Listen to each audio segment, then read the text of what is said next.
Alright, folks. Welcome back. It is day 9. 皆さんお帰りなさい。今日は9日目です。We are still doing our reviews today, I think. Oh no, we are unlocking vocabulary words. That's right. We unlocked 2 vocabulary words, which was... Oh, there it is. Wait. Yes, no. Yes. Yes, we're highlighting. Oh, they're highlighted in purple. Let me see, because of... Interesting. Okay. Oh, not related to... Okay, okay. So these are the things that are where their levels are. And then these are different in terms of the coding. So we got 2. Let's see if I can remember them. Alright. So let's head right in. As per usual, for the foreseeable future right now, we're doing it by the book, right? Doing it by the book. No additional things, except for the end where mess around, talk a little bit about connections and whatnot. Alright, so let's get into this.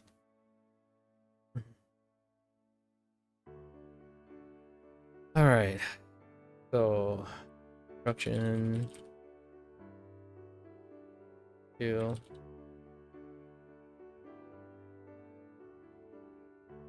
Eight.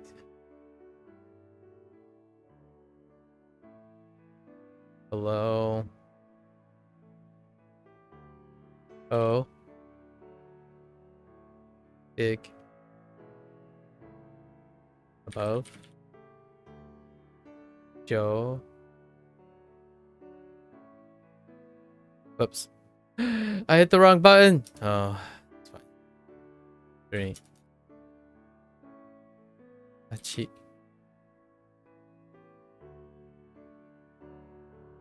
Coconuts. Coconuts. That's our new one. Coconuts. Coconuts.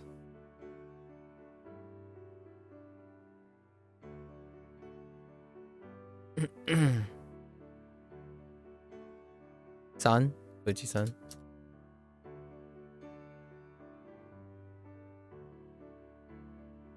Oh. Oh. Ah.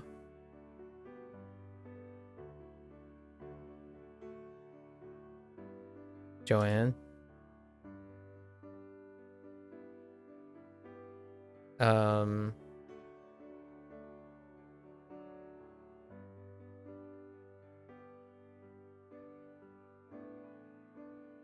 Um. 9 things.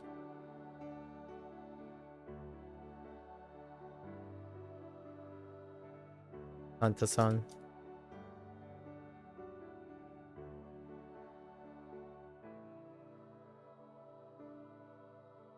It took me a bit because they're separate and they're separate things.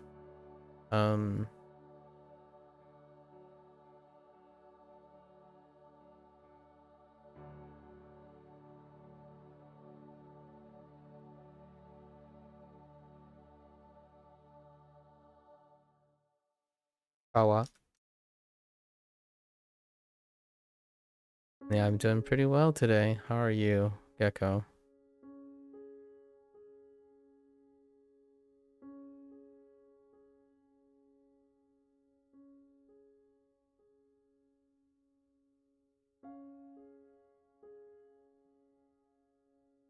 New. Oh.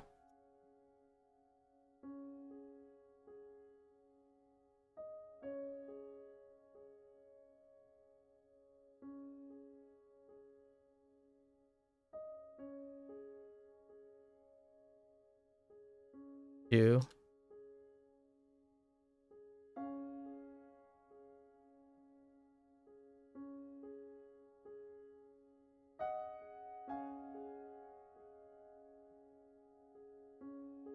Wait, no.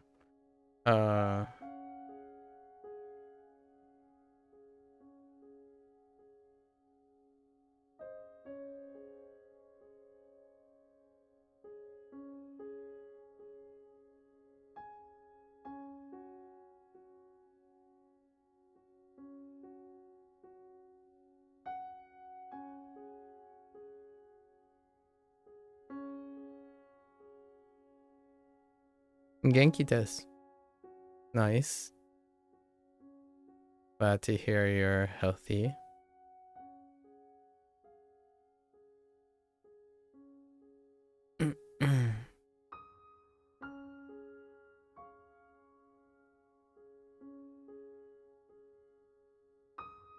I hit a typo today. Oh, 15 lessons?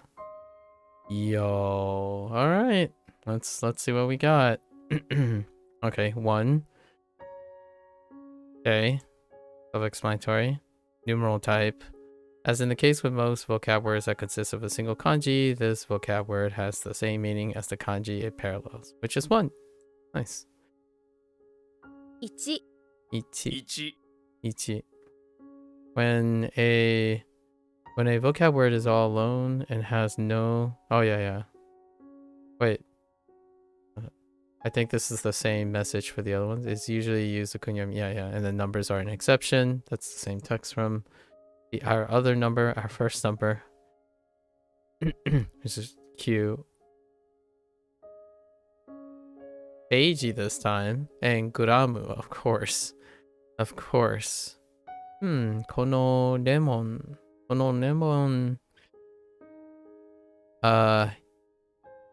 Ichi. Ooh. Kilogramu. Kilogramu. Oki desu ne. Okay. Leberu. Of course. Leberu 1です。このメロンはアメリカの大きいです。Oh, America. Oh, 1の大きいです。Oh, that's interesting. I like that. I was expecting like Ichiban or something. Interesting. Neat. All right. Let's look at the second one. Right. I wonder how they explain hitotsu. This word follows a number of things pattern where there's a kanji for a number, right? So the same thing as kokonotsu. 1つ Hitotsu. Yeah. Since all of the number of things would all follow the same pattern, you just, right? So you have one thing. What one thing do you have? You have one of He-Man's toes. FYI, when it says 15 lessons, more could be available, but it only shows 15 since it is only a daily lesson limit set in... Yes, I already know that. Yep, that's what they explain. I would assume you deliberate about that, but you could always decide to do more by clicking on advanced. We do all of them. So, yes. Actually, when you click on advance, it doesn't tell you what the extra amount of lesson is, but we already complete all the lessons. So if you were following along, we've clicked on advance every single time because of lesson batches. Even earlier in lesson batches, they're smaller than the... so the advance button doesn't only mean rollover daily limits. It actually also includes outside lesson batches. So if you do a smaller lesson batch than the available lesson, you can still click on advanced. That includes that. Just to clarify. So you have one thing. What one thing do you have? You have one of He-Man's toes, aka a single Hito. Okay, He-Man reference as opposed to like our people at HanziHero is using SpongeBob and Looney Tune references. when we have Power Rangers and He-Man references here. Wow, He-Man, actually He-Man was resurrected and rebooted recently, so that is pretty topical. I actually think the He-Man reboot is around topical as SpongeBob, but Looney Tunes not so much, and Power Rangers not so much. Well, actually Power Rangers is ever topical, to be real. Niche but ever topical, and in the gaming scene, Power Rangers are most definitely topical. Looney Tunes? That's an interesting question. I suppose there is multiverses, which Bugs Bunny features in it. Did Patrick feature in it? There's also that Nicktoon Brawl All-Stars. I don't know if it's still running, but they are largely still relevant. Like, all of them are topical. Span more than a decade too. So what's the thing you have only one of? You have one Hito. Imagine He-Man walking around with one missing toe, trying to find you so you can get it back. At least you'll be able to run faster than now. Well, can't really link it with the missing. Oh, we can. So He-Man could be the other guy's toe. So Joe's toe is above ground, but the one in the car belongs to He-Man. Our plot thickens. Context, right? One by one. Interesting. Hitotsu. Sono hitotsu. Mo hitotsu. Okay, we're familiar with these. Except for hitotsu. Where is this? Huh. I'm gonna be looking forward to seeing how this is read out. Nemon hitotsu.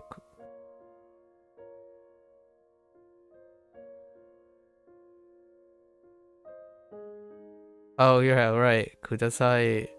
You can use kuda in that way. That's right. What the heck? Futotsu. How dare you put futotsu in before the lesson? Oh wait, I guess the lesson's coming up. Futotsu no kawa ga. Hitotsu no kawa ga. Hitotsu no okina kawa ni naru. Interesting. Okay. Hitotsu da.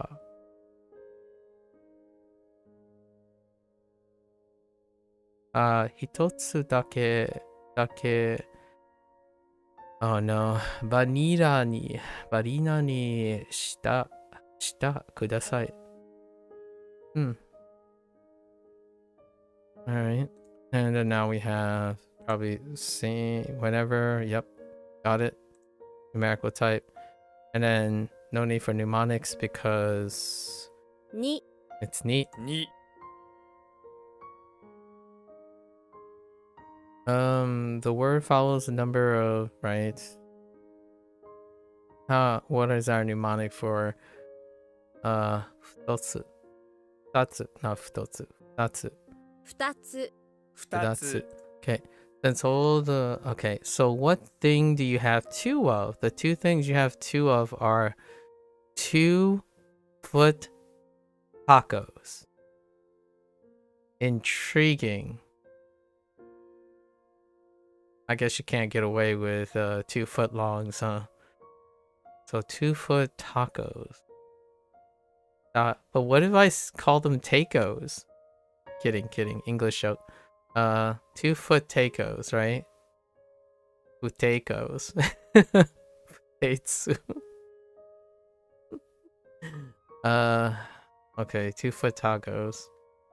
How lucky are you that your two things are 2-foot tacos? Other people only have 2-foot tacos. And trust me, you don't want to eat those.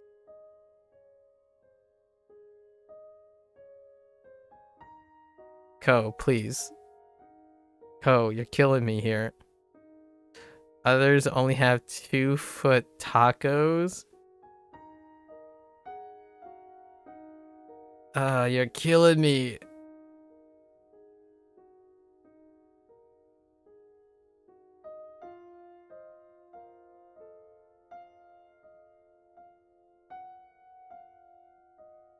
I'm kind of, you know, this stuff makes me wonder where Ko grew up. Like what region Ko grew up, because we already had that thing yesterday about using the word well-meaning as opposed to kind-hearted. But this quote-unquote pun, sort of, pun is very specific. Like, other people only have 2-foot tacos. Huh. I'm gonna have to look into this. Well, I'll look into it another time. We got 3 things to do today. Gotta be ready for it. Okay, 2-foot tacos. I like it. Don't really need to know the other pun part yet, though. Although now we know that if you need help, you grab 2 knees and 2-foot tacos. Okay. Oh wait, hang on. Let me see this context. All right, group, of course. A type, really? Padan. Oh my gosh, padan. All right. Right. Yeah, those are definitely classic patterns. ビルが2つあります。メロンが2つ川に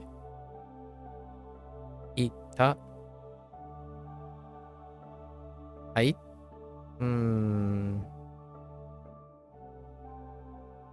いや、行った。2つのラーメンを3人でoh my god.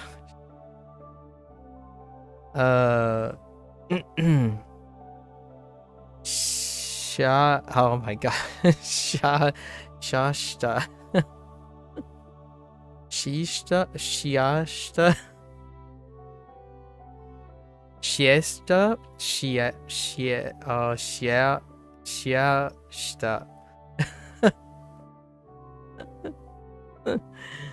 Oh, that's stretching it.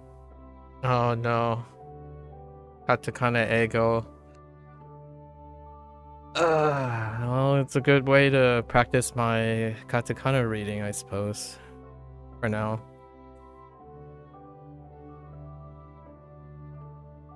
Yeah, shita. Jeez. That's harder than it looks. So hard. Alright. Right. A person is person. Got it. Siesta? Maybe. Siesta shita. I totally would not blame. I totally would be behind that if they decided to use siesta as well. Siesta suru, to take a rest or chill or take a nap or like a afternoon break. Siesta suru. I would totally be behind that. That totally works. Wait, Wait, sie, just, yeah, without the S. So, sieta. Or, can you get the S-su? Yeah, you can get the S-su. So, sie-su-da, right? So, siesta. Siesta suru. That would be pretty good.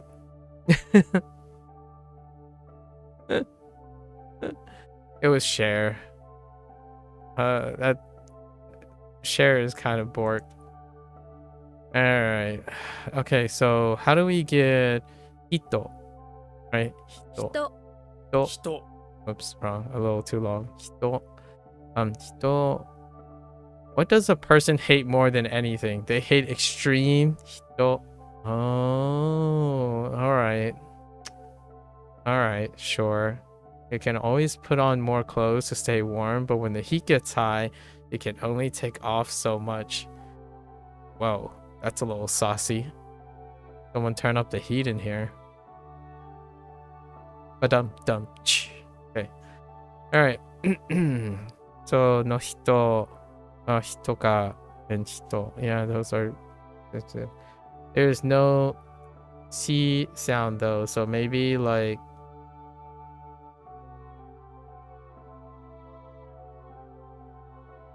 True, there's no...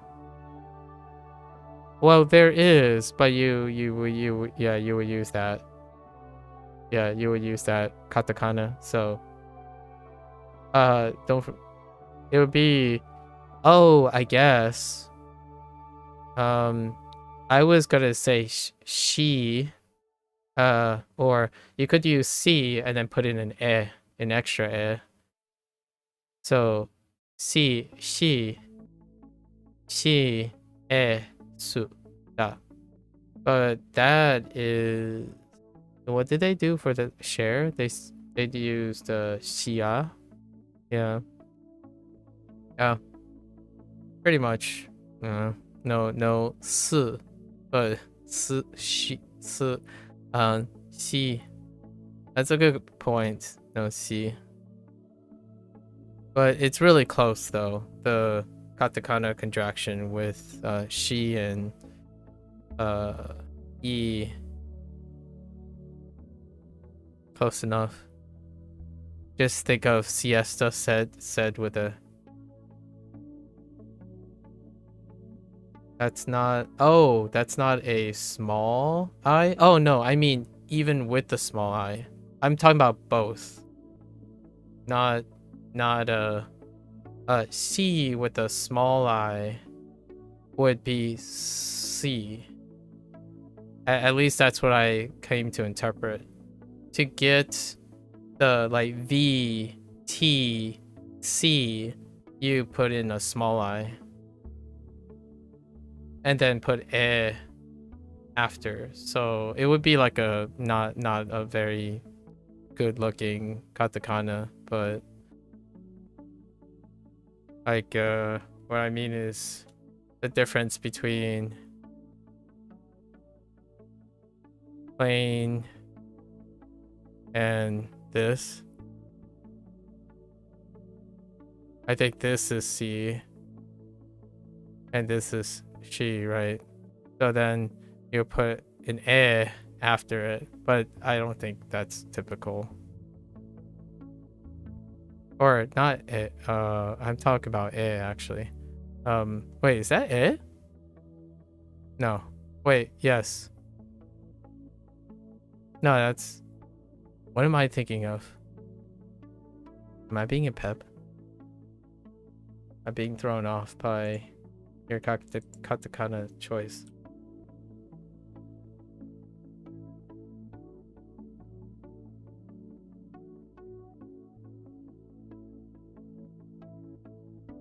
Oh, there, Blair.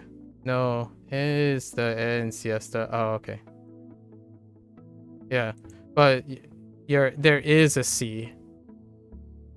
This is a closer approximation of C than using she.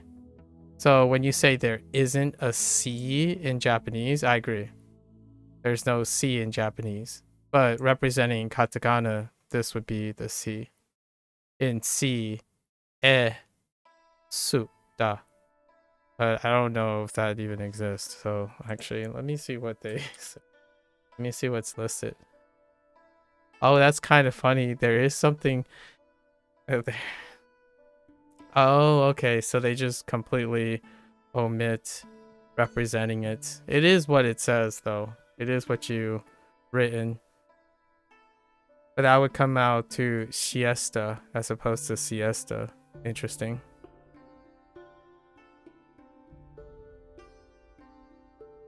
Just say siesta with ellipse. Oh, sorry. Yes, sorry. Wrong character. Yes. Oh, so it would be, you would use the ts like this? Interesting.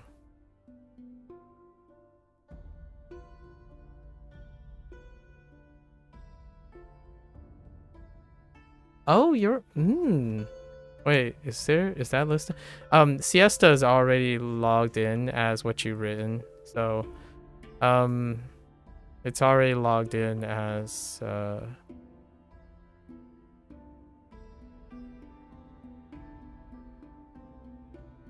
this. So they're already going with siesta. Interestingly enough. Intriguing. I wonder if that's what they hear. What's intriguing to me a lot of times about katakana is I wonder if that's what Japanese people hear when they hear siesta. My thought about this is because they have notations for things that are slightly closer. However, then they choose to represent it in a different way. Kind of like when someone hears sushi, right? When they hear sushi, do they really hear sushi? Right, like English speakers, do they really hear sushi instead of sushi? Lots of interesting things, really. Why did I not remember this as opposed to this? Oh, it's because of this. I don't know. It's probably because of what it visually looks like. Okay. I was gonna say something else and I don't remember anymore. That's fine. So is this a sudo verb? Can you sudo this? Oh, well, there are siestas that can be sudoed. Yeah. So you could use an afternoon nap or just a plain nondescript nap. Nap? Harine. Harine. Hirune. Hirune is definitely, I can get behind hirune. Afternoon nap, literally afternoon nap. Hirune suru. That's awesome. It's an N2 concept. That's interesting. Hirune. That's so good. It's just hiru and ne put together, and then you add a suru for afternoon nap. Nice. No bias, of course. No bias. I actually really like the word siesta. Siesta sounds nice. It's like it's a calming word when I hear it, when people talk about siesta. So, but hirune is pretty good. You can't, like, knowing your kanji and stuff, hirune, immediately you're like, wait, how do I express that I want to go to sleep in the afternoon? And I just randomly take hiru and ne put together, from neru. Like, yeah, you can. It's like, awesome. It almost feels unusually Chinese. Alright, let's look. Kono hito ga... Oh, I see what you did there. Oh, this says Koichi. Koichi desu. I wonder what the relationship is between referring to themselves as Koichi desu, Koichi versus Koichi. Koichi and Koichi. Hito wa, maybe it's in like an alias. It's like, oh, this person's referring themselves as Ko. I see what you did there. You added an extra mora to make it so that it's not autobiographical. And I can't ask you who that girl that cheated is referring to. Kidding, of course. あの人はクリーニングの人ですか？クリーニングの人ですか？富士山の上にはたくさん人がいましたよ。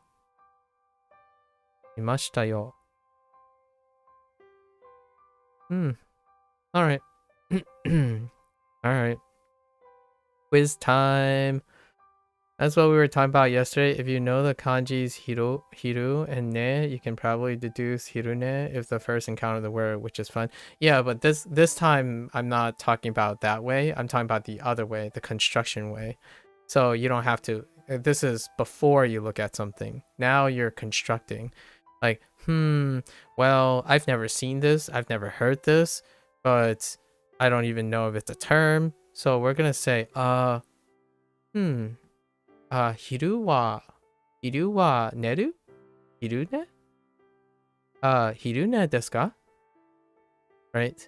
So, when you're talking to someone, like, you have no, like, form of reference. So, you don't see it, you don't encounter it, you're constructing it. So the hirune interesting thing is that if you know your parts, you can also make words up that might already exist.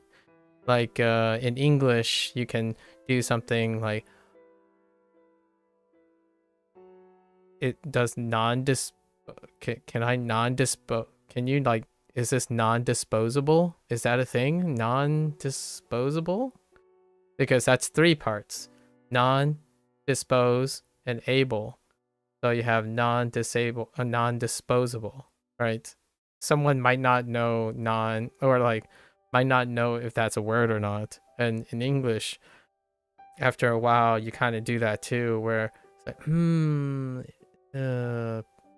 yes. Now here's the thing.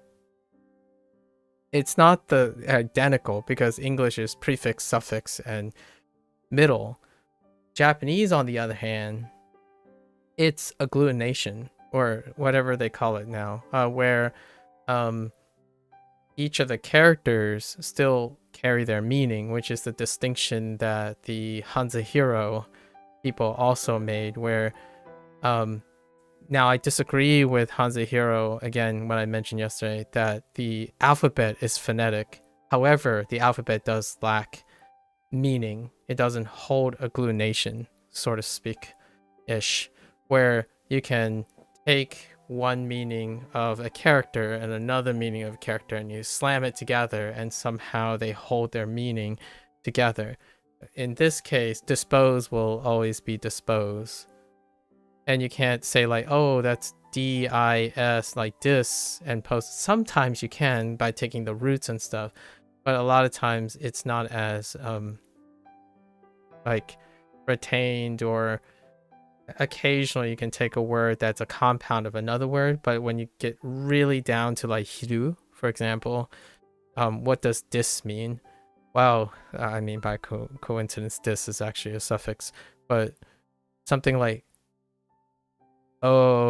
like ose, like ose, like that doesn't retain anything. It has no properties that were combined to another property. You know, the basic unit, the lowest unit is the Roman character. The Roman characters, and they don't hold anything. That's where it all falls apart. The analogy falls apart. However, I do like how that's where HanziHero's developer treats the lowest units of English as suffix, prefixes, and roots. So that type of knowledge gives you a similar feel that what we're doing now, where you're combining roots. Like is redispose a word? Well, I mean, kind of means like redoing the thing. So, and then dis maybe like to get rid of something, and then pose, I don't know, it's standing. So you could kind of guess and combine them and see what happens, but generally you can't construct words like that in English, which is kind of a shame in a way, because I really like this aspect of Japanese and kanji and Hanzi specifically. I can't say Japanese or Chinese because that includes other elements that do not do this. Like you can't do it with kana, for example, and you can't do it with pinyin, right? That's a part of Chinese. So when you try to do it with pinyin system and kana, it's like whatever, it could mean anything. So kanji and Hanzi, more so kanji than Hanzi, have a really special place in my heart. Like it feels so much fun. So that's one thing I would concede, that there is analogous like feeling and reward system from that type of discovery, but it's definitely less so in English. Like, what is the closest thing you can do? Compound words. Probably compound words. Where are compound words most frequently used? In like a entertainment system, or like an entertainment way. Fantasy. If you like reading fantasy, science fiction, a lot of video gaming as well. They use compound words, and compound words are fun because you can have the same feeling as kanji. Like, what do you call a sword that lights itself on fire? A fire sword. It's like, what do you think a fire sword is? It's fire and sword. So it's self-explanatory. It's fire sword. So you're creating words, basically. You're creating, in fantasy and science fiction, it's creative writing. They don't have to exist. They don't and they become words as opposed to proper nouns because they are words that are compounded together, like hiru and ne. You had that feeling recently with something about earth. Earth. I don't know the left character, but does it have something to do with earth or the ground or something? Yeah, I'm not familiar with the left character yet. What is that one? Iris. It's warrior. Interesting. What does the left character mean? The kanji is for fight and so it's a longer version, my bad. So it's this. So this means gentleman? Oh, fight and gentleman. A warrior. Oh, interesting. What's a barbarian? Now that makes me think, what's a barbarian? Is it war? Is it fight and like not a gentleman?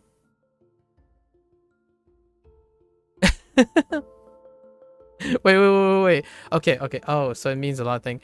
Is it this character or is it this? I can't tell due to the typeset.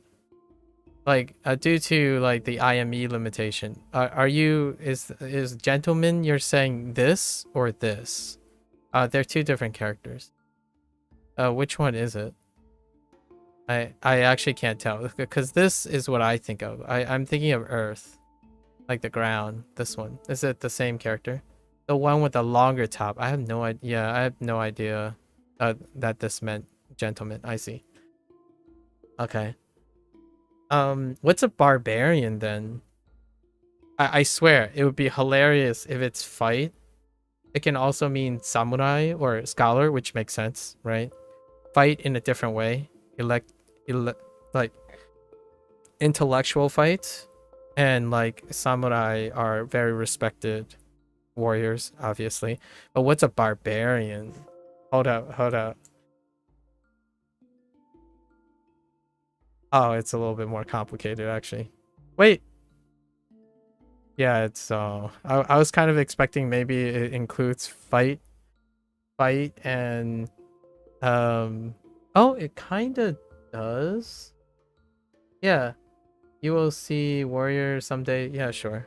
I mean, I saw warrior already in video games, so it doesn't have to be WaniKani, but let's see. So for barbarian, they went with ya, and yaban. Oh, yaban jin, or just yaban. I see.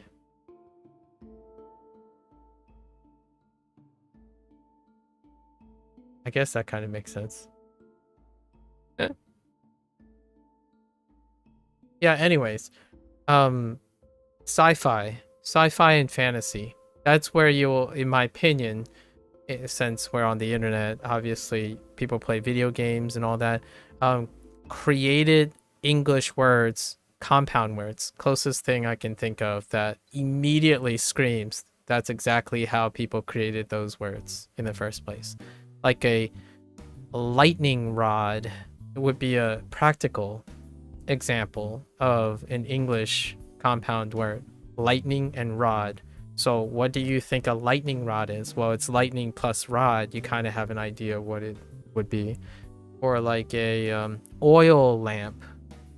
You might be thinking, oh, but these are separate words. It's like, yeah, kind of, sometimes. When you have like fire fist, like a storm bolter, I don't know if any of you are 40k. It's kind of a funny like meme a lot of times with fantasy things, where like they're technically one word, but they're compound words. And 40k has a lot of them, like Games Workshop stuff. Power fist, you name it. If you read Lord of Rings and whatnot, you got those compounded words. And that's kind of fun because when you're doing creative writing, you're like, I want to create a thing that you talk into, but it talks back. So you're just gonna call it a talkback, right? Like, what is this? What is this item you just picked up? It's called a talkback.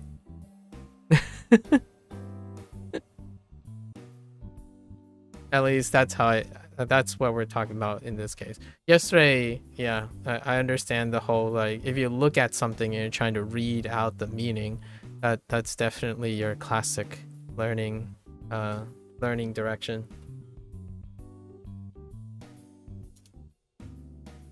Okay.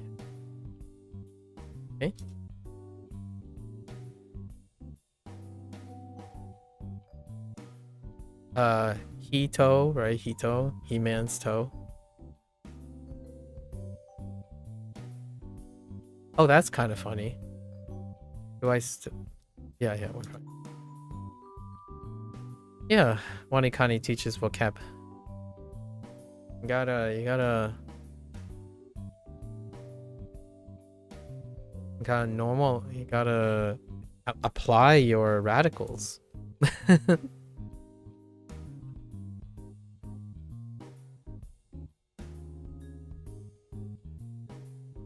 Wait, did I already? Okay, that was no mnemonic because it's the same, right?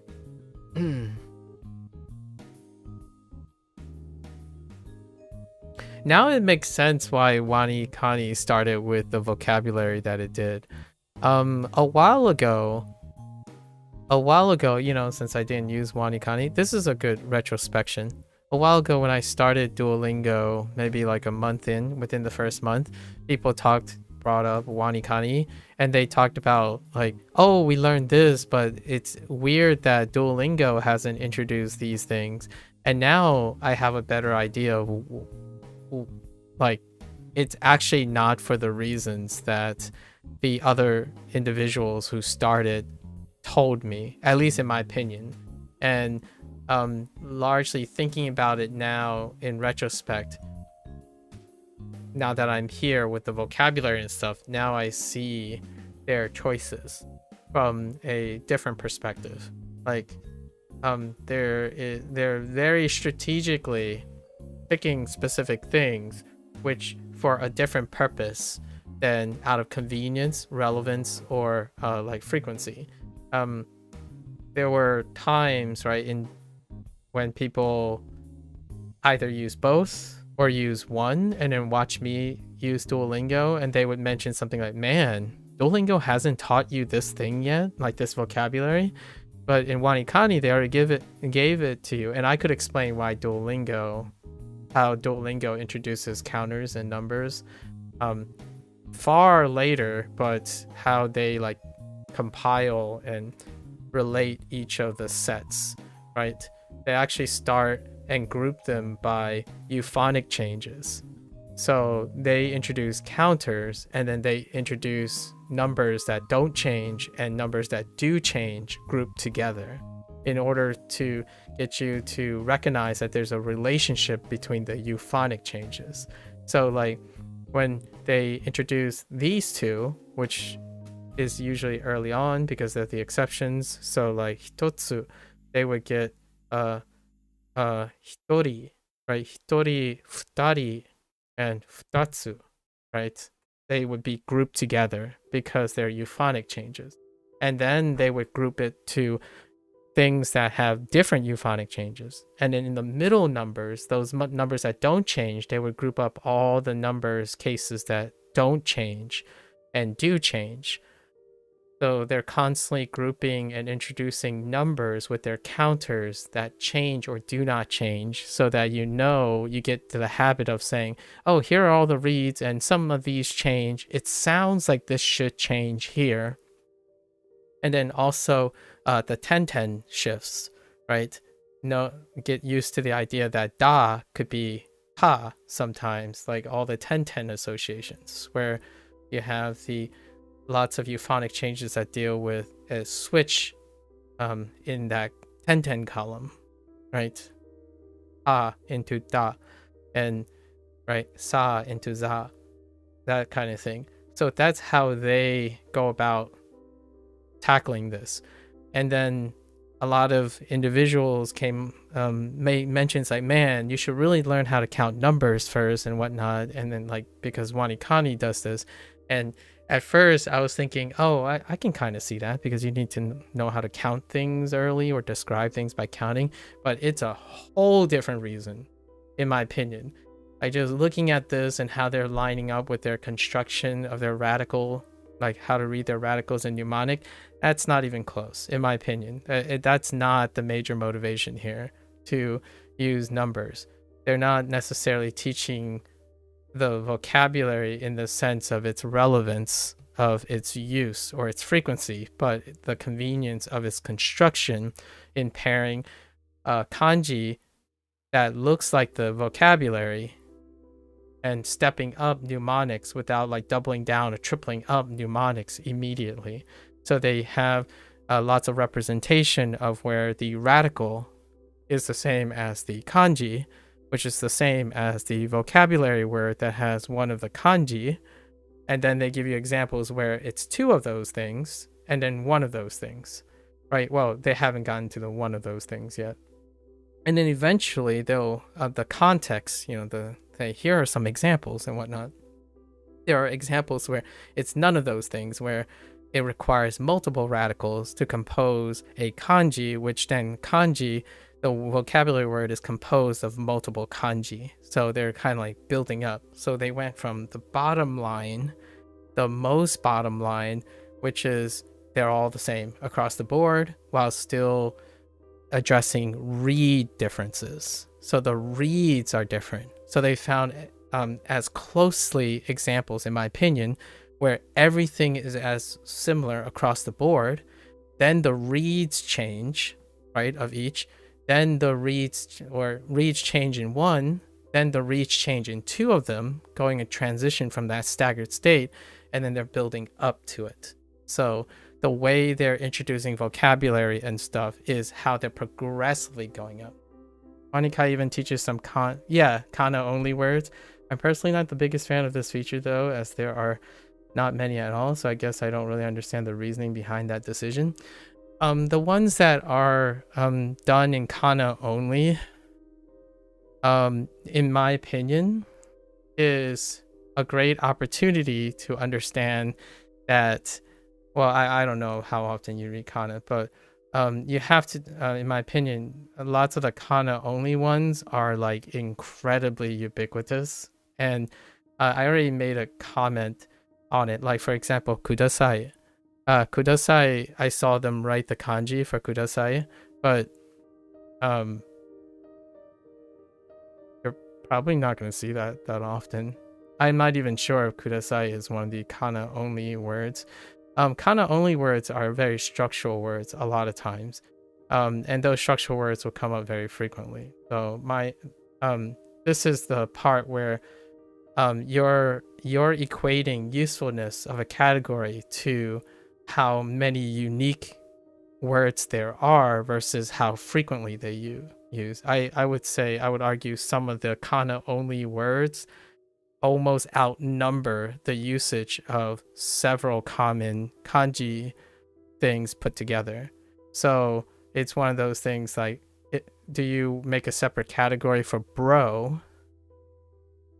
But bro's functionality only overlaps with like 3 other words, but it is used like in nearly every single sentence or response kind of thing. Like daijobu is not a good one because it's actually written kanji, but say like soul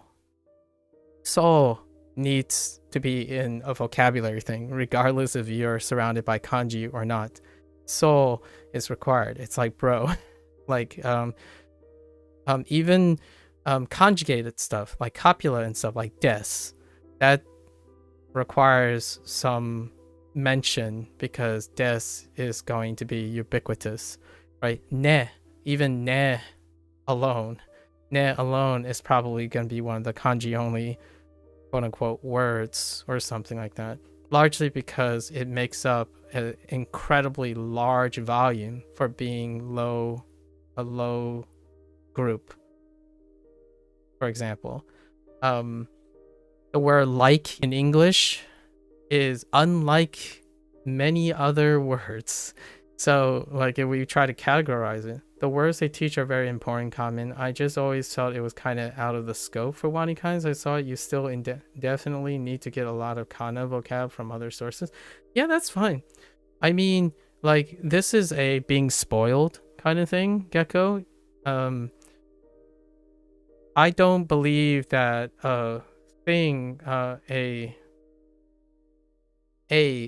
so you're saying it's beyond the scope. I'm saying it's not, because WaniKani is advertised based on how much kanji it teaches and vocabulary. So immediately in the front page, it didn't say that all vocabulary has to be kanji. And WaniKani, its like selling point is that it has kanji and vocabulary, not that it has kanji only. Not that even though a product is completely if you're considering that a product is completely represented in kanji, I would agree it would be beyond the scope. But in the front, WaniKani clearly is interpreted as a product that introduces kanji and or vocabulary. That's kind of like thinking that you can only be one. In this case, it has to be both. It's like thinking, that situation where you thought the kanji and the radical and the vocabulary are not the same thing. In this case, it's funny because the moment that you realize that they are different things in WaniKani, they can either be both and or the other. So a vocabulary word can either have kanji or not. just as likely that they can have both kanji and multiple radicals and whatnot. So I would probably disagree with you. It's something that I've actually come to expect. I didn't say it was out of scope. You did. I just always felt it was kind of out of scope. I say it was kind of out of scope as I saw it. Well, that's exactly what I'm saying. I'm talking about your thoughts. I'm not referring to whether WaniKani is out of scope, whether it is out of scope. I'm offering my perspective in the case of so you're being pedantic in my opinion, personally, in this case. In case it's their product, so they put it in, it's definitely in scope in a way. They believe it's in a scope. Okay, so let's be really pedantic now. Let's be very specific. You think it feels out of scope. They obviously put it in because it's not beyond the scope of their product. And I don't think it's out of scope because their product literally advertised as a product that is used to introduce kanji and vocabulary. And I think you think it's kind of out of scope because I was explaining my interpretation of how you would come about thinking it's kind of out of scope, where you do mutual exclusions and mutual inclusions as an argument for the feeling of why things are out of scope. In this case, my only rationale on why you feel that it's out of scope is that you believe that all Japanese words were to have kanji in order to fit in the scope of WaniKani, which I did not get that impression. So we'll be very specific about this in order to clarify that that is what I'm saying. Right? I disagree with you that you feel that's out of scope. That's perfectly acceptable. I try to explain what I think you're considering, and then yes, it's definitely in scope because the developers decide to place it in. I think I would disagree that that is always true, because then how would you know that there's a product that's out of scope when you're taking feedback, right? Sometimes I make a product and I lose focus and it would be out of the scope of my initial goal. And if someone tells me that, I might be able to agree with them. So that by default may not necessarily follow. There are products where people get a little too carried away and they would leave the scope. So there was a very potential chance I might agree with you. And therefore, if more people agree, the WaniKani developers might be like, oh yeah, okay, yeah, I can see that. I agree with you. Let's redact our kana only words, which I guess that's fine because your rationale is you'll need to get a lot of kana vocabulary from other sources. That's a bit of a leap when you're rationalizing having something more to you're already going to do it, so the product doesn't need to include it. I have a hard time thinking about that. Like, whether the product has the extra information or not does not change. The argument is still the same. You still need to learn your kana vocabulary from other sources. So the argument is self-contradictory. It's a cyclic argument, in my opinion, where, well, you still need to do it. So if it's in WaniKani, all the better. You still need to do it anyways. It argues itself for both positions, right? So glad you told me that. I was kind of curious, actually. I mean, it was not unexpected, but I was curious when they were going to put in kana only words, because I was expecting soul very early on, actually, and ne very, very early on, or some relation to ne. Yeah, there you go. At least I try to answer it to the best of my ability for now. So ni. I don't think we changed. This is vocabulary, right?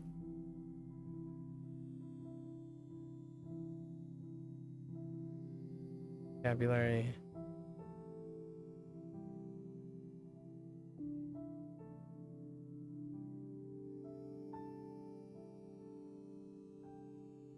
Okay.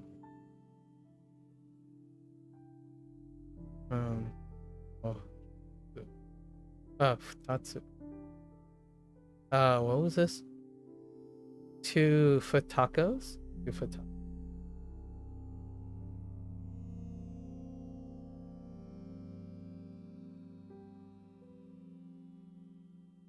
Oops.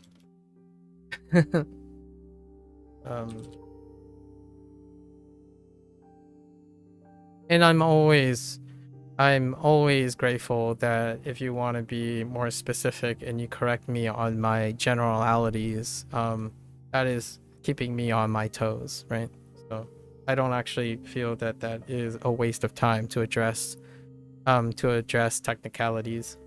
So I didn't mention whose opinion specifically when I was talking about this stuff. To clarify, I feel the kana words they introduce are too basic or few for the moment they are introduced. It would be likely you have to learn them somewhere else by then. Too basic or few. Are you saying that they don't like iterate it on with the same frequency? Sorry for swearing though. I know you said that not inherently bad. Wait, are you saying I don't understand. Don't they review each element to the same extent? So what makes them too basic other than they're basic?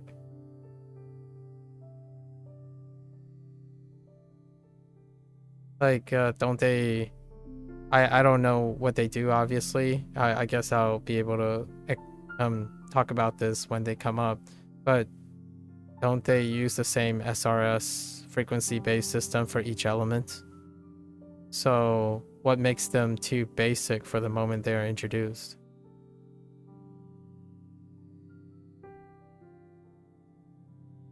I don't understand how the element has anything, like the element themselves has anything to do with how well you remember them. Unless they treat them differently somehow. I don't know how they would treat them differently. Yes, the SR is the same. I'm talking about the WaniKani level where you unlock them, that particular reason.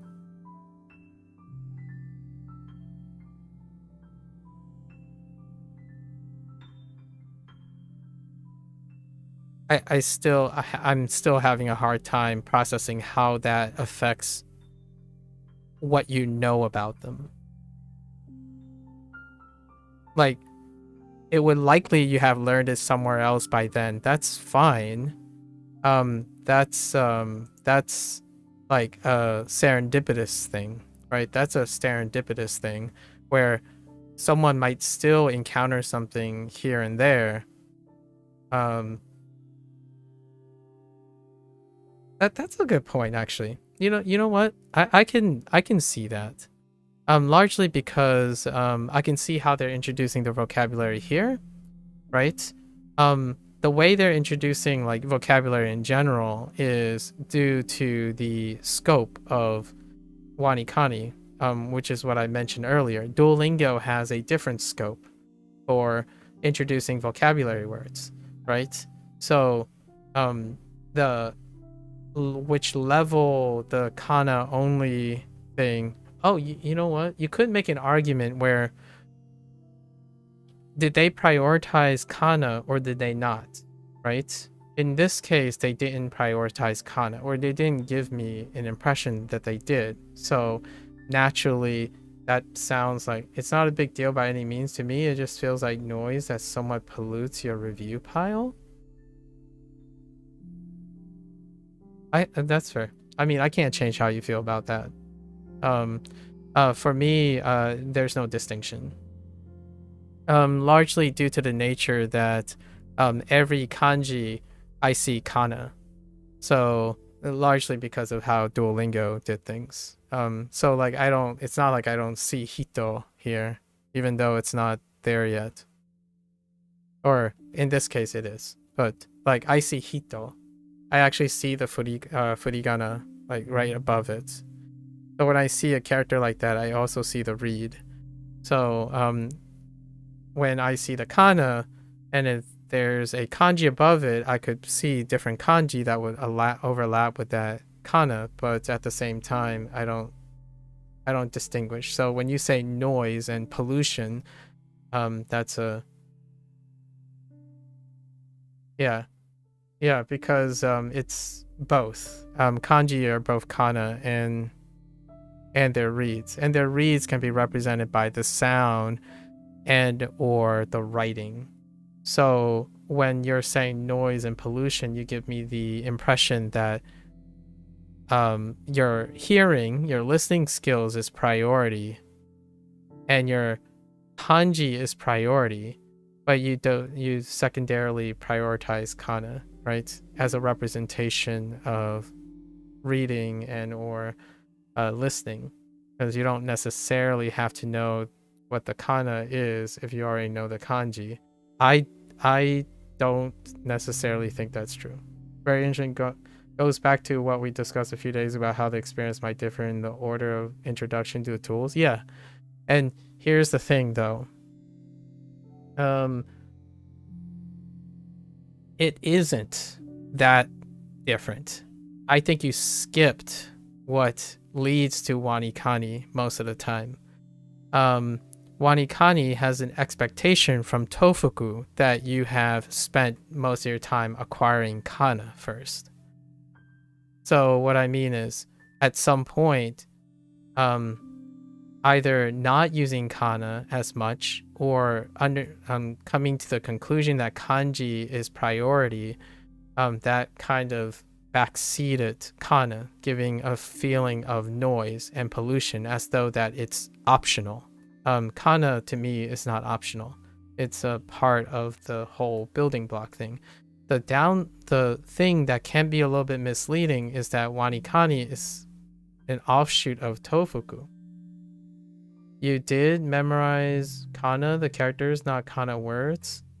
Yes. And that's a good point.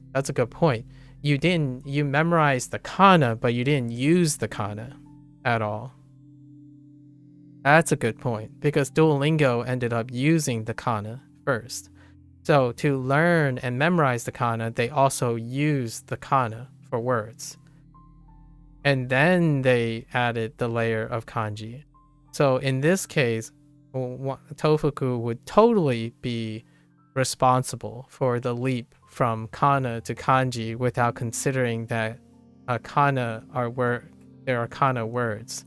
Actually, I might concede in that. That's where that feeling of noise and pollution might come into play, because if you did not associate kana to compose words, then you would think they're relatively insignificant or should be breaking up the rhythm or cadence of your kanji. So I started using kana when you started learning kanji readings. I disagree that you did do that. Like in a way that was sufficient to ingrain that they're important. Like maybe we have a different value system on it, but someone that says that seeing a kana only word is pollution or noise in their review pile sounds like someone who no longer considers kana as an attractive, like, is part of word learning and review and vocabulary. I do all the steps even without processing it, or like I don't consider it any more noise or any more pollution. It's like one less step. Maybe you've become way more efficient than I am, where like you don't normally visualize the kana anymore on this step anymore, and you're just going straight, and that's kind of a consequence of becoming more and more competent in a language. Like, for example, when you see reading, you don't see read and ing, and then you don't break up the read and ings. IPA, if we knew IPA, right? Well, I don't know IPA, but if I knew IPA, I wouldn't like, I would skip over saying, oh, it's this way of representing and this way of representing. So you're like further down the line and you pretty much groomed out that type of expectation, and then when suddenly a word that is kana only comes up, it feels incoherent with, it feels dissonant with a kanji. I treat kana words no different than I treat kanji at the moment. Perhaps in the future, kana only words are a little bit weird and out of place because kanji, you skip over the kanji step when you're looking at kanji. I sort of do that sometimes now. You certainly do feel that important to read Japanese, but I'll give you an example to clarify what I'm trying to say. Sure. Yeah, totemo is introduced in level 10. Yeah, sure. On WaniKani. That would be several months into it. Okay. Unless you're exclusively doing WaniKani, I feel totemo would usually be acquired by then. That's fine. Yeah. So how does that lead to be out of scope, and also it's a pollution or adulterate your review process? You already mentioned that you're gonna use other resources, so you have to. And then if you acquire the resources, what does that have anything to do with reviewing things? The review process is a review process, but I guess you're talking about learning. So you learn, they introduce totemo, but you already know totemo from somewhere else. What am I doing? I already know this is hito, but it's not polluting my review process.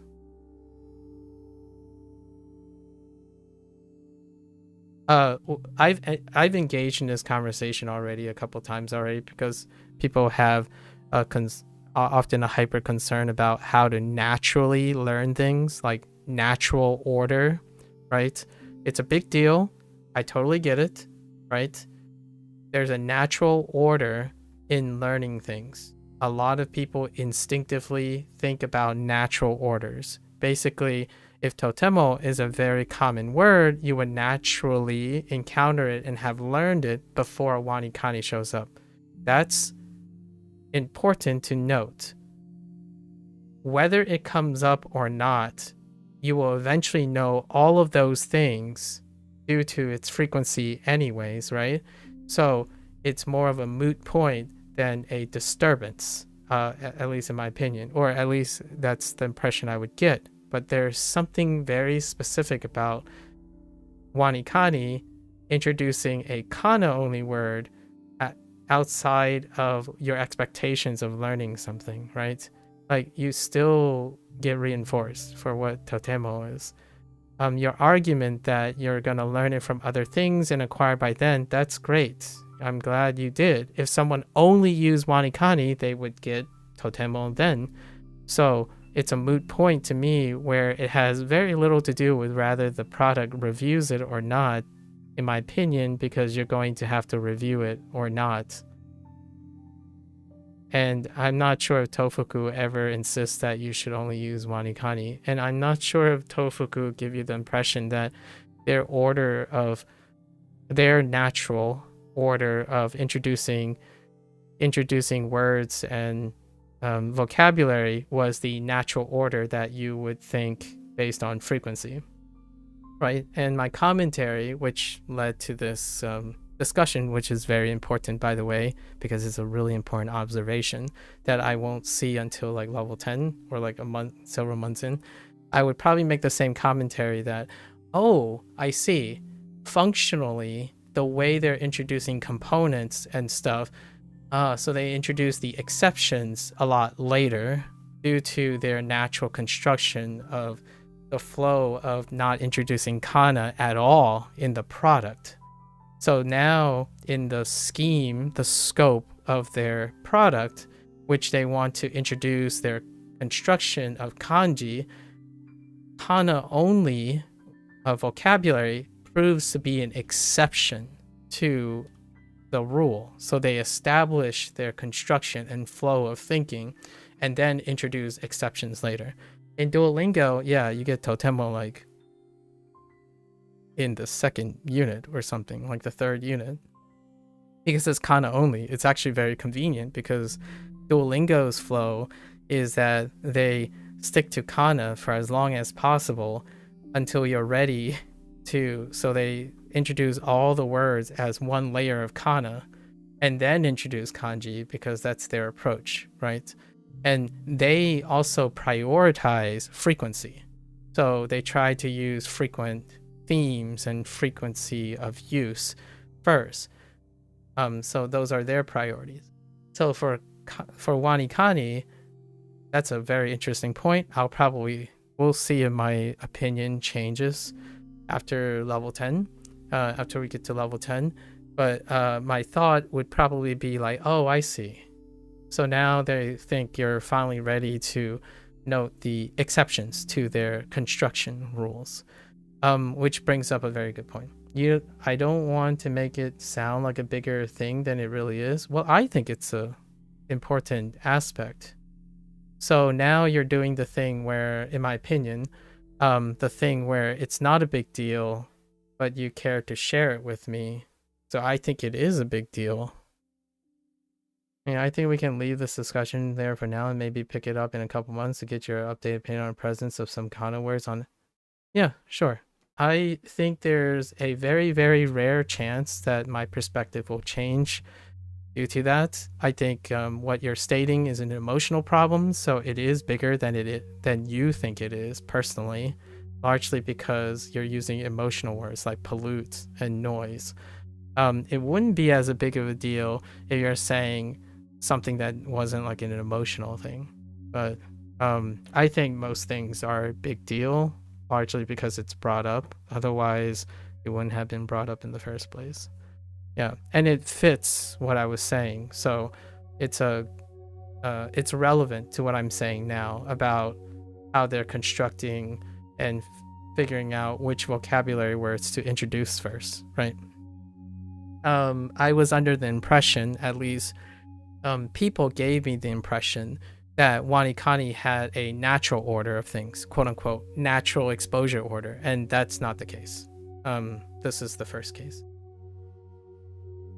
What I mean by it is it's not a big deal. Is this? I don't really like it, but you're still a big WaniKani fan, anyways. All right. I didn't. It's good to note. I will note that you liking something, it might affect, like, I have a lot of thoughts, but leave it as is. I have a better idea of how you determine that you like things and dislike things. So it's a little bit nebulous, but I'll play it by case, right? Less logical, more personal preference and feel, right? And then less talking about the logics of things. What I was saying is one big discussion. So this is a bigger topic now. This is not about your feelings about kana only words, but this is a bigger topic. So this is a really big deal to other people. Maybe not this particular case for you. This is a really big deal because the order of learning is one of the first discussion topics outside of anything else when it comes to language learning. That includes how vocabulary is introduced and how like pronunciation is introduced, how grammar is introduced. And one of the bigger topics, like among the top 5, is the order of things, how they are expected to be introduced. In fact, that kind of burned a couple bridges early on in Duolingo, both when I started Japanese and both when I started Chinese. It burned bridges because people could not get with the idea or be comfortable with the idea that someone make it that it's more than one thing. As in, if you don't like WaniKani's order, it doesn't impact you liking the product as a whole, which is someone like you, Gecko. And the order of the things in Duolingo doesn't impact my use of Duolingo. However, I have encountered several people who stopped using Duolingo because they focused on food first. There were several people who said that they be a HanziHero, got stars in his eyes, he's a HanziHero. So here's my thought, right? Duolingo, one of the biggest criticisms that cause people to stop Duolingo is because they disagree with what type of vocabulary that Duolingo introduces and in what order. Not on top of that, they do not introduce kanji as you're learning kana. So that's another example of why people drop Duolingo within the first 2 weeks. They think that once they learn all their kana, they shouldn't learn words anymore using kana because kanji is the next natural step. So when you acquire all your kana, there's no reason to learn vocabulary anymore. While you're learning kana, the vocabulary that you learn has to make sense, as in it has to be in natural order. So you should be learning words that you want to learn, and lots of times they prefer that they're either kana only words, which you can't make sentences out of using kana only words a lot of times. Not in the beginning though, you can make simple sentences using kana, which is what Duolingo does, but then when it gets complicated, they fail to introduce kanji in a natural order state. So the person drops it. If not, then it's the vocabulary that they're learning that is disinteresting and not important and out of place. So when someone says, well, I can't say totemo, like very, or chikai, like okina, and chisai na, like that type of thing didn't come up yet, and they disagree with it because those are words that are more important to them and not to Duolingo's scope, right? So those cause products to stop. So the question is, now I'm asking myself, how many people are saying to themselves when they're using WaniKani that I don't know how to say a specific vocabulary word yet because you should have encountered this already and acquired it. I should stop using this product because, and sure enough, it doesn't impact WaniKani largely because of its design, right? At least in my opinion, you're still a big fan of it, regardless if you don't really like it. And I'm neutral because I didn't encounter it yet. But now that I know it, I have a rationale for that, and that's perfectly fine too. And I have a rationale for Duolingo as well, but that doesn't stop people from dropping, right? Dropping Duolingo. They would have to skip to section 3, unit 37. So WaniKani does not offer that flexibility, which makes it a deal breaker if it's a big deal, which clearly it doesn't seem like it's a big deal. In Duolingo, you can skip. So the idea for someone like me who uses Duolingo is the idea that I would ask someone, oh, so what do you like about Japanese? What motivates you? And they would say something like, it's kanji. I want to learn a lot of kanji. Like, do you care about grammar, or do you like looking at kana? And they would say, like, absolutely not. I think kana is boring. Kana is a means to kanji. Those are hot takes, obviously, but there are truly people who believe this immediately. And I'm like, well, okay, in Duolingo, you can test out, just do whatever you can, test out to section 3, unit 37, and you get that instead. You get that experience instead.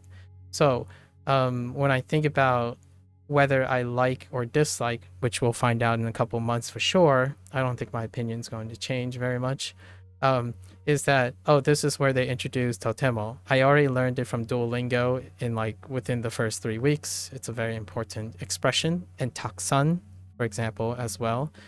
Taksan and totemo is like everywhere. It's the first adverbials that you would do to say a degree of something. They're your first degree usage, and they have it here, but I see it as, okay, that's part of their plan and it's extra. So it's interesting that you don't really like something for that. However, it's not a big deal, right? It's not a big deal as in you still like WaniKani. I like the idea that there's a general buffer zone for something.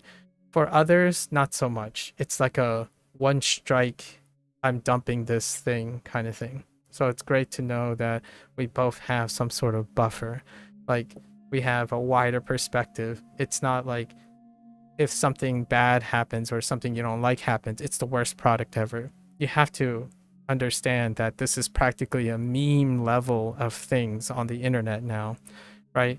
When people play video games, you have streamers who make jokes like, "Oh no, there's a bug. It's the worst game ever. No one play this game. There's a bug.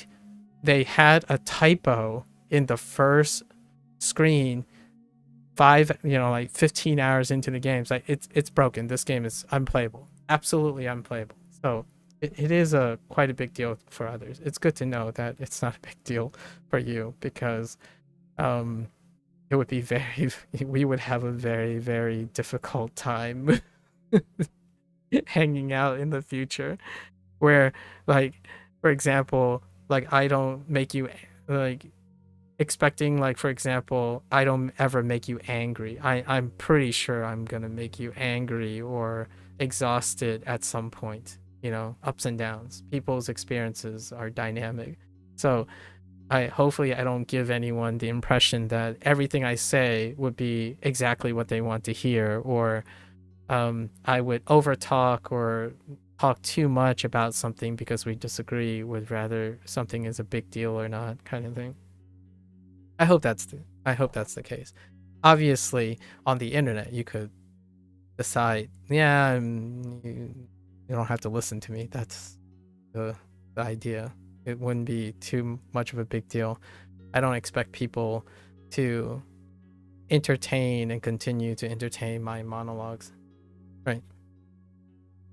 So, no. Clarity early on. Okay. So, vocabulary read.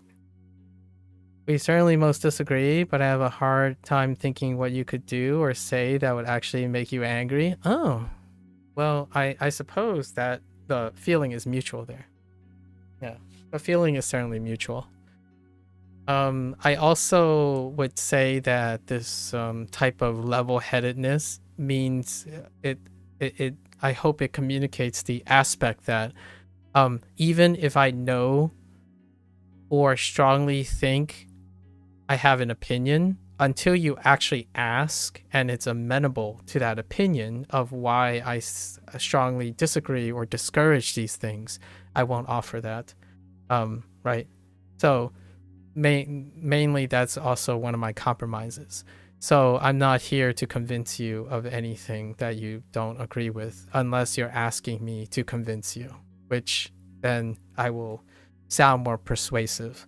However, for this feeling, whether I know, quote unquote, better, or you know better or not, I'm glad that we have a mutual understanding that neither of us would be angry nor betrayed if we don't ask for it, right? Like, for example, when if I'm in trouble, I will probably ask for help because I trust myself to do so, and the other way around, right? So, well, let's chalk this up. Or are you saying several months? It takes several months to get to level 10? Okay. Interesting. Several months is a kind of a long time. Oh, you know what would be really horrifying in these apps? I'm glad, personally, I'm glad this hasn't happened yet. Sort of. It has happened sort of in Duolingo, but I don't want to talk about Duolingo right now. For the majority of my experience, I am still quite happy that time is not a factor in these products. If I totally forgot to mention this yesterday when I was doing the introduction to HanziHero, there was one selection factor that was obligatory, and I haven't made mention of that. Time. So someone made a video comment earlier that reminded me of something. They made a joke. This is like a Duolingo joke most of the time. they made a comment. It's like, oh, so we're speedrunning languages in 2025 as well. And I'm like, no. So here's my thought. Duolingo does have functionality that requires time, like it's timed. But one of the selection factors for app, like language learning, was that the things aren't timed. And the reason why I'm saying this is I would totally have failed this lesson if it was timed. In fact, I would fail most lessons if they were timed. And that means that I am awful or incredibly under-practiced when things are timed. So the moment you place a timer on anything that I do, I'm gonna panic. So let's keep that in mind. I'm not sure how much you guys like time things. I think one of the elements that absolutely make me a terrible test taker is its time. Oral exams are kind of different because the type of oral exam that I've taken, which are timed, is not necessarily based on an endpoint. You're not trying to cover an endpoint. You're trying to reach as high of an endpoint within a given time. So it's like the sky's the limit. There's no like a finish line you're trying to get to. The time is the time limit of how far you can push something, as opposed to, oh, you have to cover all of these things within a time frame. Whew. I can only imagine trying to do a speed run of language learning. But the running joke is people speed run language learning. Largely because they view language learning conditioned by numbers and progress and order and whatnot. So Duolingo is a fascinating subculture of speedrunning. Duolingo, like reset the course, skip, any percentage completion kind of thing. Largely an extension of video games and gamers a lot of times, because the target audience is a younger audience. It would be interesting to know what the age distribution of WaniKani users, and then compare it to the age distribution of Duolingo users. This is privileged knowledge, so privileged data that I doubt disclosing it is incentivized. Like I don't think that type of thing is, that type of transparency is the first thing people think about, nor privacy involvement, right? WaniKani, you don't have to specify technically how old you are. I decline any responsibility for how long you have been staring at this. It happens all the time. You remember the terms of service. It's an open oral contract. The moment you type something in my chat, didn't you know this? I'm kidding. This is not a real thing. But didn't you notice when you type a chat into a live streamer's chat is a binding oral contract that you are held liable and partially responsible for any form of delay in the preceding content? I'm kidding. I was reading a lot of legalese, as they call it. I like this term, by the way. I don't know if you are familiar with this term. I'm not sure if it's a valid term yet, but I have a feeling it's going to make its way into the Oxford Dictionary at some point. Legalese. In the last couple of days before my HanziHero and my WaniKani final decision, I was wrapped up in as much legalese as I can. I was trying to get some legalese competence, right? Because largely, as far as I know, you don't know that one? Yeah, it's legal and ease, as in like Chinese and Japanese. So that's a term that a lot of like lawyers in like the lawyers that are publicly in the influencers space, like content creation space, decided to use, and I kind of adopted that word. I really like this word, legalese. So legalese, illegalese, right? Lawyer speak. Got into a bit of a lawyer lawyer stuff, like learning about copyright infringement and all that stuff. It was kind of a fun read. Anyways, we're fine. We're fine. Let's continue. This is a very important moment because we will be talking about this in several months, apparently. How may I ask? You can tell me how long? What is the average length of time for level 10? Like, what was your personal experience? And then if you know of like any data regarding this. Oh wait, yeah, WaniKani has stats disclosed for this. I could probably just go to that stat page, right? To find this out. If you can correlate the time frame, the average time frame with level 10. I'll have to look at that later this evening.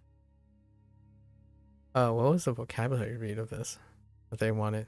Oh, right. Ito. Yes, another batch. Oh, which by the way, when you mentioned the advanced lesson, if you keep adding batches, it ends up covering all the advanced stuff too, I think. Pretty sure. Let's see. 2 people. 1 person. 2 people. Oh, you could say 2 persons. English. It's an English thing. Don't at me, okay? There is such thing as 2 people and 2 persons. Just don't at me. It's an English thing. I know it sounds awful when you say 2 persons, but there are uses for 2 persons versus 2 people. And in this case, it's kind of hard to identify if it's 2 persons or 2 people when it comes to like translating the other way around. Unless there's another word that evokes a different meaning as like individuals. For the first 10 months or so of WaniKani, I was extremely regular in your lessons, so it took you 4 days for each the first 2 levels and then exactly 8 days per level after that. Several months. Yeah, that equates to several months. Got it. Wow. May I ask? I don't know if you asked me yet, and I volunteered this. May I ask, how do you manage your time between all the things that you do? I'm not sure if you do, like, I don't know anything about what you actually do with the Japanese learning or, you know, in the context of Japanese learning. So, because I answered this before, I'm not sure if you asked, so I'll volunteer. I don't work. I don't do anything professional at the moment, so my time is exceptionally flexible and also exceptionally plentiful and maybe far more above average than the individual who is like juggling a lot of things like family. Oh, and I live like I'm effectively a loner most of the time, so no obligations to a significant other and or children or attachments. I mean, I do take care of business and errands with my parents from time to time, but not too much.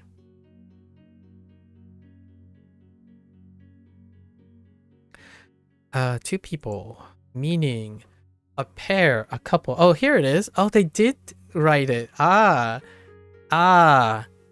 Sure. Oh, you know what this means. Koichi knows his English, at least in my opinion. Like, at least we are in agreement. They did write 2 persons. That's awesome right there. That's something I was not necessarily expecting. The specification of 2 people and 2 persons. That is an English.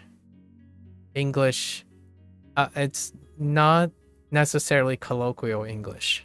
So what I mean is, there is a specific use case for 2 persons and 2 people interpretation in English, And that involves writing, like being very specific in writing.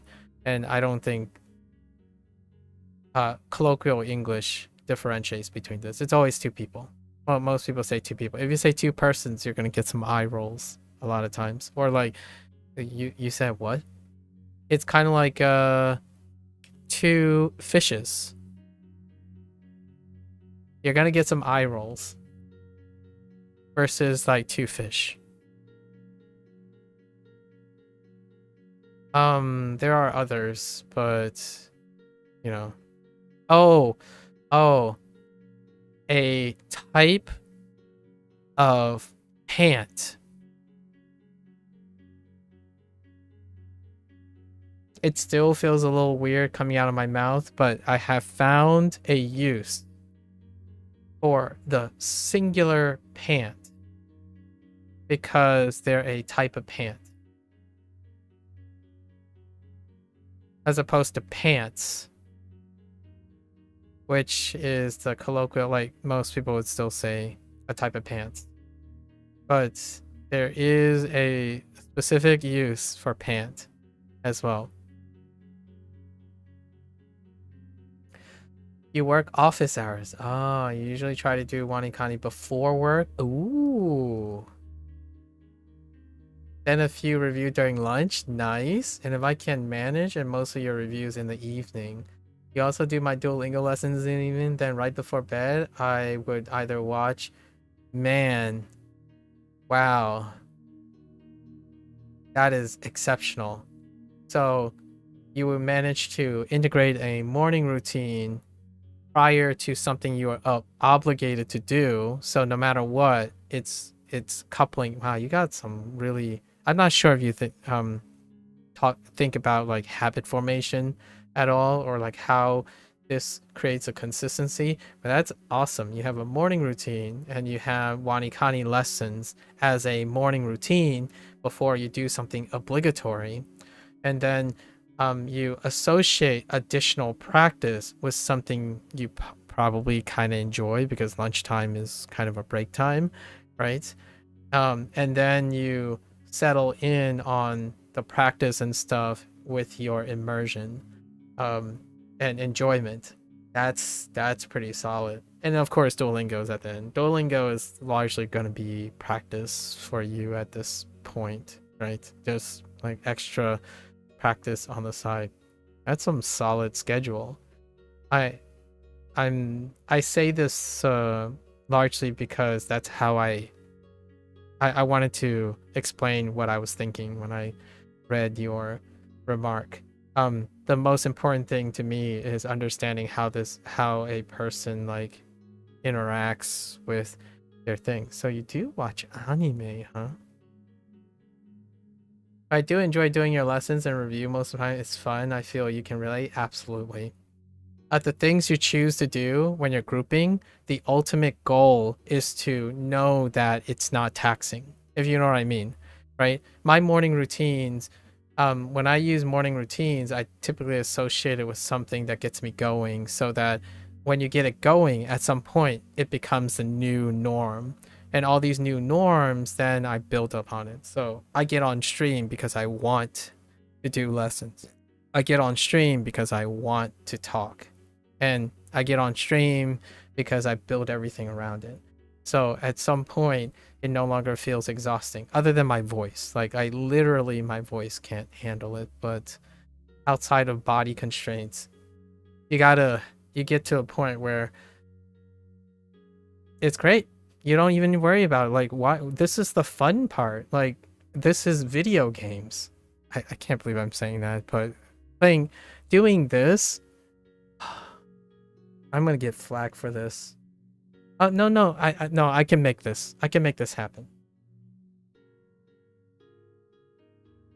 I think learning a language is more entertaining than a video game you learn nothing from. That you feel you learn less from. So that's not to say that I don't play video games. I love video games because you can learn and do other things on top of it, right? There's more to be offered. However, I would prefer to do this if it's a video game that I do not also learn on top of being entertained, because it's it's a diminishing return kind of thing, right? I'm being greedy with my voluntary choices.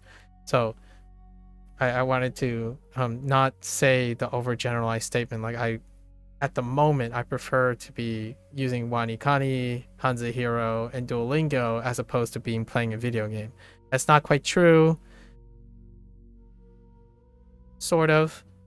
The game that I'm going to play soon, like multiple games that I'm going to play soon, is this with video games.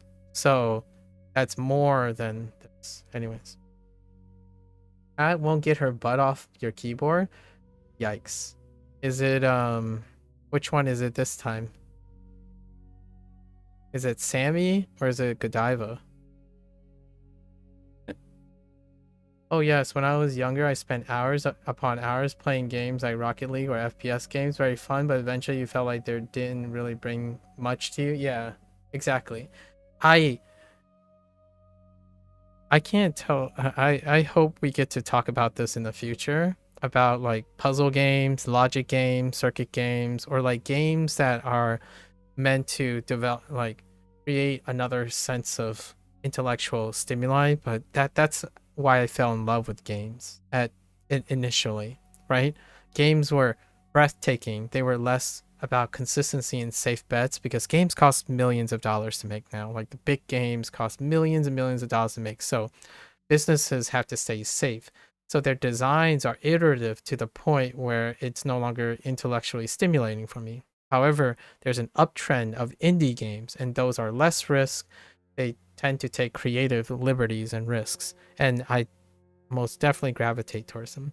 There is one big exception now, though, and that's Like a Dragon, because there's an extra incentive for culture and multilingual, like language learning. So now I have a AAA title. I still don't think Sega's production of Like a Dragon is like skirting the type of concerns that they are iterating on their stuff as well. Like most AAA titles, they iterate on mechanics. However, playing the game now, it's 3 times as valuable in intellectual nature because it's in Chinese, Japanese, and English. Godiva being very Velcro today, but it's your day off. Oh, ooh. What are you doing on your day off, Blair? Yeah, let's have the talk someday. I also have a 6-year-old daughter, and I sometimes hear the video games equal bad for kids speech from people. I certainly have a much more nuanced view on that. Oh, yeah, that's definitely a discussion for another time. Like, this is kind of maybe some rhetoric here, and then we won't expound upon it maybe for another time when we play video games or something. Video games, if you're passively consuming video games and passively constantly iterating on the same thing, that can arguably, yes, stunt the learning growth of a child, like, because it reinforces normalization and habit formation on a very select habit, right? However, that is predicated on how the user interacts with the video game.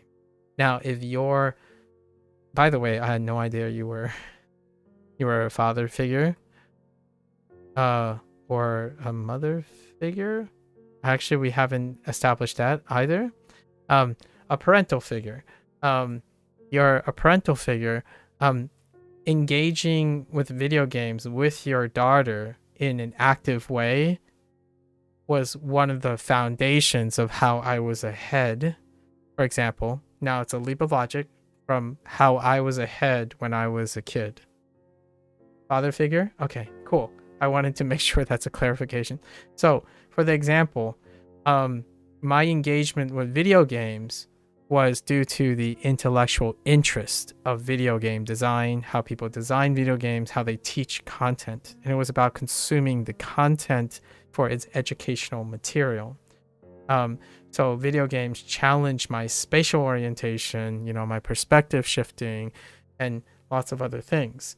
Now, if you keep buying the same video game, for example, you could do this in a different way. If you expose your child to, let's say, safe oriented, whatever your preference is, if you expose them to a myriad of video games before they form a habit and selection preference for very specific games, then their learning capacity goes way up from an exposure standpoint.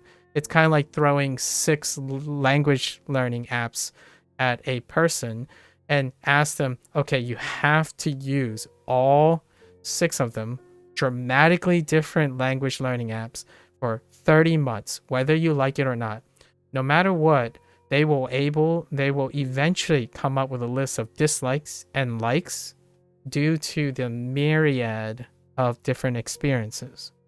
The whole like video games is bad for kids thing as a rhetoric is, yes, it's bad if kind of from a developmental standpoint, if they're doing the same thing, have the same engagement, and no intellectual stimulation anymore, but a habit formation that's like Pavlovian conditioning, basically, to one set of stimuli.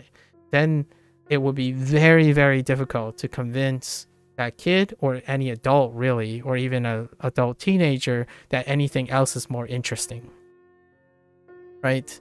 They haven't started a new game, so they have no practice or formation on how to start new things again or start over, which involves learning. Learning is always starting over because you are learning something you're not familiar with. So when a game becomes too familiar and businesses and algorithms continue to reinforce that, then yes, you could make an argument that it can be a little bit bad for kids' development, right? However, if you're a cool father, I would totally join in.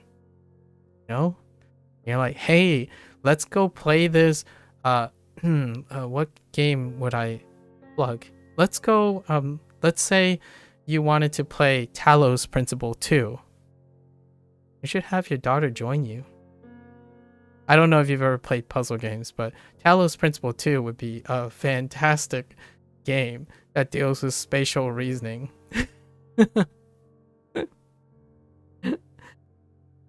And if you're like smiling and enjoying it and stuff, oftentimes a vicarious participant will find some sort of sentimental attachment to it, especially if it's like a relationship with a significant other. Like, I can probably convince someone, like one of my friends, to be interested in something if I show them how interested I am in like racking my brain on a single puzzle for like 3 hours. I have quite literally done that on stream before. It's a series of Zachtronic games. They're built on logical circuits. Like, you are meant to build circuits, as in like a rudimentary way of coding, like how you would build logical circuits. And I swear there was one time I sat there for 3 hours and I'm like, I can't get this. But I kept going. I'm like, all right, you know, switch on, transfer this, store this value, switch to this, store this value, and maybe I loop back here. And then that's how I like create the loop, and then I add another loop. Those games are wild, but I most certainly had a wonderful time learning how to think in a certain way. Anyways, all right. A father figure. My immediate thought is, wow, so you're managing to do all of that, learning the language, and you're a father figure. Boy howdy. Blair, you have some competition. Now you're gonna tell me you have 2 dogs, a bird, a burb, and 2 cats. Gecko, you don't have pets, do you? Let's definitely talk more about this, and I'm looking forward to my stories, insights, and ideas. You don't happen to have pets too, right? Because Blair has pets. It's not a competition. I'm just saying. I'm genuinely incredibly impressed by how other people achieve and build skills without the luxury of time and other obligations, free of other obligations. You do have a cat, but not too high maintenance. Okay, so you basically have the opposite of Blair's cats, who always sits on her keyboard and interferes for attention. I'm kidding. Obviously, pets are very adorable for that very reason as well. Okay. We have two, and when you have two and person and then put them together, what do you get? You get a pair or two people. Wait, oh, that's just the meaning. How do I get the read? Okay, so futari, right? Futari. Futari. So, do they relate it to futatsu? Yeah, they do relate it to futatsu. The reading for this word is quite strange. If you know futatsu reading, you can use that to remember, okay, that, and then put the ri. But the ri that is in hito is a total exception. Sometimes you won't see it too often, though you may have seen it in hitori. If you use the reading of hitori, aka if you learned it already, then definitely use that. If not, do your best to remember. Yeah, that's how we go about it in Duolingo. Yeah, that's how we go about it in Duolingo as well. To get the futatsu and hitori. In any case, you have reviews to do, and I really need some sleep. Bad sleep habits go bad. No, right? Absolutely. Sleep hygiene among the top 5 mandatory things. Absolutely. And thanks. And yeah, we will be very curious. I can't wait to share even more thoughts, and I can't wait to hear your thoughts. I'm already excited because of the teasers. You're practically teasing season 2 and season 3 at this point. Have a good one. Good luck with everything. Good luck with work. Now that I know you work as well. Yeah, good luck with everything. I'll see you in the next day or 2. またね。またね。おやすみなさい。Let's see. 2人の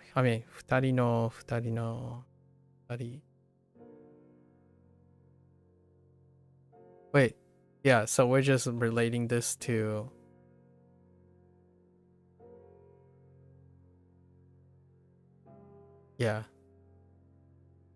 we're relating this to Yotsu and D from Hitori.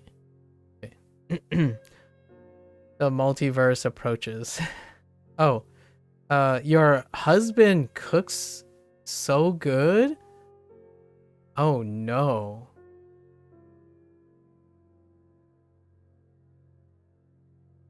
I'm gonna make a husband joke, like more of a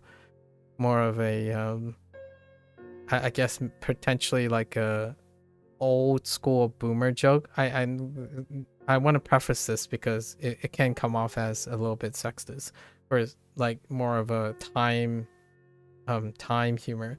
But my thought was, whenever I feel Americana couples get into the kitchen, my thought was either you're a chef, so the husband would be very, very excellent at cooking, and that would be like the thing that wins over the significant other's heart, or there's this like open secret, like, hey dude, don't outcook your missus, because if you do, it's like more than likely to backfire. You either have to do it for the rest of your life because that's how you show their love and you don't really want to cook all the time, or you might overshadow their pride and you know, about being good cooks themselves. So that's kind of what I thought. Like I had like a funny like a smirk on my face, thinking like in my head like I wonder what your husband is thinking when he's like doing his cooking. I'm going to start sounding more unhinged the longer I stay away.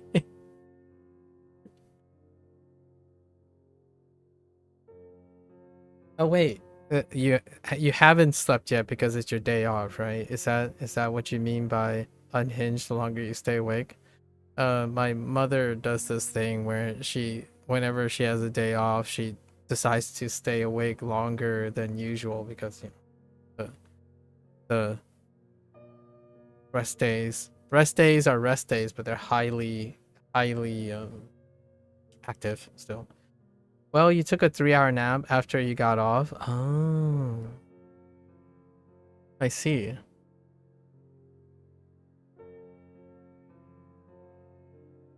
Sounds like a pretty decent 3-hour nap. And you just took a fancy gummy because day off. Oh, a fancy gummy, you say? A fancy one. Special gummy. I see the unhinged come into light. Oh, hey. Musume. They decide to use hiragana for musume. Ari no musume, 2 daughters, the couple's daughters, right? Futari no musuko. Okay, so they wrote that in kana. Interesting. Futari no tame. I haven't gotten tame before. Huh. Oh wait, just kidding. I have. Okay. このアパートは2人には大きい。Oh, not that. Oh, yeah, that's fine. Wait. 2人には Oh, 4. Oh, okay. I see. 2人はバドミントンバドミントンのパートのダブルスのパートナーです。Oh my gosh.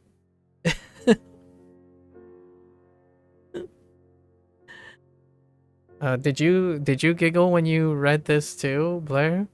Like this stuff makes me laugh because every time you have to read katakana ego, it's a hoot and a half. Mixed feelings all around. Sekaku. Interesting. Sekaku futari no ためにオーダーしたケーキなのに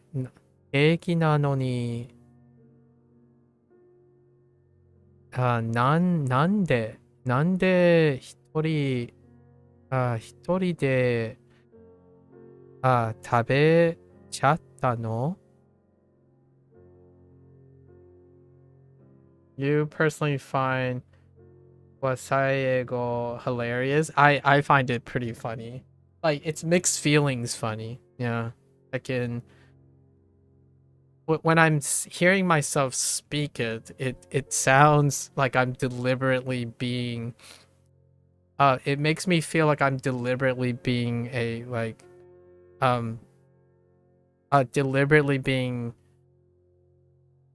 doing an impersonation. Like every time I read it, it makes me feel like I'm trying very, very hard to do an impersonation.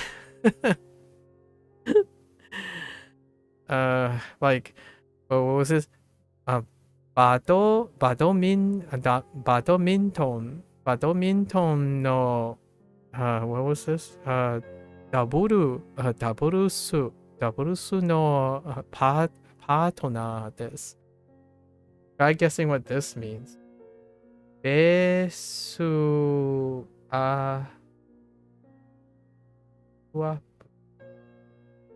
Beswap. Beswap.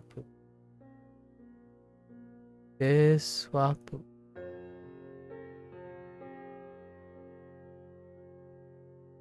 No idea. It's not a term that I. Oh, okay. Hear me out here. When I learn kata, like for ego again, I have to hear the terms and I treat them as separate terms and not like what they sound like, because I'm terrible with ad libs. So what is that? It kind of sounds like besua beat up. No, better. It just kind of sounds like bed something. I don't know. It's a word used in the office.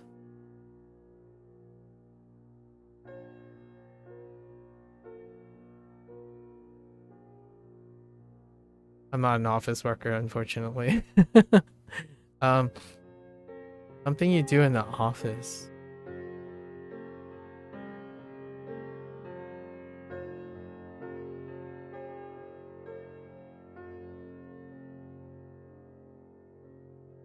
Nope, no idea. It's a raise in base pay. Are you serious? Wait. Where's the root in this? So best, like best offer, best up. All I can hear is best the entire time, like better, best. Oh, base up. Oh, base pay up. Oh my. That's brilliant. That's beautiful. I'll have to remember that for the future. Besu up. I see. Now it makes sense, because now I know what it's, for lack of a better word. Now I know what it's based on, right? Besu up. It read like that though. It did read like two different words. I just had no idea what the up part is. But yeah, it does read like two words. Nice. Neat. Very neat. I'll keep that in mind. What is a word that... Oh, Blair shared a word early on in Duolingo that they don't use it very often, but occasionally it gets confused. Head to hone. Head. Is it like head to hone or head to hone? I think it's head to hone. Head to hone. No, head to hone. Head to hone. I'm like, head home? That's what I hear immediately. I'm like, head home? It's headphones. It also doesn't help that English like is not quote unquote phonetic in the same way, like because of how English has so many like slight wiggle rooms in sounds that it can be a lot of things, and it often it's like, oh, I just tell me what it is supposed to be. Anyways, glad we had this talk. What's the next one? Wait, they went from Totsu. How did they go from Futotsu to Hitotsu? Oh, I mean Hitori. Sorry, Hitori. Hitori.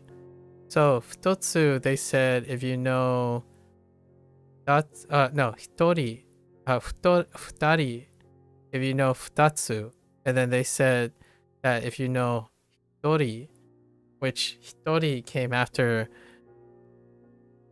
Dari. Oh, okay. Anyways, it's the same lesson. Do I know about the famous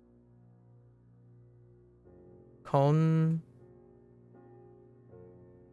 Oh yeah, Consento. Yeah, the famous Consento. The outlets. Yeah, Consento. Yes. Yeah. I think Pasocon goes in the famous category now too. Pasocon is definitely it's that I feel like that's a pretty famous one too. you kind of can't get around without Pasocon, which may throw quite a lot of people off because nowadays people don't think of Pasocon as Pasocon, as in like a lot of times when you ask someone, do you know what a PC is? They might not actually know what PC stands for anymore. Pasocon. As opposed to the word computer, right? Or a computer or desktop. Pasocon. Actually, a laptop would largely qualify as a pasocon too, a personal computer. So, weird, huh? Times have changed. Alright. When there's one person, what are they? Well, they either just going to be simply one person or alone.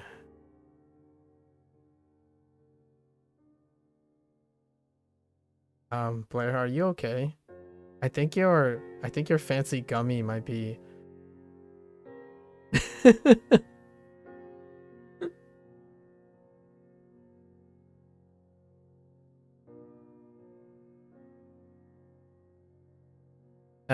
okay, hitori. Hitori.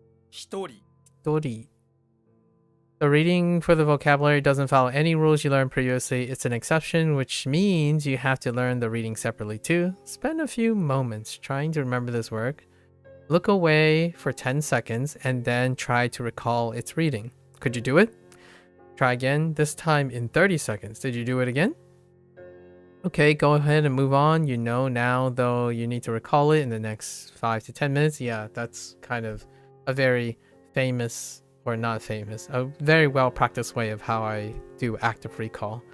And now for like something like hitori, it's indefinite. Now, obviously. Alternatively, if you know the reading for the word hitotsu, hitotsu, the same level as this word, you can know that it uses the same reading. Yes, that is exactly how we are using that. One person, why is that called alone? Rip, I know, right? One person. No, like, why can't we have pasopon for a personal phone? Why is pasocon special? Pasopon. Pasophone. What could you get? You know what? Let's find out if pasophone is a thing. So we would probably use phone. Pasophone. It's not a thing. Interesting. So it is free. Pasophone is free. Huh. At least the way I'm pronouncing, or the way I'm typing pasophone. I'm typing pasophone. Oh, but it could be.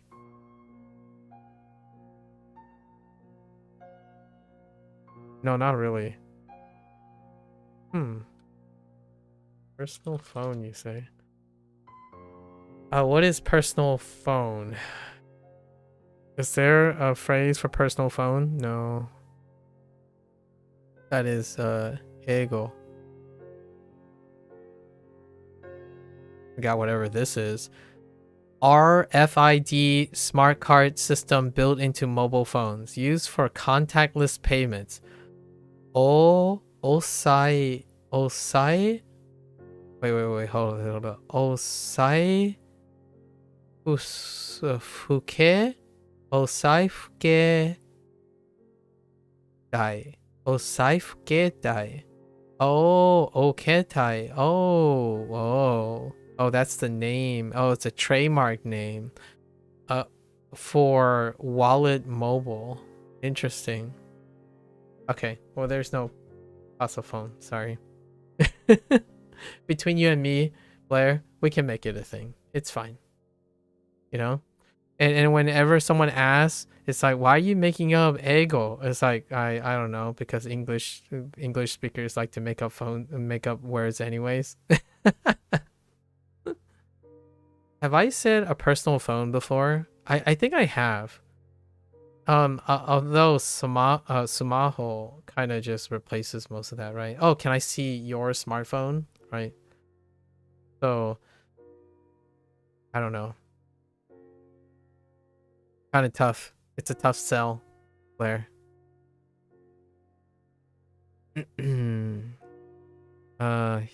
そう、一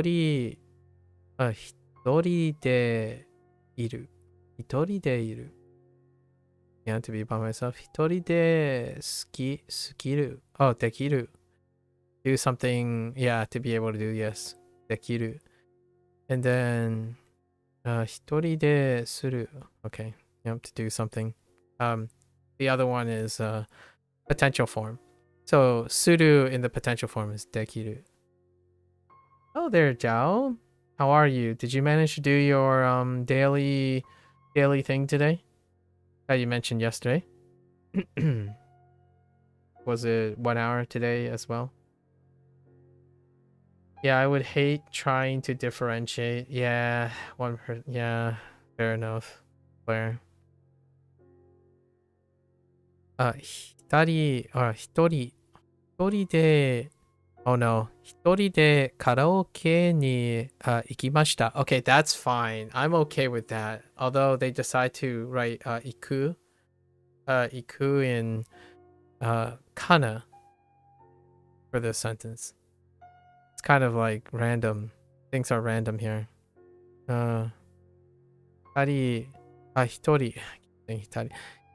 一人なので oh man. Counter でもいいですよ。counter. Okay. 初めて一人でoh no, ドライブ oh no, wait, ドライブ oh my gosh, ドライブに行った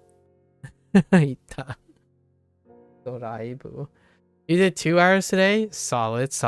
Moderate yourself. 2 hours, you overachiever. You doubled your time. I was expecting like, yeah, careful. You gotta pace it out. You gotta feel good. I would have taken 1 hour and 1 minute. Overachieving here. Well done.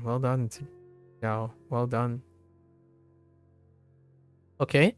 It says Hairu. I mean, iri? Ai? I? Maybe both? Okay, to go in. Okay. This vocab word has, yeah, okurigana, which the hiragana part that comes after kanji when the vocabs. Yep. So okurigana. Oh, I didn't even have the term for the thing that comes after. So okurigana. Okay.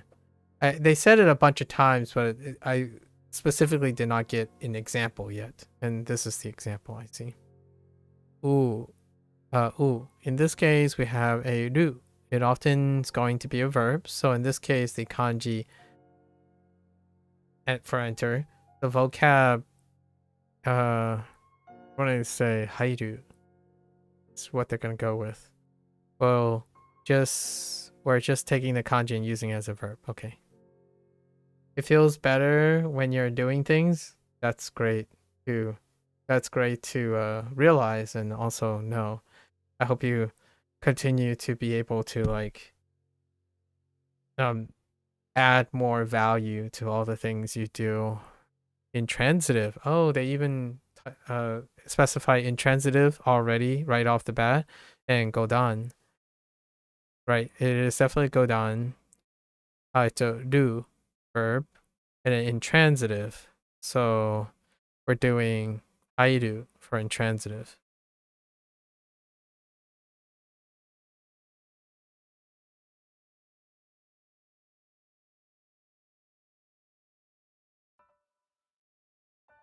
So let's listen. 入る Airu. 入る Airu. When a vocab is a single, you're right, we got that. When you enter the room, what do? You say hi. I love it. I love it. I love it. I love it. Actually, I did not have that as a my mnemonic for hairu. My mnemonic is related to the first character that was introduced, which is iriguchi. But iriguchi is not necessarily hai, because to enter something transitive is a different read, and that's why I got iriguchi as my first one. That entrance. Let me make sure all this stuff is still, yeah.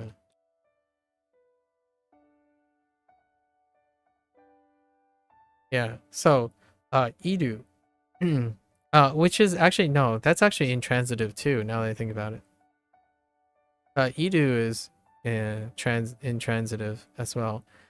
So that's doesn't really help, does it, for the transitive and intransitive part differentiation? But in Duolingo's order, iru was before hairu, and then iriguchi was the subject that was related in its kanji. But now we have hai. I like this. I really like this. Hairu. To everyone to the point of absurdity. Hi there. Oh, hi, Frank. Oh, hi there, Susan. Oh, hi there, Lamp.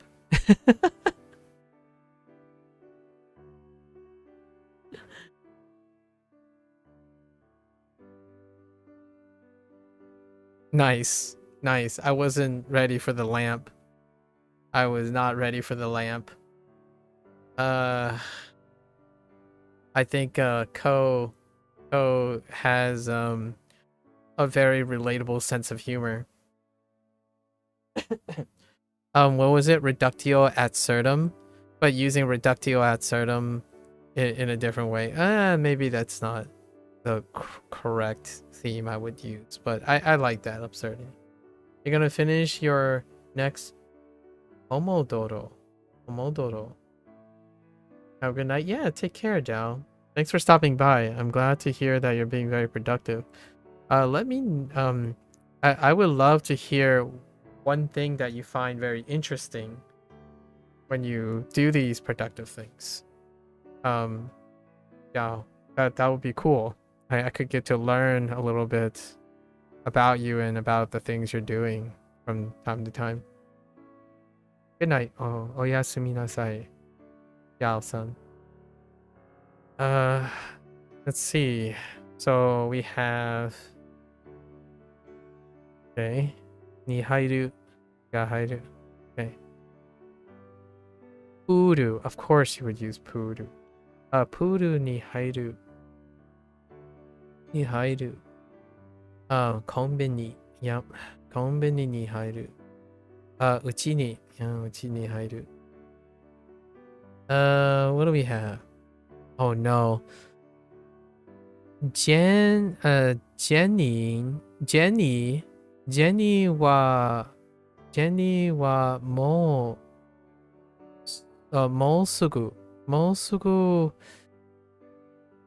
in da nationalsu. Oh my, no, naru.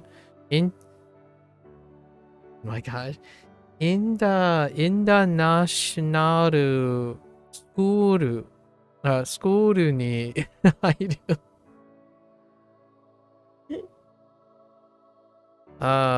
Instead of something like what? Ryugaku? Maybe? Ryugaku no Gakko? I don't know. Maybe? Or something like that. Oh, no, international would be a different thing. We could use like maybe like foreign, maybe as a combination of like guy and something else. International. Maybe like use international as an adjective. And then gakko. Yeah, you could use like Goku Sai. Yeah, Goku Sai would work. Yeah, Goku Sai no Gakko. Gakko ni hairu. Wow, man. International school ni hairu. Ni hairu. Oh man. Maikeru wa hitori de karaoke ni hatta. Oh, feels bad for unless Michael really wants to go to karaoke alone, but I feel like that rarely happens. Well, I like to think that rarely happens, but it probably is more common than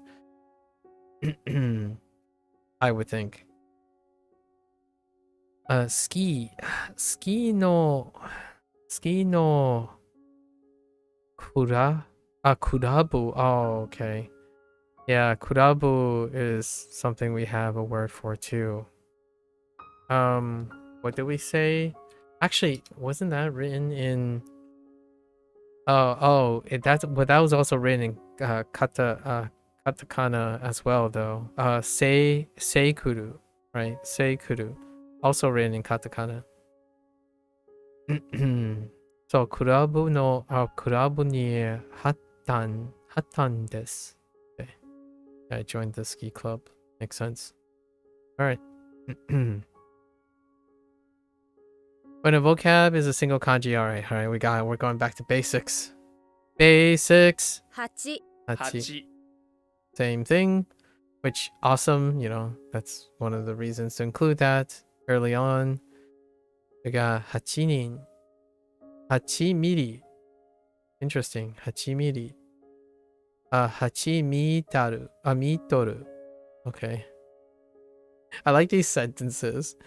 これは8ページのエッセイです。トイレとペーパー。Oh yeah, ト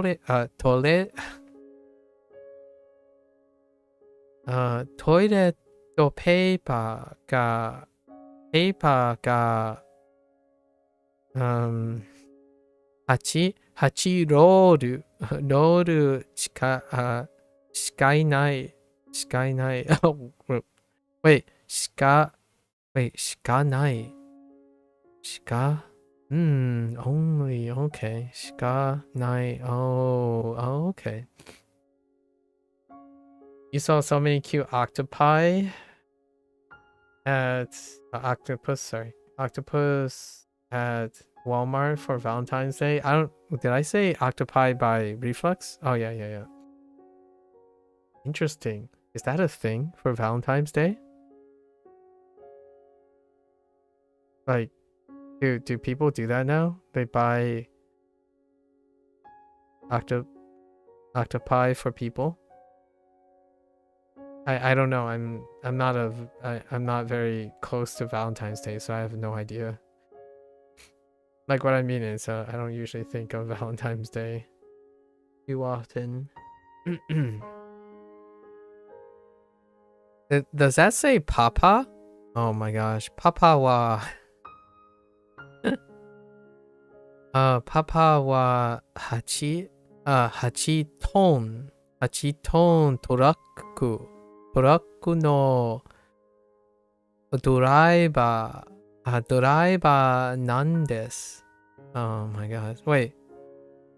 ドライバーなんです。Okay.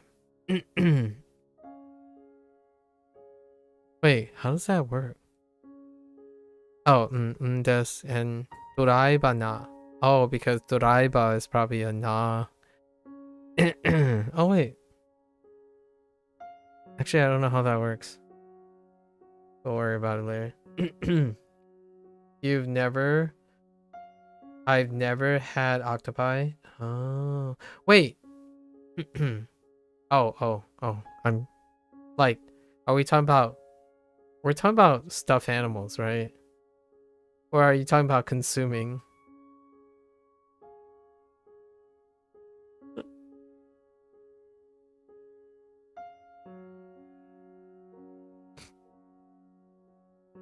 This word follows a number of things. Okay, we're fine with that. And for 8 is atsu. Oh, yatsu. Oh yeah, that's right. Yatsu. 8つ Yeah, yatsu. 8つ Don't know why 8 makes me think of octopus. Well, it's 8 tentacles, right? Right? 8 tentacles. These are tentacles.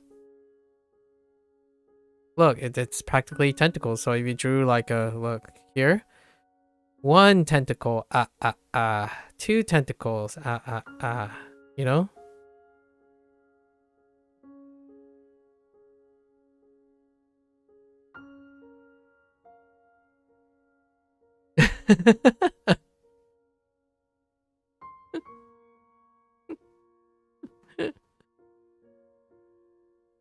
You know, and then you can put like a really large eyes, you know, color it in. Make sure to leave a little bubble, right?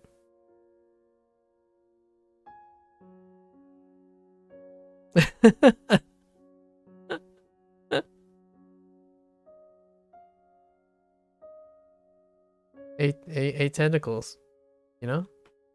you have popcorn, don't worry. I'm fine. Okay, so what 8 things do you have? You have 8 yachts. Oh damn. Oh dang, I'm a baller, man. Dang. Imagine having 8 yachts. I can't even afford 1 yacht. How much do yachts go for?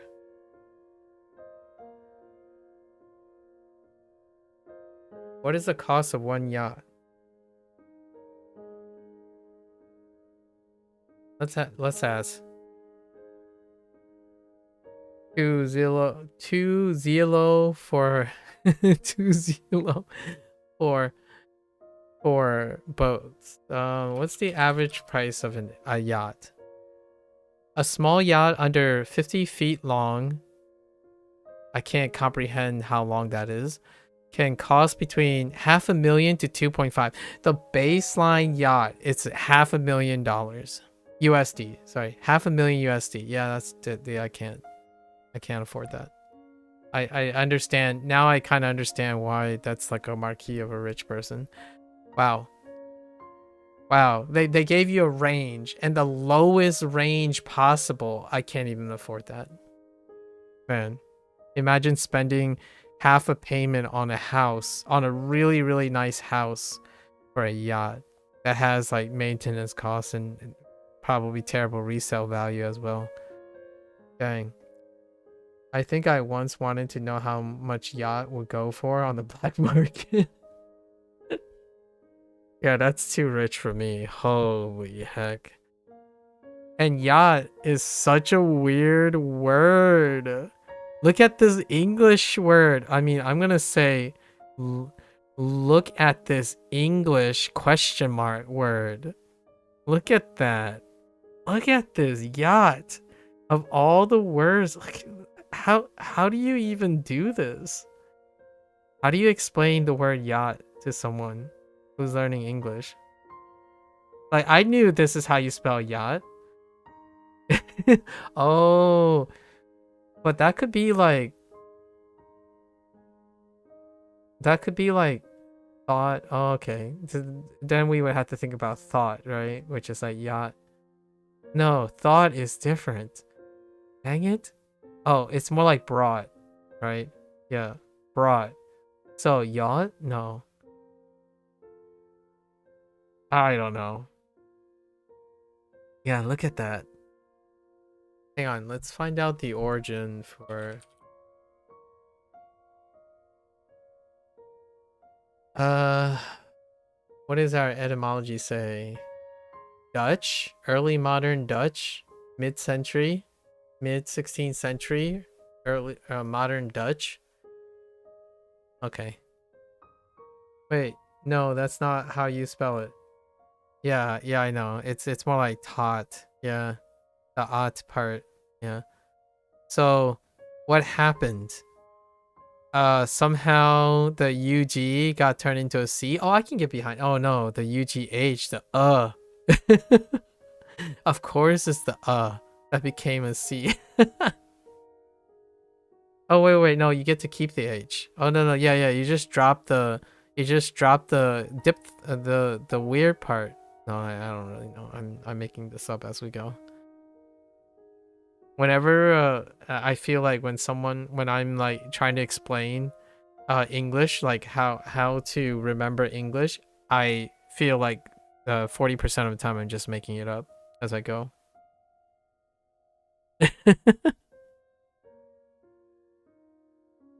Which I feel like that's how I approach Japanese most of the time. Like, oh, do you need to remember this? I'm just gonna make something up. That's kind of... Although I feel like Japanese have elegant rules and construction and stuff, so I'm learning a bit of a lot of that now. To CH pipeline when...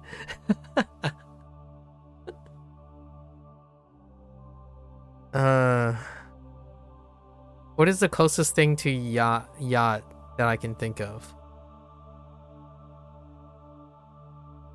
No, yacht is pretty odd. No, yacht is pretty odd. And it's not French, so we don't have to, you know, put down our riot flags. It's not French. So like it doesn't derive from French this time. So clear on that. So what do you think you have? You have 8 yatsu. It kind of reminds me of yatsu, actually. Honestly, if I had to pick between pronouncing it yacht and yatsu, I would probably pronounce it yatsu. Like looking at this spelling, right? Looking at this spelling, I would be more inclined to say yatsu as opposed to yacht.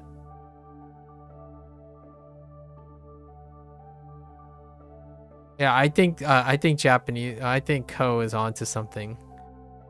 This is a better representation of yatsu than yacht itself, the English word itself. Go ahead and count them drifting on the water. They're beautiful. Also, we're officially a multi-millionaire, so no worries about that. Also, be sure not to be confused by this particular reading mnemonic. It includes the tsu.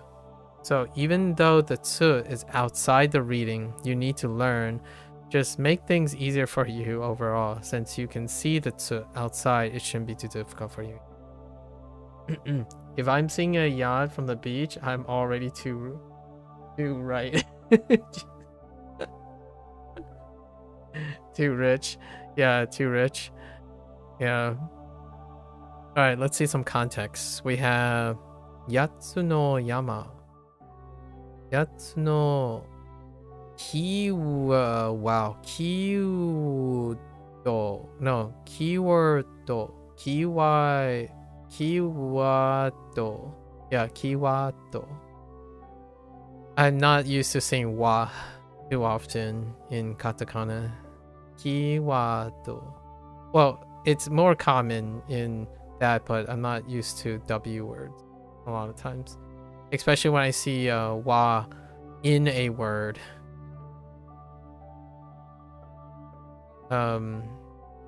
Let's see. So yatsu no type. Okay. Iwado. Iwado. Iwado.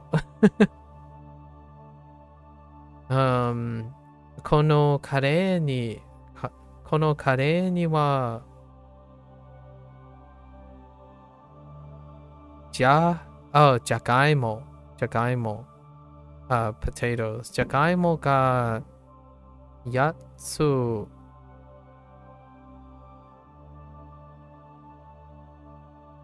入っています。Wait, no, that's E. No, hi. No, that's E. Wait, that's hi. Wait. Yes. No, yes, no, yes, absolutely. Wait. Hold up. I think it's the other meaning, right? Or no, it might. Oh man, I don't know.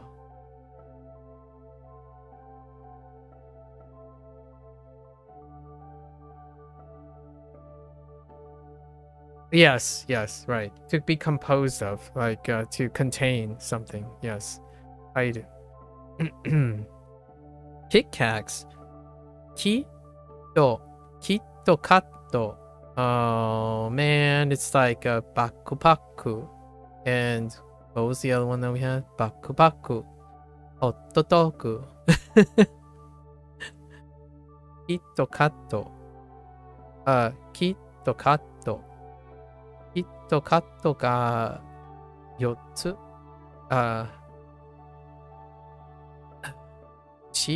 口に入っています。入ってます。Checks out. Okay. Instagram. うちのおばあちゃんはインスタだ No, グーインスタバック Oh my god インスタグラムインスタグラムインスタグラムだけやつもアカ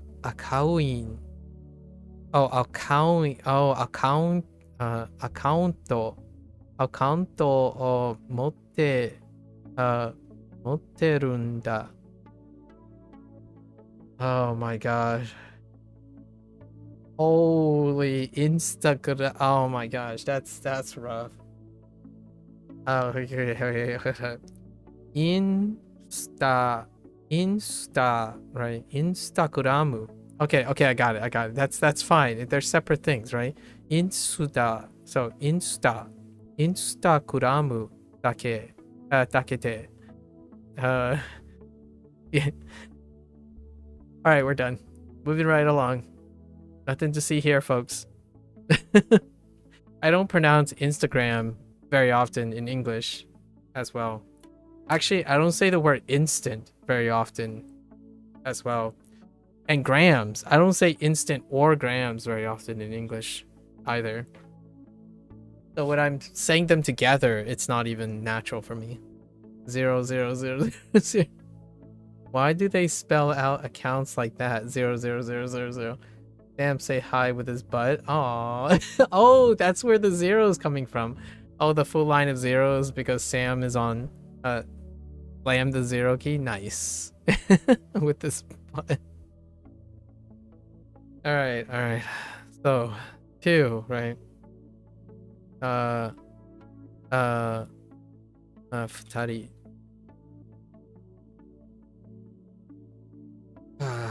One person. Or alone.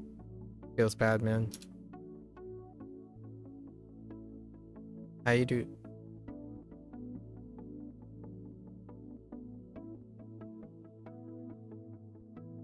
Still thinking about Hachi.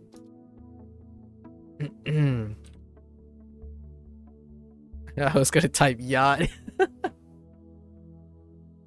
8 people. I was gonna type yacht or 8 things. Jeez.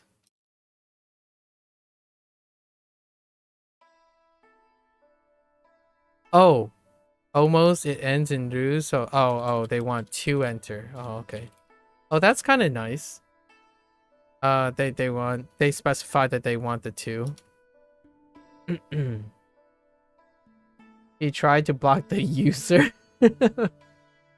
Feels like if I keep laughing so much, you're gonna puke. Oh, okay. We're gonna stop. We're gonna stop. That's okay. Sam's butt might do that.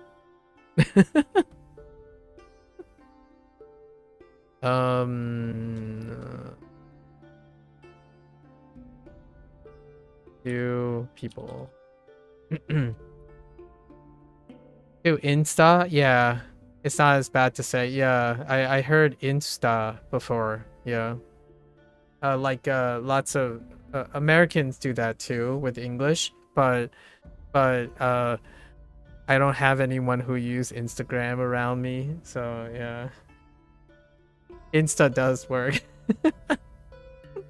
Dude. I think the reading part is the funniest thing. You can't help but smile how long, like how wide it is. It's so wide. Okay. Okay.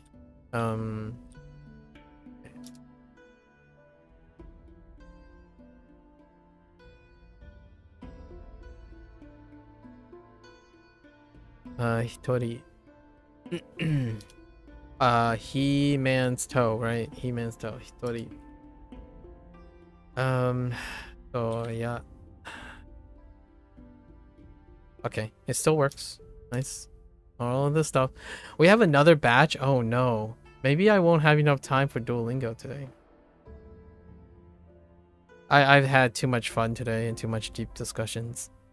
Okay, so power is still power. Alright. We got it. It's a noun. Yes. Little duo. Small like Japan country. WaniKani would be a funny way to judge how well people read words currently spelled in kata. They do cleverly replace all the nouns, most of the nouns and stuff in their context with katakana. I am doing that to practice my katakana though. Yes. And then yes. Chikara. Chikara. Whenever, okay. The most powerful man in the world, all his powers come from his chi. Oh no, that's not those cheeks, guys.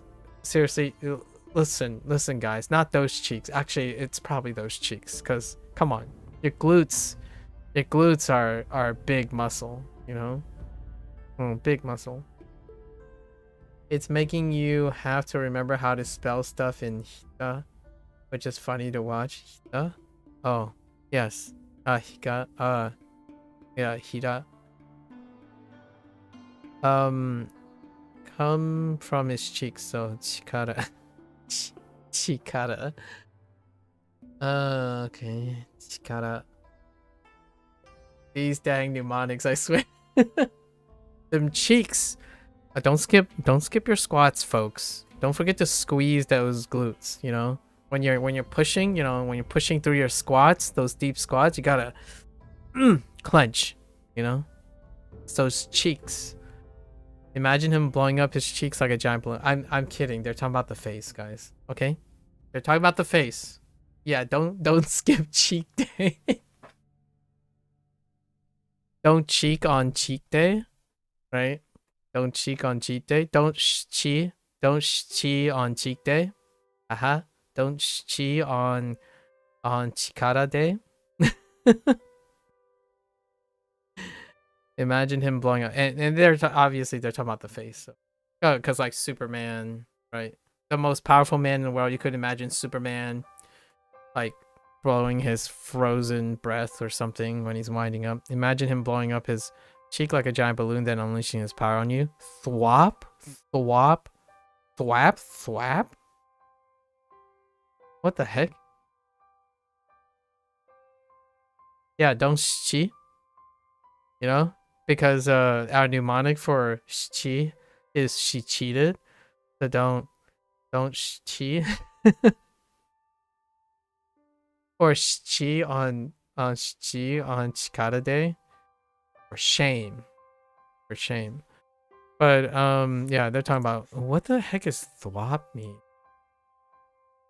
I don't actually know. Thwap. Thwap is an onomatopoeia that means a loud, heavy slapping sound or impact.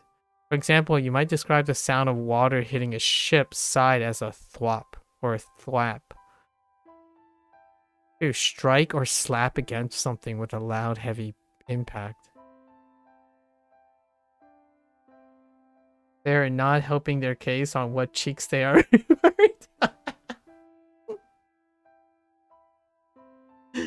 That is so true. Oh my gosh, slap those cheeks, guys. Just gotta, you gotta slap those cheeks, you know, slap those cheeks.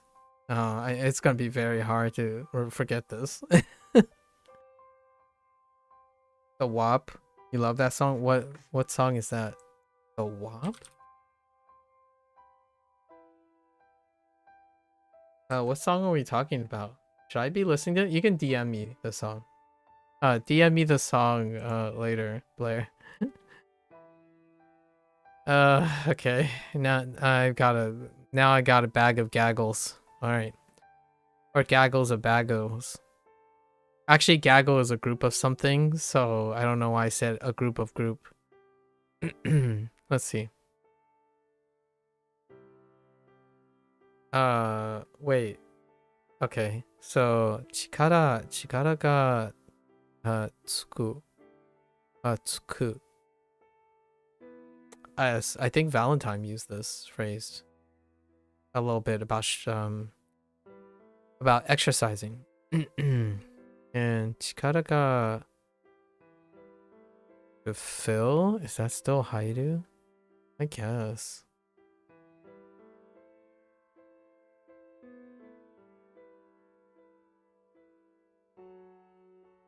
Yeah, I haven't seen it used this way, so I'm not quite sure. And then, chikara ga aru. Okay. So, chikara no,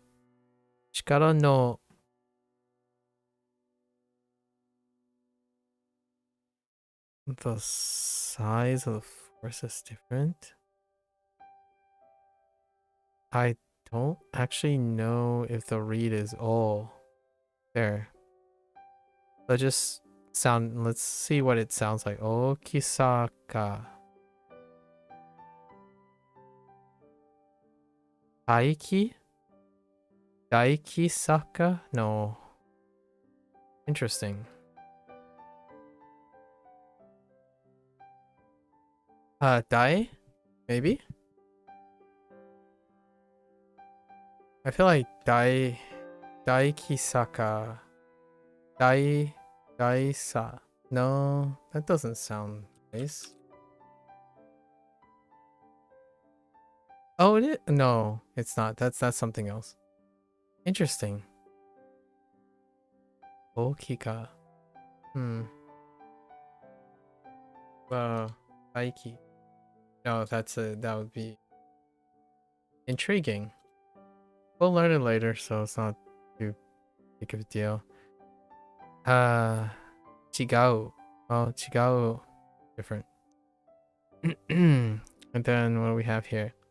Uchide wa mama. I don't know which one it is on this read. This one right here for size. Gaiki kind of sounds okay. Okisa Saka. That kind of sounds okay. Like pretty much all the reads are. It's Okisa? Okay, Okisa. Alright. Like the meaning is still there, obviously because of the character. But I am unfamiliar with this usage at the moment. うちではママが大きな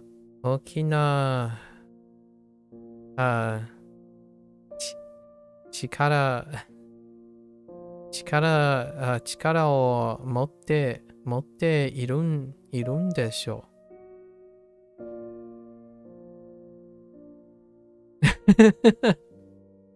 That type of power. Okay, that's a pretty good one. I wasn't expecting that type of power yet. Oh yeah, instead with the sa. Okay, yeah. So it's replacing the na. Okay, that's what I was assuming at first, and then I wasn't so sure anymore. Okay, and then we have ira. Okay, wait. Riraksu. リラックスしたいのに、リラック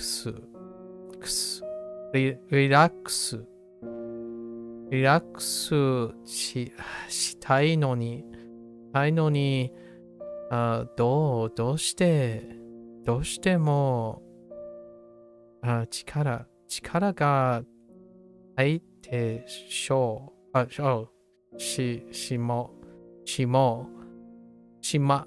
まおう。Jeez. That's Shimo. Interesting. That's actually a little something I haven't used too often as well. Ekin Iraksu. You know what that reminds me of? The Iraksu. Duolingo introduced a new pronoun, like an American noun, American proper noun, and they decided areksu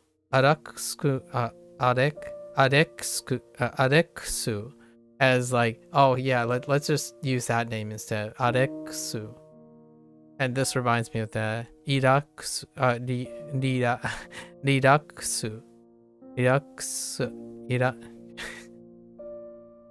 Alright, we're done. Next one.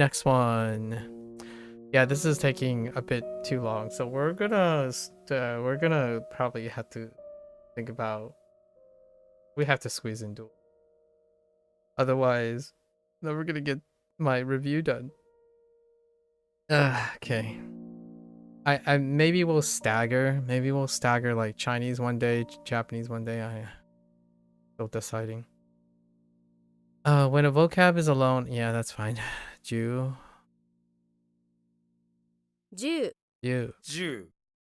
Oh my gosh, that's a little zebra-y. Shinichi. Ju. When yes, okay. Excellent. I'll take these. Okay.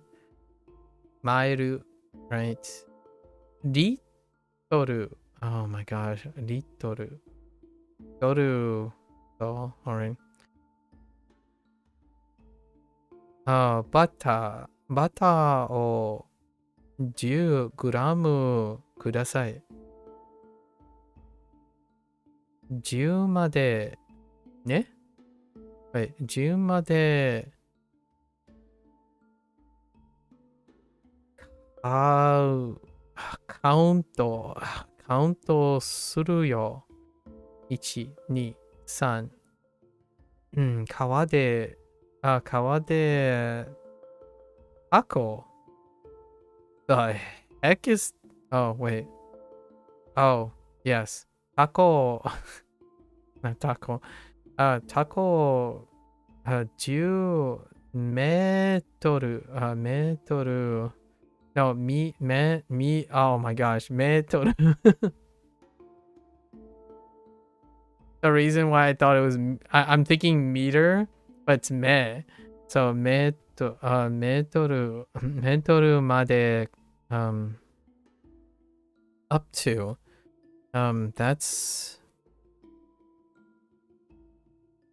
It says,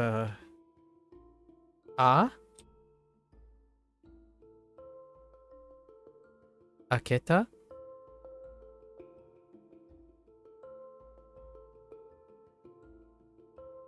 No. Oketa? Wait. Hold on. Let me look at this again. Oh, ageta. Ageru. Ageru, right? Yeah. So, ageru was the root word. So, kawade, yeah, which makes sense in the translation. Okay, next one. Sun, numerical. Fine. Sun, we use Fuji-san, right? 3 3 Okay. Chimu, of course it's chimu.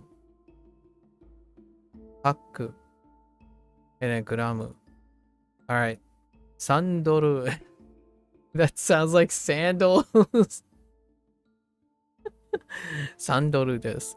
Oh no. Sandoru desu. It sounds like... Oh, that could be a little confusing. Okay. はじめの3レッスン。いや、レッスンもでは、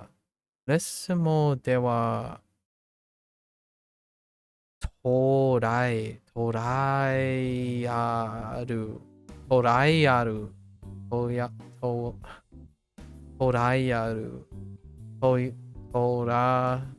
ライ、man, my gosh. Luckily, sandal is, yeah, san with a, yeah. But it can be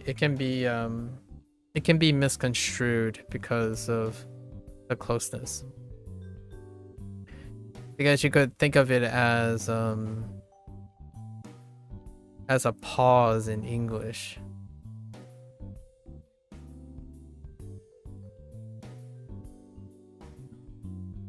Like sandal instead of sandal. And it's sand in English, and it's not sun, and so like that. It could be also sando is in sandwich as well. But they both have in them. They both have an so torai aru desu. Kono kitchen. Oh, why not daitokoro? このキッチンには3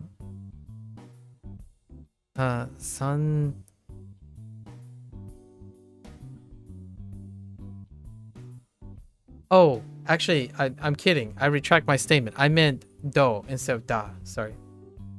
Do instead of da. Sorry. I was thinking, no, wait. San both have but yeah, do and da. Sorry, do and da. But sando can also be oh, but then you have ru, so that's good. Oh, I see now. I actually see how they differentiate. Oh, that makes sense actually. So you have like san right, san da ru, right? And then you have what you call it? San do. Or we don't have to write. Well, we'll just keep it that. The sun as in like sun. And then doru. And we have sando. Sando. For the short sandwich. I'm not sure if sando, is there any sando outside of sando? Oh, there is also 3 times too. True. But no do at the end. I don't think you can pull a do at that. Nah, you can't pull a do at that one. It's all good. We know we can't mix it up, right? Famous last words. I know. What the heck is this? Sun dai pu. Oh, taipu. Taipu arimasu. Alright. Let's keep moving before I lose my mind. Okay, so we have sun. Oh no, mitsu. What are you gonna give me for mitsu? Right, the word, yes, that's fine. Yes, 3 things, got it. Alright, yes. Mitsu. Mitsu. What thing do you have 3 of? The 3 things that you have are actually 3 versions of yourself. Who is the real you? Oh, okay, that's a bit of a stretch.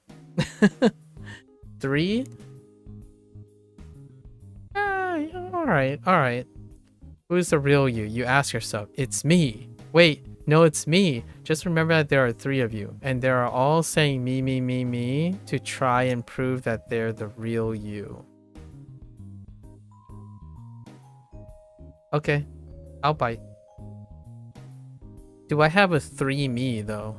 I think I legitimately have the 3 me. I have the American me, the Chinese me, and the streamer me. Oh, but then that means there are 2 versions of streamer me. Maybe not. You know, there's just the English streamer me. And then we have the Chinese and American, right? I got this. Which one, and I will say that it's which me deserves more attention, right? Which me, senpai noticed me, right? Alright, that's fine. I can get behind that. 3 me plus 1.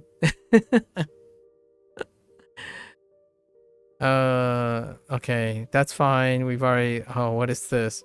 Kono, suitcase. Oh my gosh, suitcase. Kono suitcase ni wa meron ga mitsu iru. I mean, hairu. Sorry, hairu. Inside. I just animated melons inside a suitcase. Or I just animated melons. Koko ni boru o mitsu hairu yo. You can fit 3 balls in here. Manga? In where? In here, huh? Okay. I guess yeah.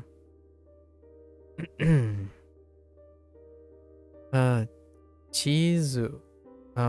Cheese burger. Cheese burger o mitsu order shita kedo to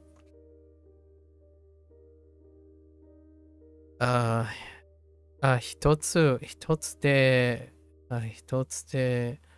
3つ食べます and 食べます isn't, I guess they're writing it in kana for the time being. All right. Yeah, same thing, same deal. Right, 3 people. Got it. Oh, yeah, 3人. Okay, okay. This is Jukugo, a kanji compound. Yeah, true. Okay, which usually means onyomi readings from the kanji. Oh, honestly, I didn't even think about it that way. Oh, Juko. Interesting compound. Okay, since or that kanji has 2 onyomi readings, there's a mnemonic to help you remember which one to use. Ah, okay. Apparently, there are 3 people working as Santa-san at Nintendo. I got it. Fair enough. I was gonna use the same thing, and we have to find out which one is complaining about the jeans, though. You know, but we don't know, so it's definitely not jeans, right? Santa-san at Nintendo, we're trying to figure out who knows the jeans. So jeans are unreliable, so we stick to Nintendo. It's a big company, so obviously they need 3 Santa. I don't know why I said Santas like that. But that's fine. Santa-san. Okay.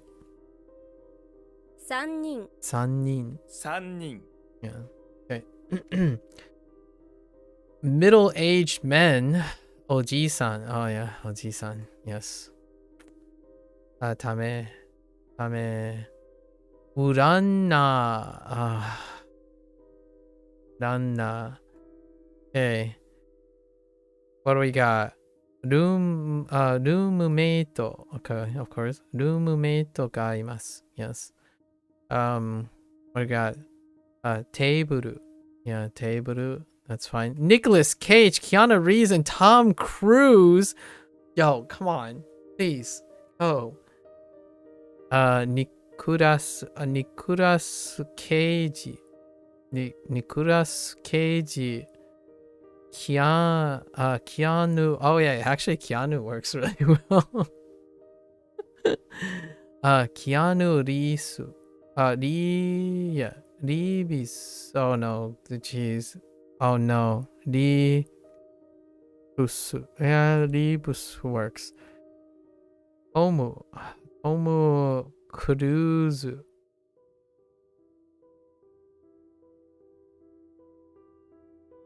All right, we're fine. We're moving along. I think these are our last lessons. What else? Kono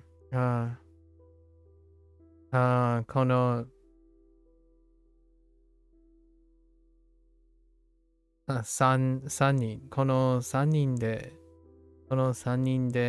誰が what type? 誰が type? Who's your type? Oh, that's interesting. 誰が type? Huh. Alright, we're doing our quiz. Oh, okay. I wasn't expecting today to be a vocab day. I should have kind of anticipated that.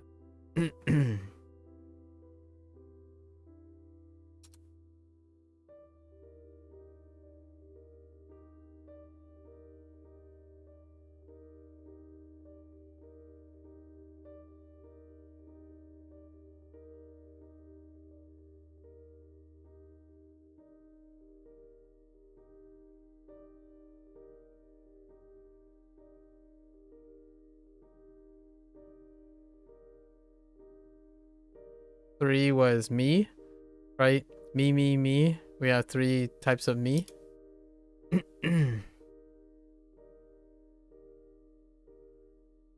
The heck was 10 for?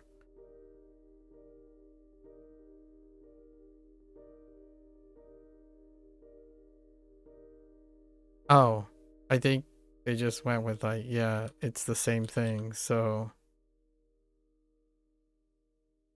Right? Yeah, that's why maybe I don't remember a mnemonic because there wasn't one.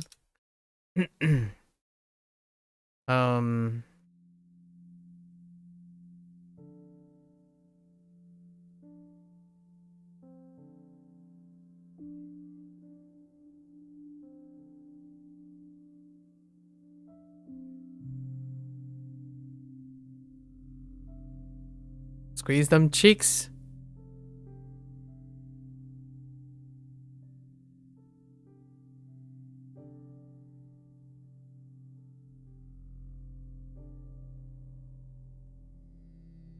3 Santas at Nintendo. Oh boy. We made it. Oh no, you still can't advance. Okay, so we got more. Lesson pickers. Wait. Oh, there's more. Okay.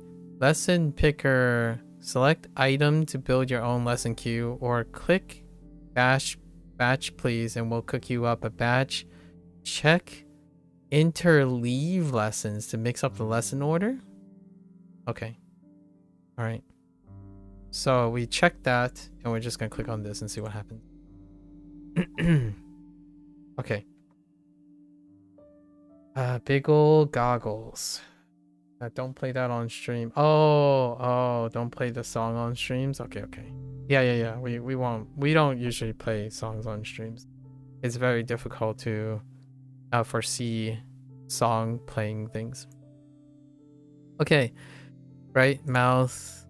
Kuchi. 口 Kuchi. Kuchi. When a vocab. Right, and right. When you do not learn from which you do not learn from learning the kanji. To remember this word, you should use a mnemonic. With your mouth, make a kuchi kuchi ko. Kuchi kuchi ko. Go ahead, make it. Focus on your mouth and try to imagine each shape. Kuchi kuchi ko. Each shape makes while zooming in on it. You're talking to a baby, which is why you're making all these ridiculous noises. Also, instead of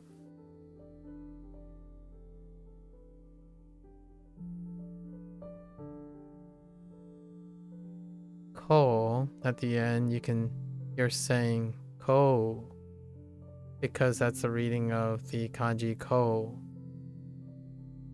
Ko. Oh, sounds like something from Arrested Development, actually. Here's the thing. I watched a lot of Arrested Development, but I kind of got, like... I'm pretty sure I watched all the seasons, but it was not that memorable. Ko is revealing their preferences here. Arrested Development. That's a very... oddly specific. How do I feel about this one? I think this one is... I do okay. I see what they mean by the shape though. Okay. Oh my gosh, to put something in one's mouth. Oh no. Kuchi ni kuwaeru. Interesting. What do we have here? Hairu, right? And suru. To mention, to eat, to drink. Oh, that's interesting. Sosu. Yeah, sosu, alright. Sosu ga... As, hear me out here. After hearing so many different people, like from different backgrounds, pronounce the word sauce in their own way, man, it's the word sauce has become more like moist. When you hear it long enough, it sounds kind of weird, and I don't know if I'm saying sauce properly. Like I lost how I pronounce sauce. Whenever I hear like for example a Japanese influencer who talks about cooking and whatnot, you hear but they're actually speaking English, not Japanese, and it comes out in a certain way, and then I think to myself, wait, do I say sauce that way? Sauce, right? And so sauce, but sauce, it's close to sauce. Sauce. Sauce. Anyways, all right.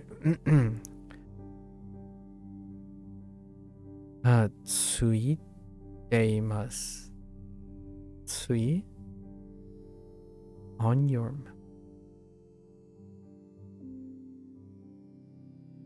口にソースがつい、OK、ついていますよ。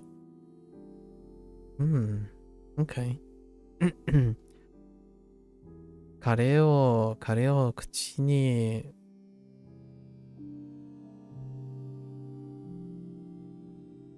入れてください。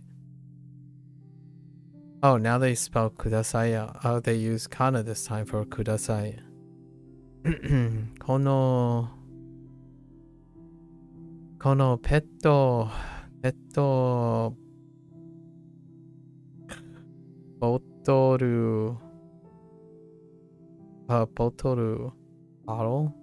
は口が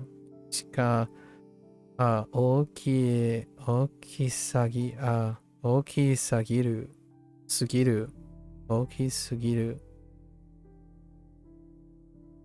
Fine。ちゃんと口のケア What the heck is care?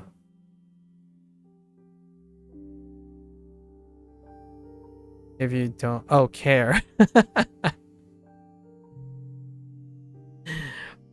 ケアをしないと。No, so you don't care. I don't care. I see.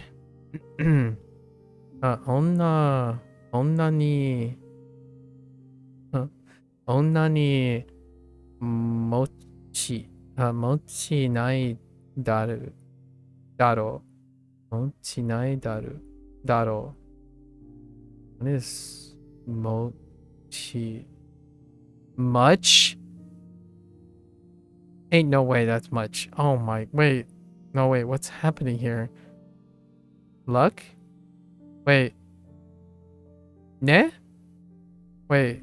ちょっと What the... Okay. Hold up.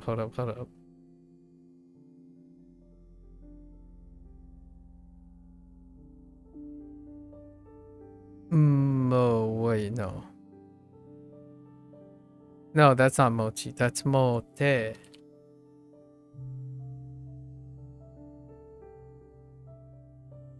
Wait. What? I'm not... Oh, motenai. Oh, wait. What the... I'm not... Yeah, motenai daru. Unwelcome? No, that doesn't... Yeah, I'm not sure about that one. That one's a little oddball for me. Not sure. Let's keep moving. We're falling behind schedule. Or not really. There really wasn't a schedule. I couldn't anticipate this if I wanted. There's irikuchi. Yeah, irikuchi. Very common. So, a mouth that you enter is an entrance. It most certainly is. 入り口 Iriguchi. This word is really two separate words put together to form one. So let's look at it in two parts. The kanji that has the attached to it as okurikana. Yeah, hirakana comes after. So you could bet that iri will use a kunyomi reading for the kanji. You haven't learned this reading yet, so here's a mnemonic to help you. The entrance you're going through is in... That's not quite what... that's a regional thing. So Iri,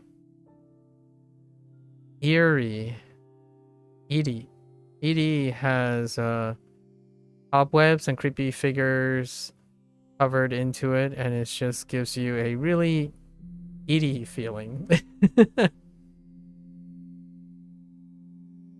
Since Iri used a kunyomi, you can guess that Chi will follow suit. Yeah, because it's a kunyomi reading. You learn that this reading with the vocabulary, but the ku in Kuchi changes to...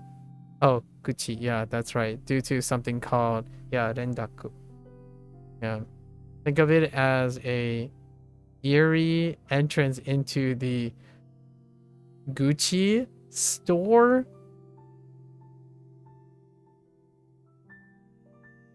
Oh, please.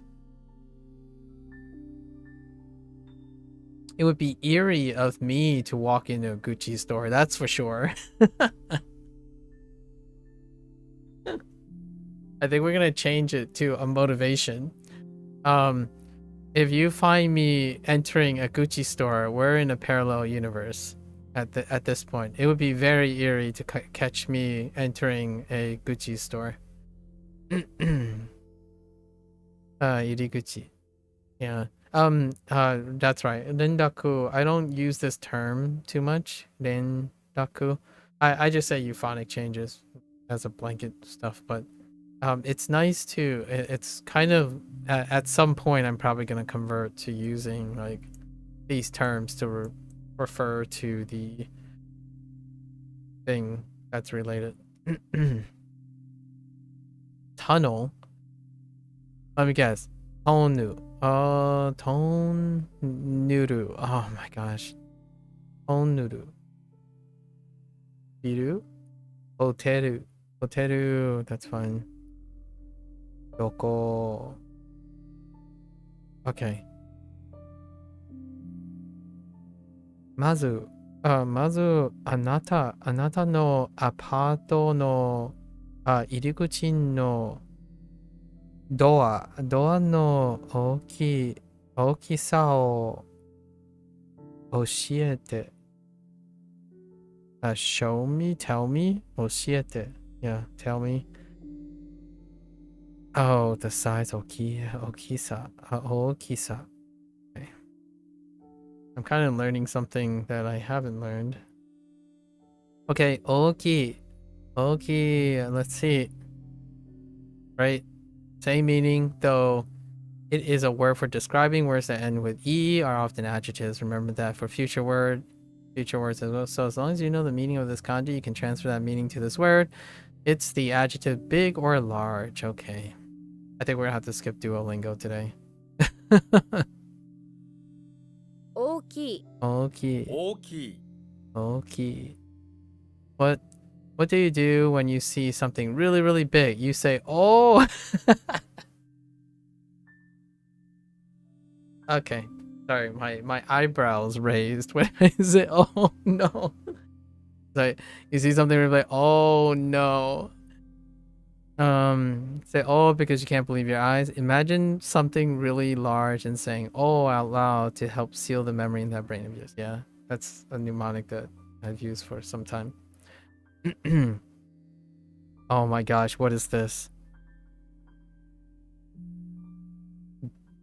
Wait. Hi? Wait.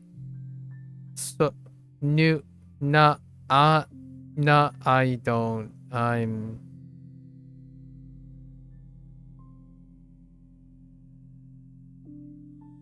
Oh, right. This is, uh,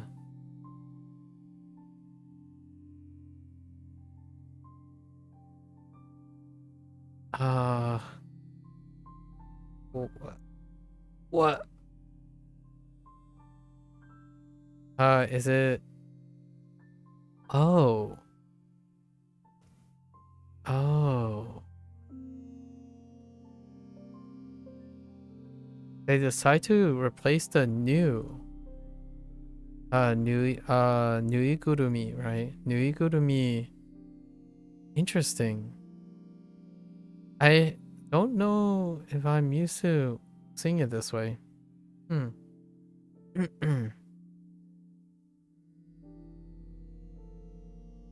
Saizu. Nemon. Alright, we're good. Oh, there are sandals. Sandaru. Kore yori. Ooh, yori.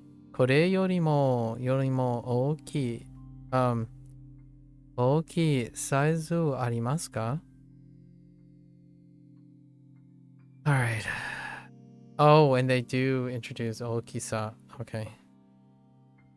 Okay, in Japanese, sa on the end of a word is often the equivalent of ness. Okay, in other words, if you replace the e, okay, you have in this case the adjective oki and then the noun okisa means bigness. Okay, 大きさ okisa. 大きさ Okay, when a vocab has yep, and then in this case, and then yeah, for kunyomi. So when you saw the size of pick something surprising. When you saw the size of something surprising, you said, "Oh, okay." Really imagine something surprising. Say the "oh" point part out loud as well. Think of the size of whatever you're looking at too, and how big it is. Nuigurumi is two words formed from nu, meaning to sew. Yeah, I know. Yeah. I was talking about the katakana, the use of the katakana, as opposed to the use of nui. The nu in nui.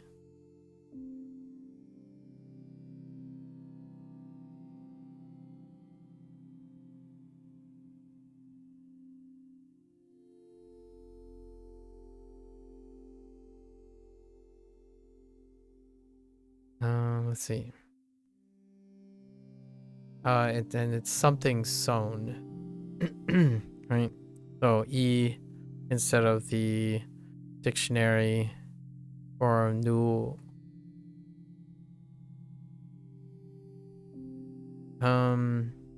Yes.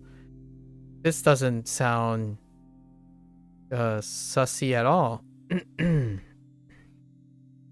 Oh, atama? No. Betto. Okay. I was gonna say how big your head is. Suitcase. Okay. America no Aokisa. Interesting. Okay. 28 centimeters. I don't even know. Do people wait? How often do people measure their foot size in measurable? Interesting. 28 centimeters.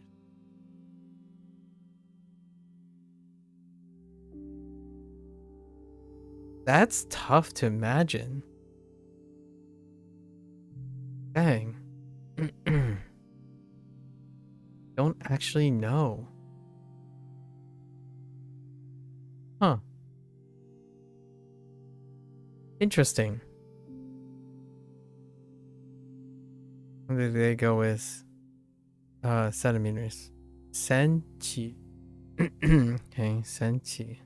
Interesting. America de biku? Bikuri.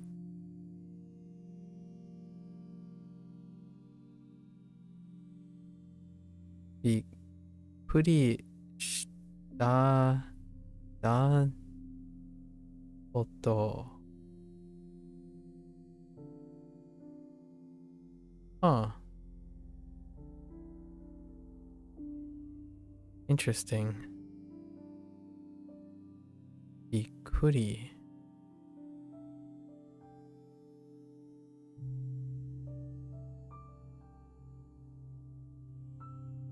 Soれはドリンクの大きいでしょう。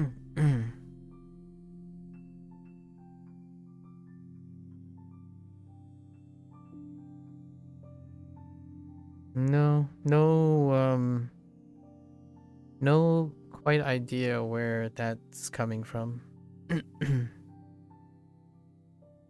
Oh no, okay, what do we have here? Oh no.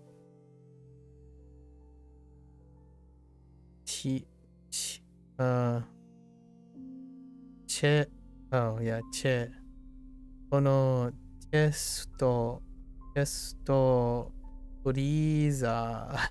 まフリーザーは Oh my gosh. 二人くらい入る大きさでしょう。Hello there, Baker. Konnichiwa, Baker-san. 元気です。Baker-san は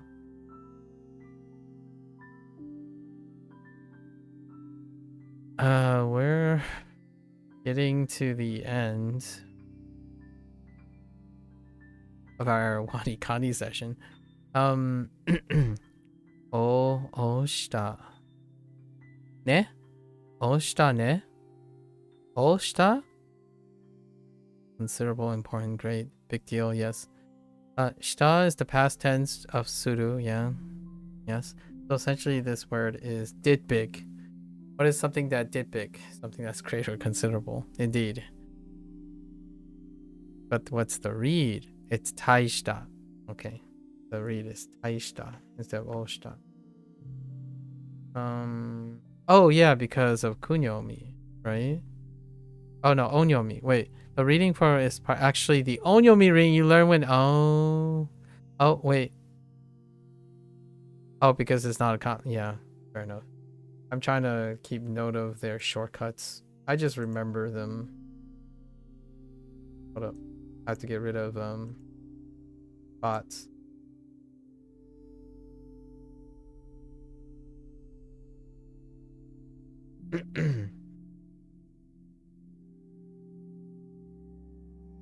Nani shiteru no? Watashi mo. Great. We're doing WaniKani lessons. We're doing our lessons for today. 最近どうですか?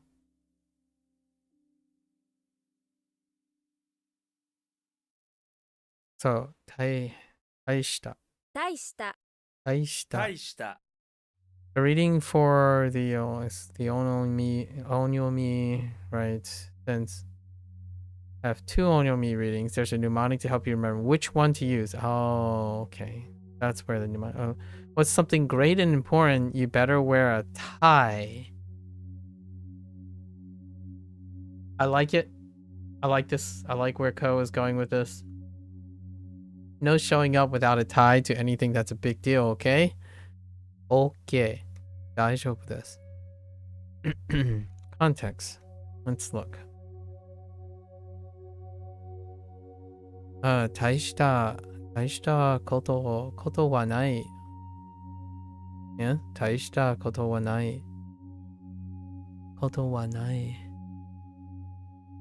大した女だ.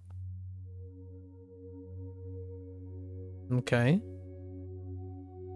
大したものだ. Oh, that's kind of cute. 大したことじゃないよ.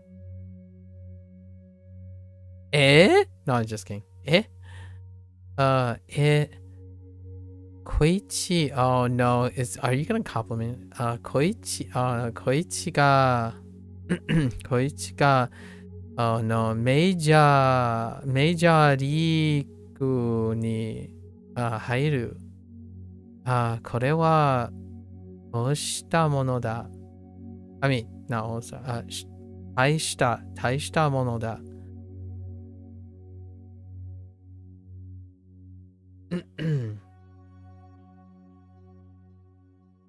最近元気だよ.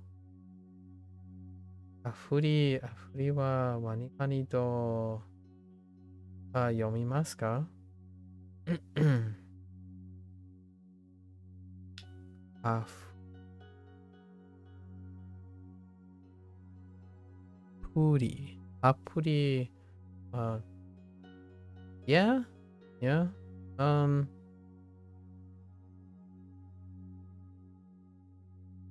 I how is the reading? No, I know that says website, but what do you mean by you're reading, like reading.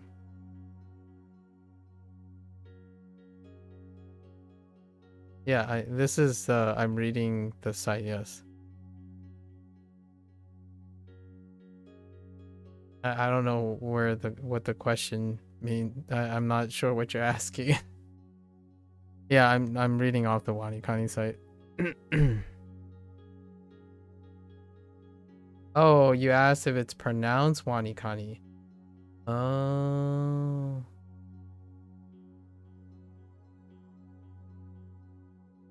Oh, interesting. Yeah, it's Wani and Kani. Wani for alligator and Kani for crab. So their mascot is a crab-gator. WaniKani. Oh, and it's right. Yeah. Fine. Wait, she's dumping me. Wait, how do you say dump? Oh, wait.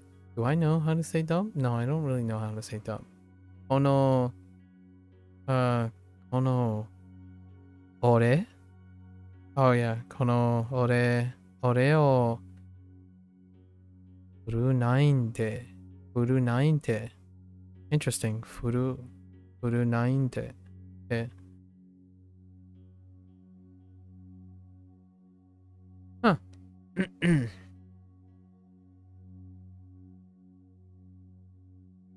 Not quite the word that I was gonna use. So dumping, huh? Interesting.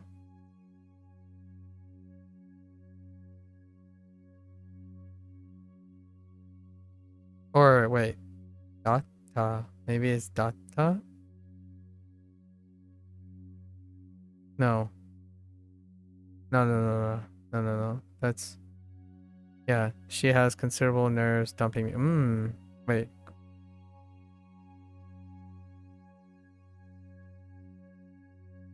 Wait, where's the... Yes. Huh. Is it a website or app? It is a website. A website only. There are unofficial app support.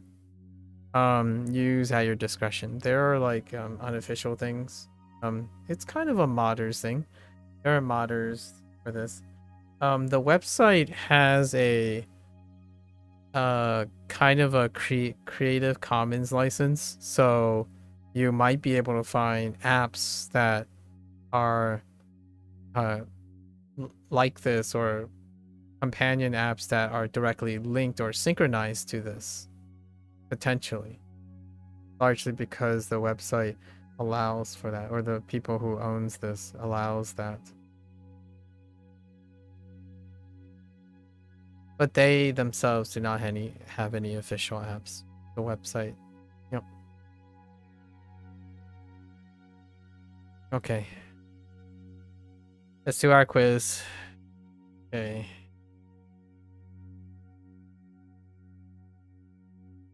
What was our mnemonic for this? Oh. It's oh.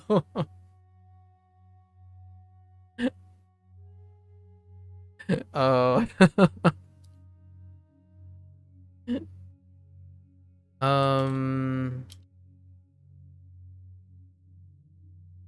Okay, we'll worry about it later.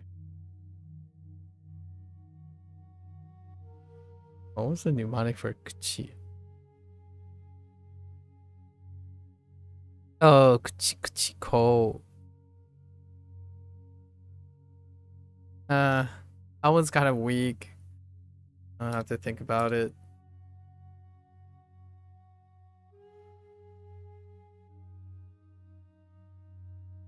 Or the other ones, like large. Yeah, large. Oh, okay.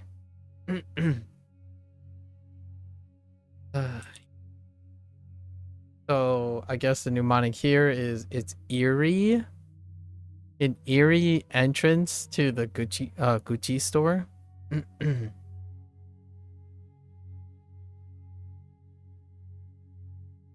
Oh no. We busa to Weibo site or website. Oh, website or 面白いそうね。it's a, yeah, indeed.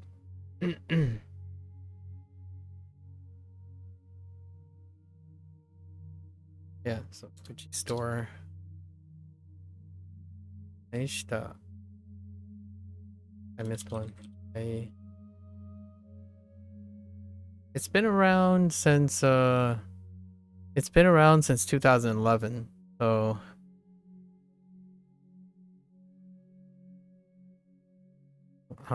that's old as Duolingo. It's also published by Tofugu, which probably Tofugu preceded WaniKani. So they're the same peeps. Tofugu's been around longer than that, I think.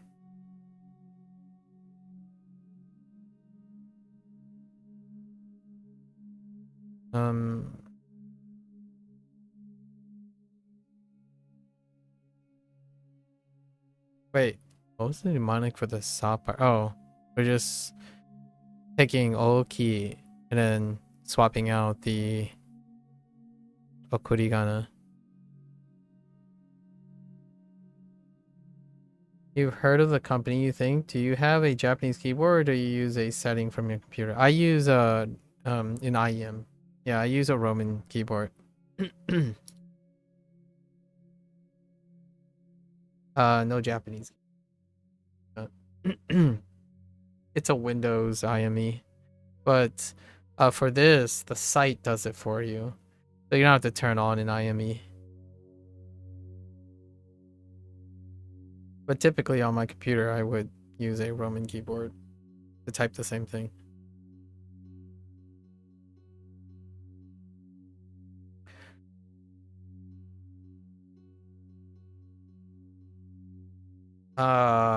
What did they accept for this? Like bigness? Okay. Interesting. Might try out the website. I'm not affiliated with WaniKani. However, you can try out the site for the first 3 levels, all the way up to the first 3 levels for free. No risk other than, I guess, making an account. And it's what is today? Day 9. I'm not even out of level 1. So level 3 is quite a bit of experience. And you have to wait. So there's like, it's enforced SRS, which it's very different from potentially other apps that you might think of, like Aki. Aki has no limits, right? It's based on your own discipline, but WaniKani requires discipline. So largely because they prescribe it. You just had the most epic role play about Brother Steve. Who's Brother Steve? Oh, no. I don't know. Claire, you're gonna have to fill me in on that.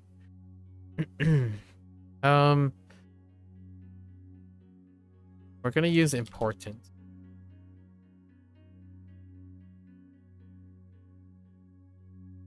Ah! My hands are off centered. What else they got? Big deal or great? Oh, big deal. Yeah, considerable. Okay. We're fine. Wait, there's another batch? Oh no. Alright, we're gonna strap in. We're gonna focus now. I didn't realize it was that many. There were that many. Okay. Yeah. Yes. Big people. Big people. Other meaning mature. Okay. Yes, it's a non-adjective. A no adjective. Oh, that's interesting. So they distinguish an adjective that requires a no as well. Intriguing. This word combines big and person. If you're a child, how do you think of adults? You just think of them like big people. That's why yeah, that's pretty much how I go about it. Right? Otona. 大人 Otona. 大人 So sometimes kanji have exceptional readings that are neither onyomi nor kunyomi, and this is one of them. So here's a mnemonic to help you remember this reading. It's like, you remember what we told you about earlier and all that stuff? Well, this is an exception. I'm an adult, which means I have adult responsibilities, like owner.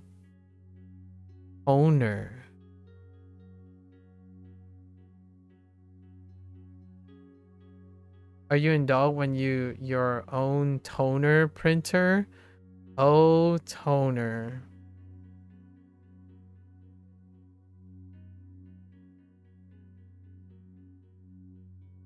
Yikes.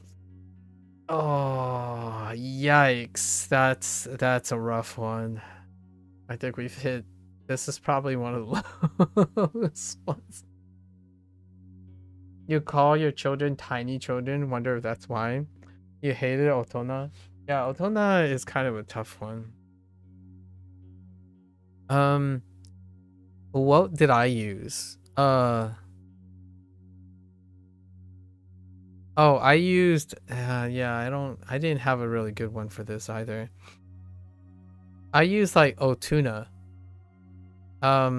Adults, you're more likely to find adults that like tuna. So whenever I think of adults, I think, oh, tuna. But it's not Otona. So it doesn't really help. But Otoner is missing na. So I guess it's about the same. Like, I don't have something like literally matching. Big people want tuna. Yeah. Big tuna is definitely an acquired taste. Yeah. It's acquired taste, and also when you're an adult, you can eat good tuna. You know? Oh, tuna. That tuna. You know? Otoro? You know? That tuna. Yum. Scrumptious. Fatty tuna. So that was mine, but it doesn't help you with the to. It could get you confused with two, right? So not quite great as well. It's a tough one. And I actually sometimes I get this mixed up sometimes. So not the greatest. I don't blame Ko for reaching for the O toner. I guess this is a period piece. I do not have an ink nor a laser jet printer. Yeah, understandable. This one's pretty rough. Want to become an adult, want to become mature. Oh, you saying naru? Yeah, naritai. Okay. Naru. Right. Ticket, is it kipu? Which one are you using? Otona no chaketo. Of course it's chaketo. PG, Peiji, or is it PG? Oh no, they have P. So P, yeah, PG. Yeah, that works actually. PG 8, PG Q8. PG Q8 は8は大人のためのコンテンツ contents. Yes. Oh my gosh.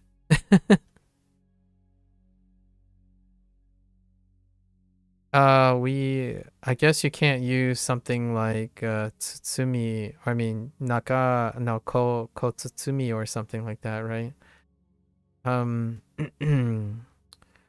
私は大人の女ね、大人の女をティームwait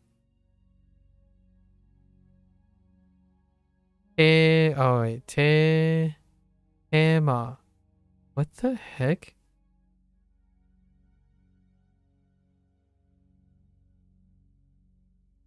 Tema ni. I don't know what tema is supposed to be.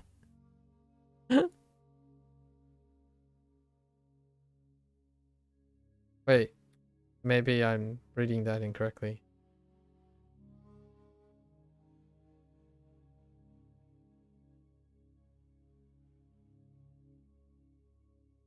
I'm discovering so many new words from these context things. Oh, oh. Wait, so confused how this is used. Oh, motif, project, slogan, topic, matter, motif. What?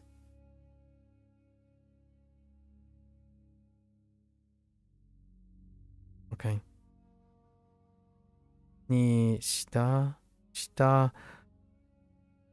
fashion, right? That's fashion, mod,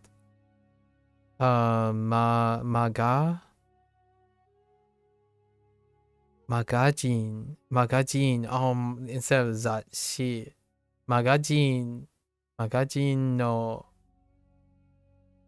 model, model desu. Itemu. Okay, that's too much. That's too much for me. We're moving on. Okay, female, women. Okay, stands alone, but watch out. Using that on its own can often comes off as blunt and disrespectful, especially in casual chat. We'll introduce you to neutral equivalents soon. Yes. Onna. Yep. What is 女 onna? When a okay. Yeah. But no okay, yes. Okay. Think about this. Women is onna role.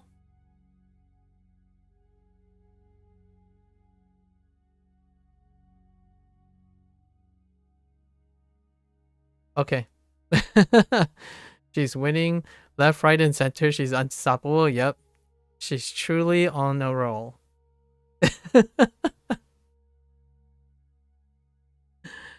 Okay.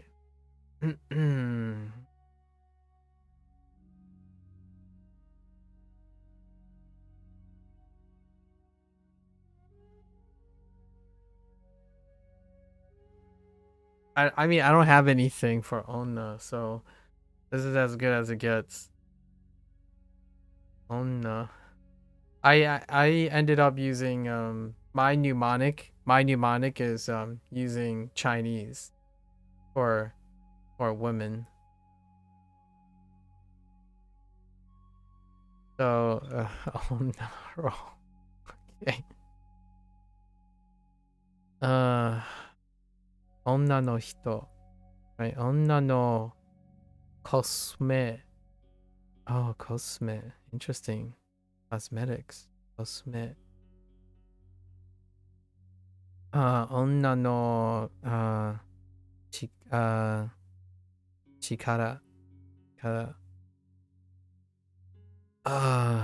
ba, of course. Ba ni mitsu. Not mitsu. 三人 ba ni 三人の女がいる What the heck? How do you even read this? Do you do like ku to? I don't know what you say for plus. Ku to so to ichi equals ground. Wait. What? What? How do you even read this? Kuto soto. And what do you go with this? Ichi, I guess. Ichi equals, I don't know what you would say for equals. And then onna. なので、女なんので、女の、nin? No. Wait. Yes. Ninja のことをKoichi. Koichi. No. Oh, that's no, actually. That's not so. Sorry. That's no. I said so twice. That's no. Kunoichi. Kunoichi. Oh, this is tough. Whoa. This is Oiunde. Des. Yoi.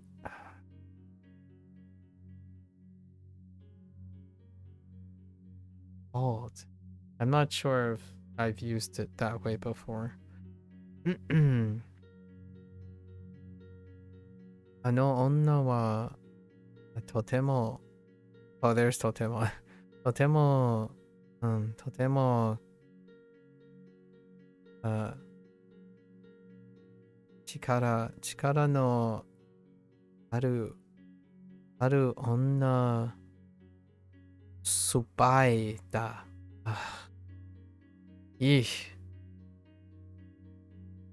Okay. Interesting. It's getting a little unhinged. Things are getting more and more unhinged. River is river. Got it.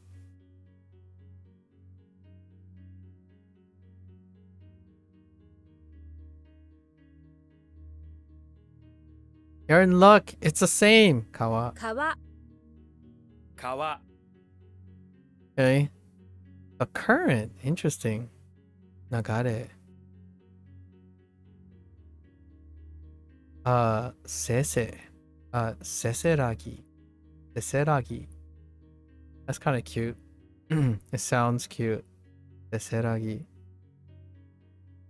Muko. We had this term. Cool. Amazon River. Oh no. Oh no. Kawawa.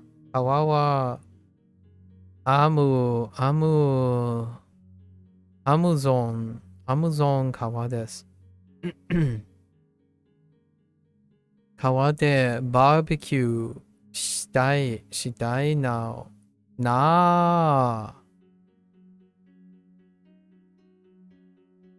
Interesting. I haven't seen that before.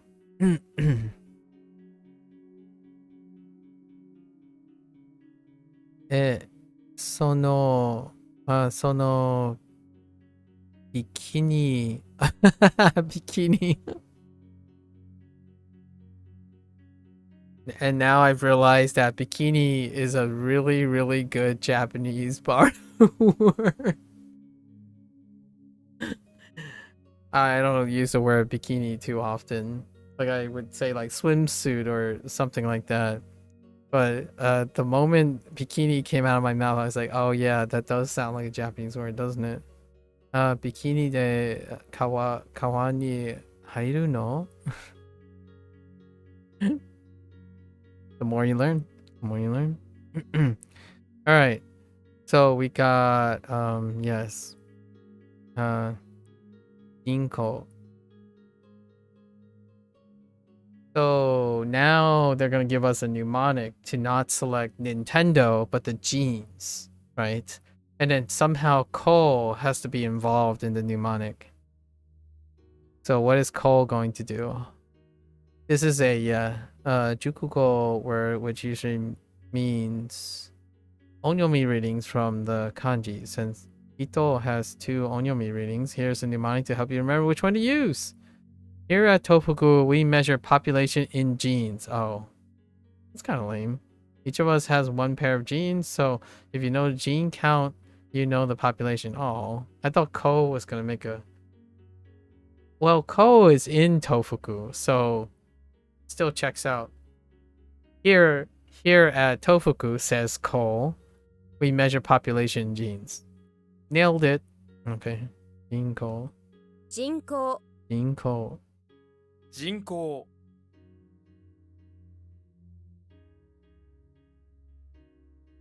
1 out of 2 of the population. Oh, that's interesting. 人口の1人 I mean 2人に1人 It's using no as a compriser, so a subset of something. So 1 out of, yeah. So 1 out of 2 of the population. Yeah. 人口の ほとんど ほとんど Oh, ほとんど Yes, ほとんど Indeed. Sun wait 3%. Okay. Okay. You want percent.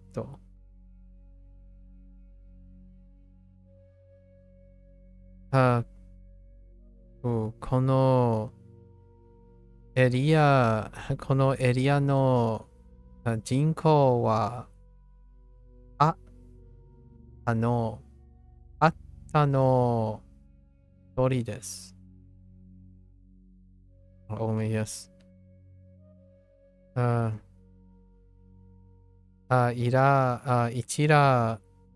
こちら sorry こちらの人口はどのくらいですか? How large? Oh, interesting. That translation.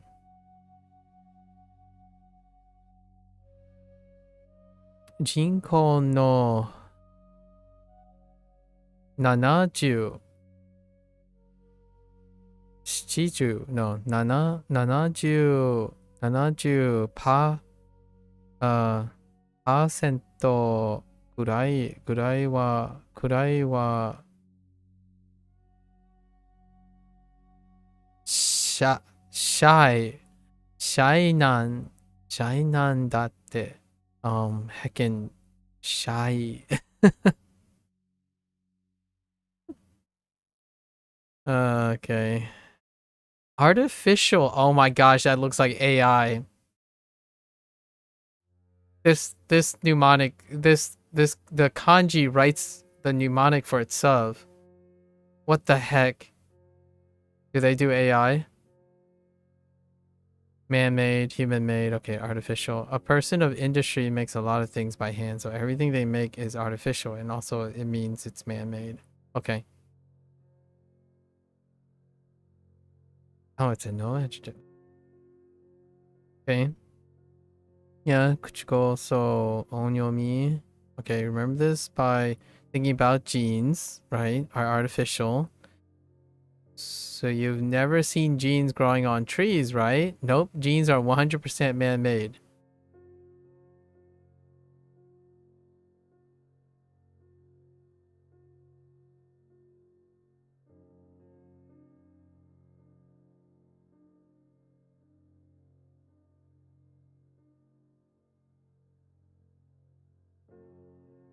I think I kind of like my topical now that artificial intelligence or the AI is a buzz phrase, I kind of enjoy my own mnemonic here.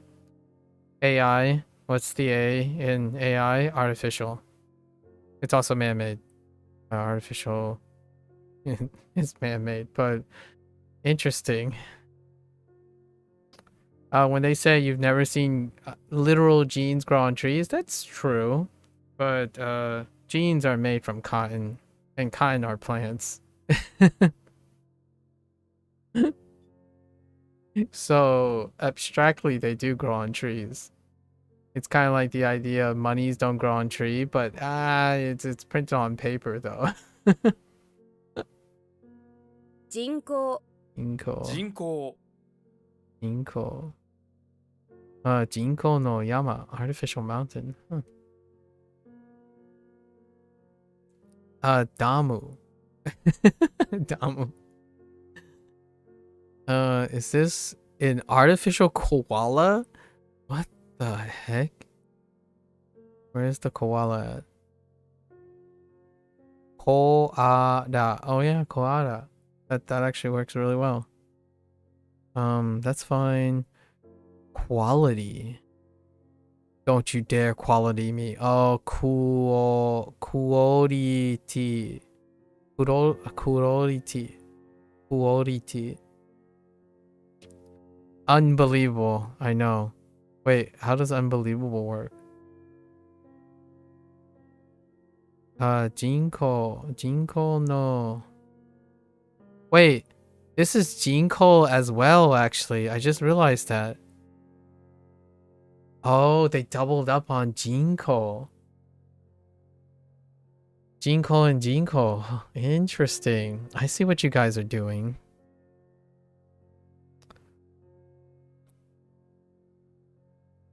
No, Bara? Barada. Ne? Oh, Bara. Oh, just, no. Bara. No, what the heck is Bara? Barada to. Barada to wa. Barada to wa. Omoe nai. Oh, omoe nai. That makes sense. Omoe nai. Yes. Am I being a bud? Isn't that ba? What the heck is... It can only mean one thing based on that translation, but... Bada, really? Bada for rose. Interesting. I wonder where that... how that come about.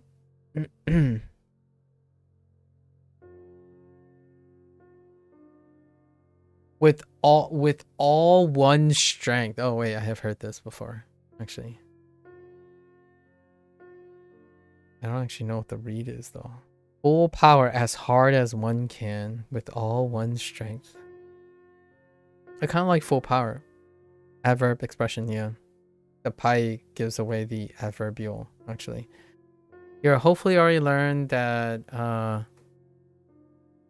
chikara means power. You might also heard the word ippai, yes, because it's used in a lot of conversation.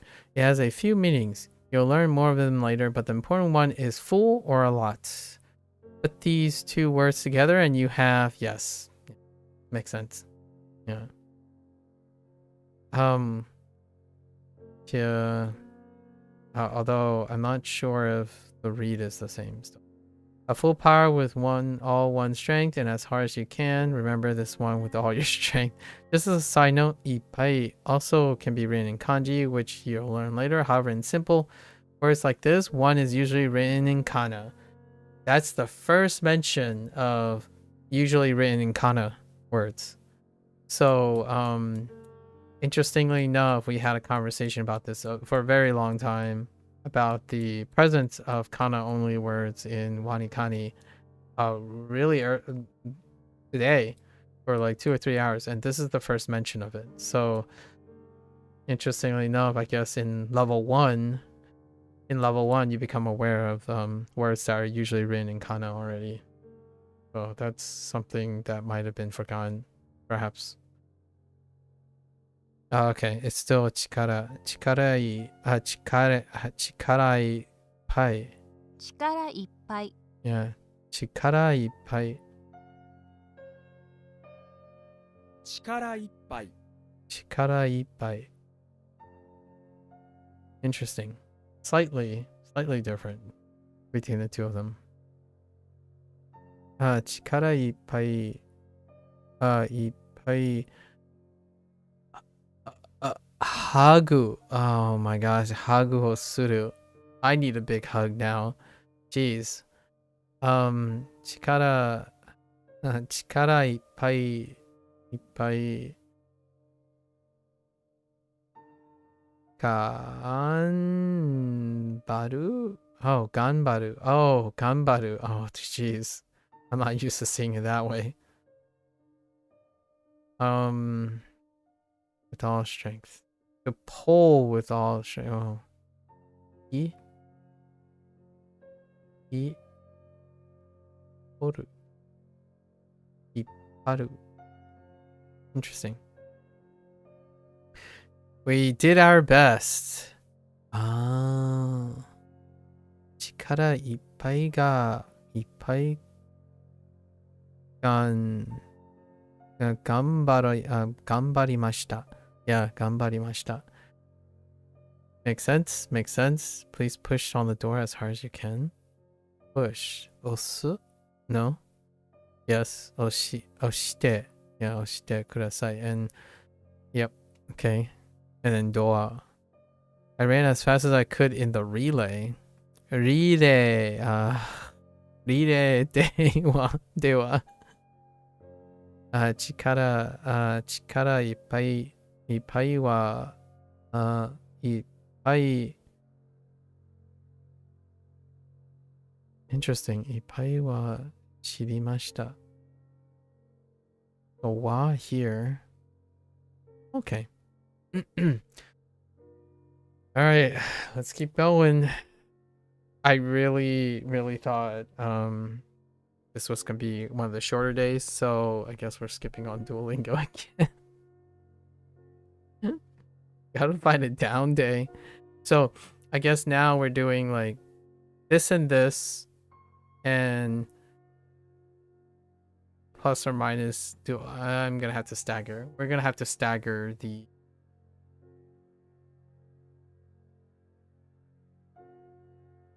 I haven't gotten to a consistent rhythm yet, right?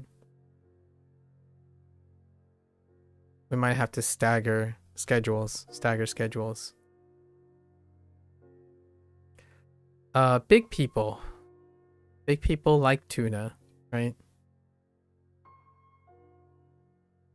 Oh, right.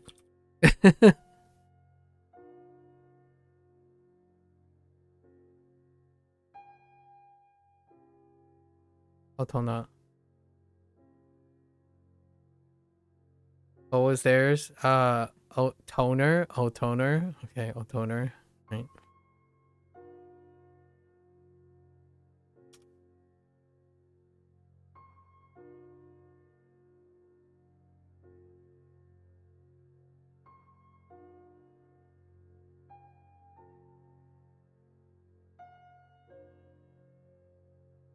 What was the Onna thing? Oh, Onna roll.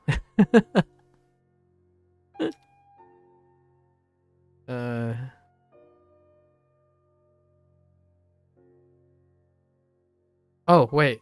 This is a Jinko. What was Jin? It was Tofugu. Tofugu counts their population in genes. Jinko.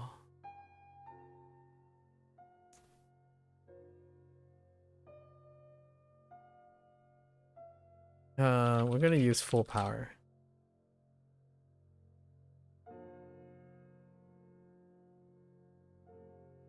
Really challenges spelling. Another Jinko.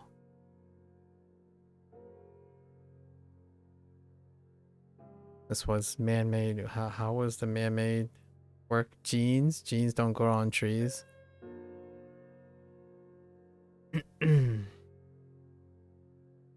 Chikara I I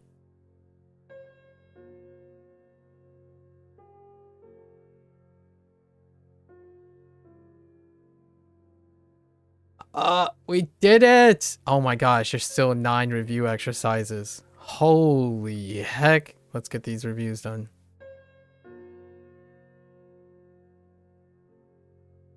Oh wait. If I do the HanziHero after midnight, that means I will have it wouldn't refresh in time. Okay, I'm seeing a few problem areas right now. This is vocab, right? Yes. Vocab, but it lines up. Vocab.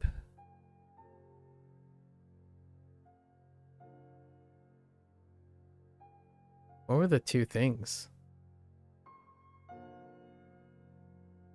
Oh, this was a extrapolation from futatsu is an extrapolation from hitotsu and futari. That's fine. They reinforce each other without mnemonics.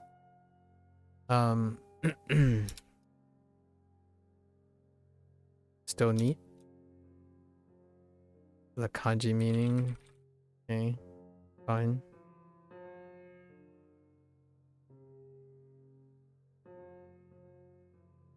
What was one thing?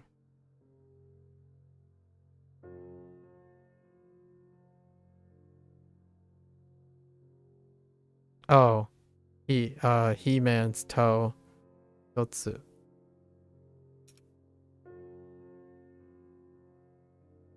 He's missing a toe.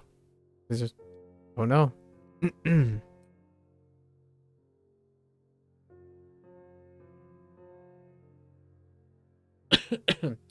This is the kanji.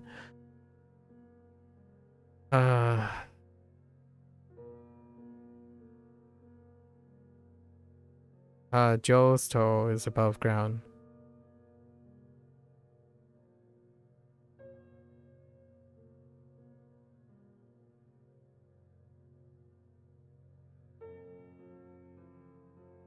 How did Yama work?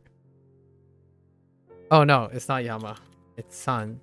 Right, that's right. We're doing Onyomi. San.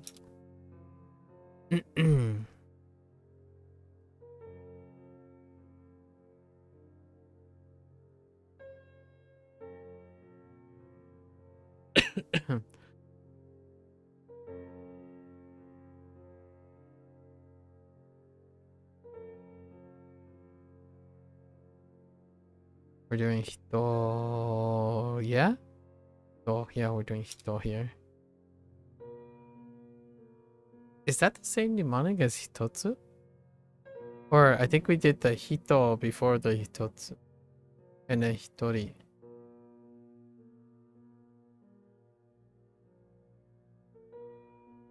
It's difficult to go backwards.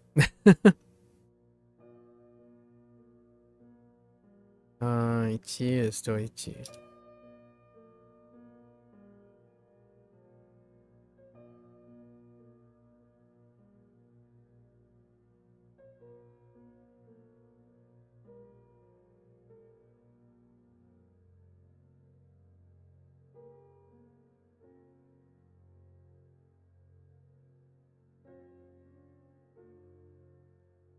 Coconuts? Coconut.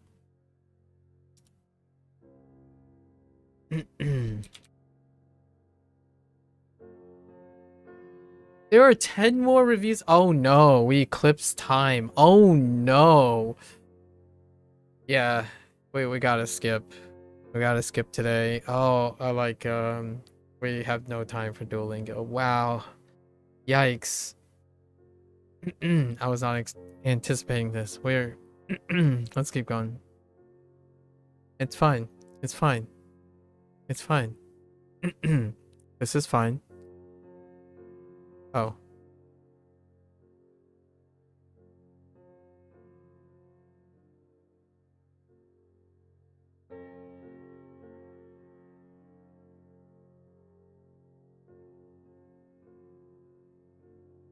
This is extrapolation.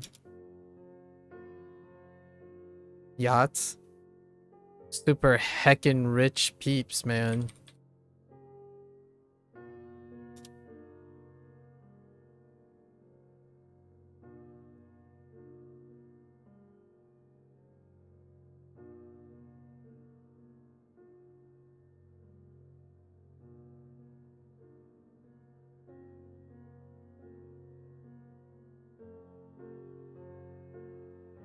Me, me, me. You.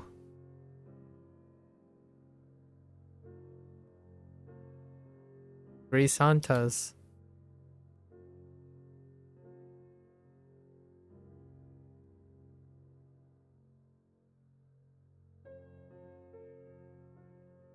One person alone.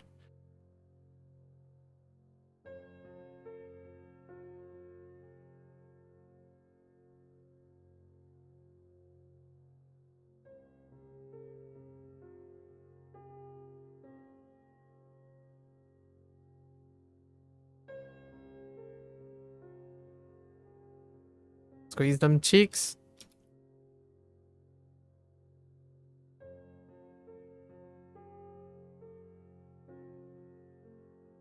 Three peeps at Nintendo. Three Santas at Nintendo. This checks out. Same.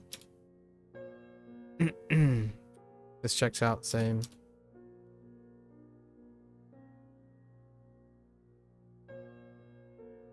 Say hi when you enter. Oops.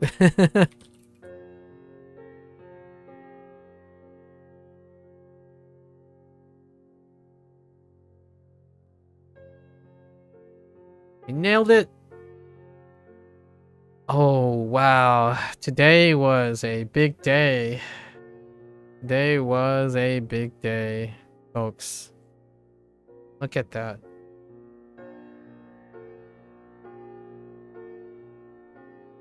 Was Nintendo found by 3 people? Wait, was it? Oh, that's a good question. I don't think so. I think it was founded by 1 person.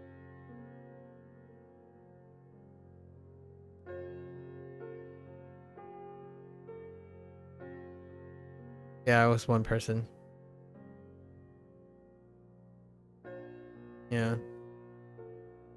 Not the current person at the moment. That person was that person passed away already. The original founder. As far as I remember. It's been a while. Nintendo's been around for some time.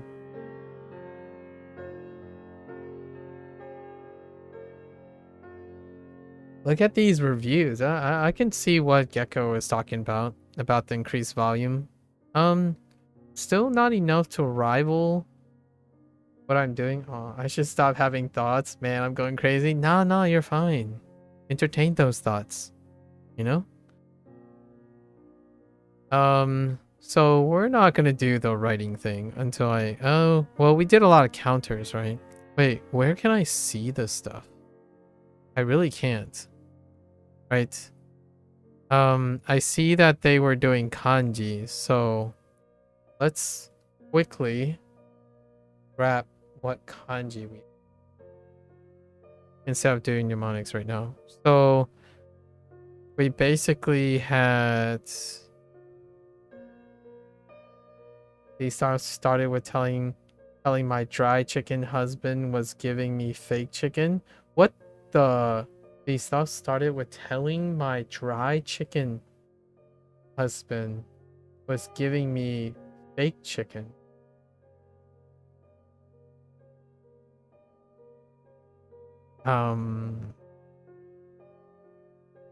Could you elaborate? So what was the main stuff we had? We had numbers, right? So 1, 2, 3, 7,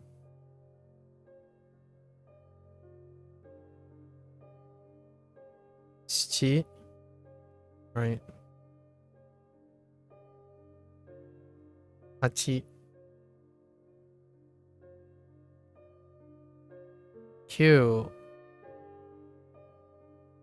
9, 10.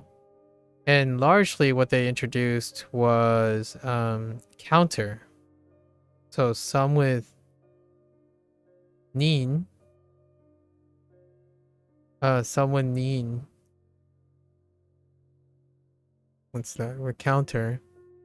And we had these 3, right? Yes, these 3 with nin or ni. So we had 1, 2, and 3 人, right? 3人. Also, we had 次, right? We also had 次. Then had 入る, 入る,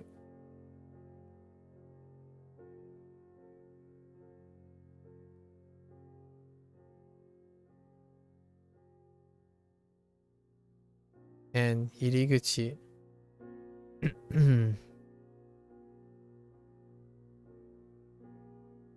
And we had off branch of this into this.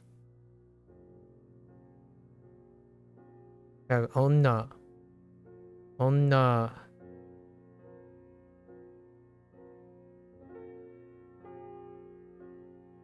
and dai, or otona and onna. What else can I glean from? Then we had jinko. So this then comes out into ko.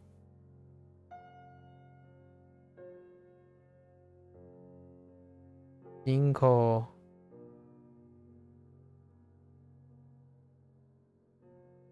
Both jinko. Artificial and population.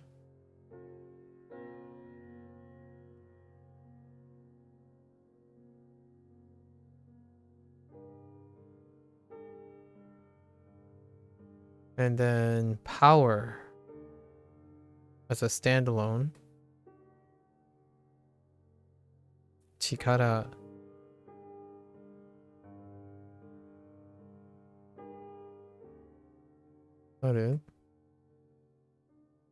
Oh, I guess 9 was used.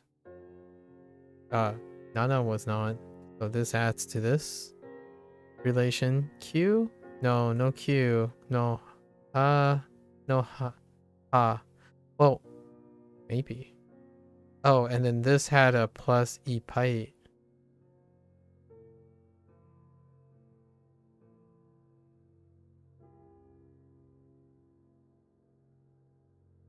Called the delicious chicken he held up to show me fake chicken. Retell how I called him that to son. Called father dry chicken who tried to give me fake chicken. Dry chicken is a chicken with no feathers. Oh, okay. Oh.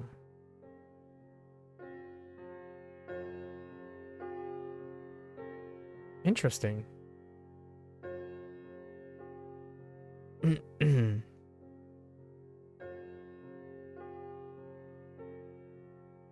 So, ippai.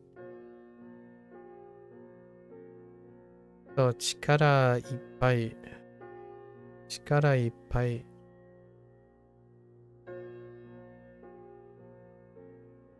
I think that's it.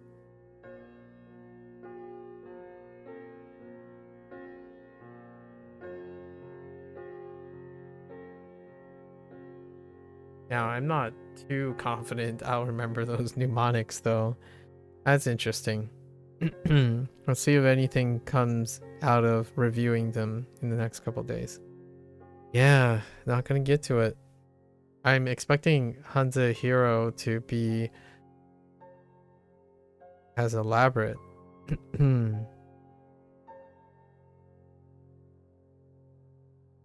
Okay. I imagine the next day, like tomorrow, will be a little bit more laxed. Because this is the introduction day. Lots of the kanji was being filled, right? Lots of the kanji was being filled. We still got like 2 lessons, possibly.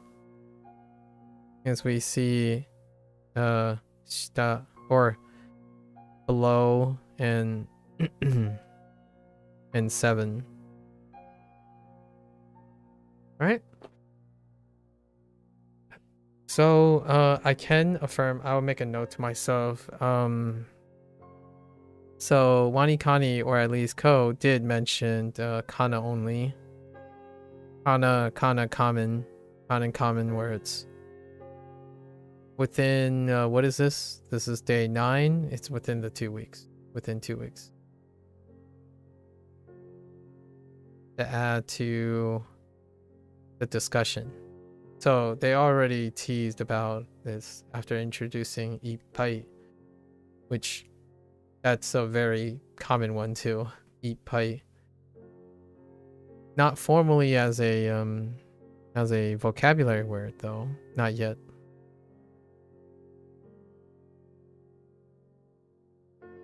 All right, folks, that's a wrap for WaniKani today. Much longer. I think I'm gonna do like tentative things now, like oh,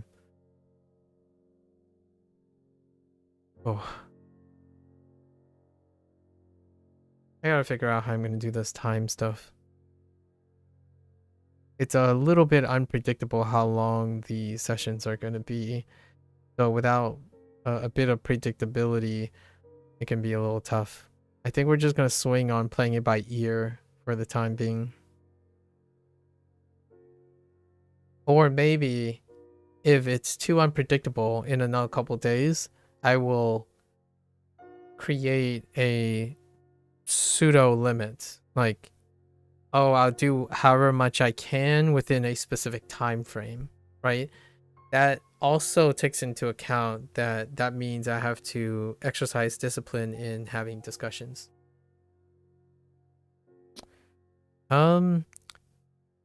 So the thing is, the batch is going to vary in size between introductions. So tomorrow's batch, if I don't do tomorrow's whole batch, it would be too short. So there's also too short of a session versus too long of a session. So that's kind of a issue at the moment too, because we have forecasts. We do have forecasts of how big the batch is going to be. It doesn't take into account lessons. So the batches themselves are relatively manageable. That's forecast. Today's length is usually because of what's not visible here.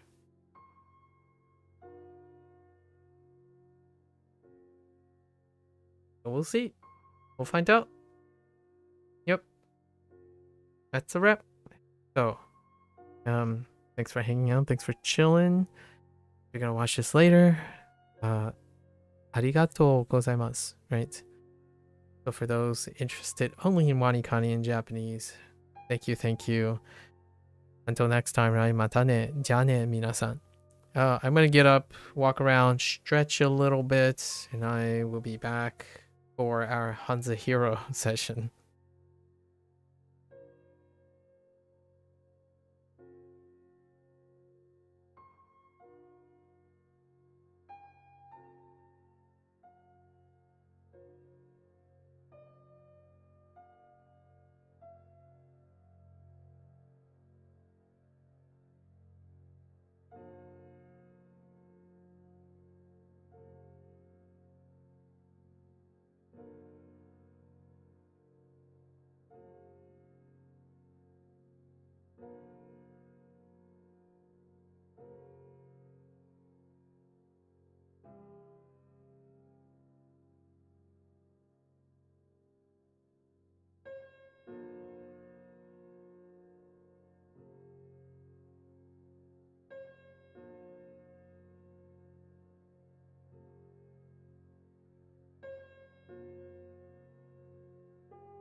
Alright, folks, welcome back. It is day 2 with HanziHero. Yesterday was our inaugural day, or first start, right, with our introduction.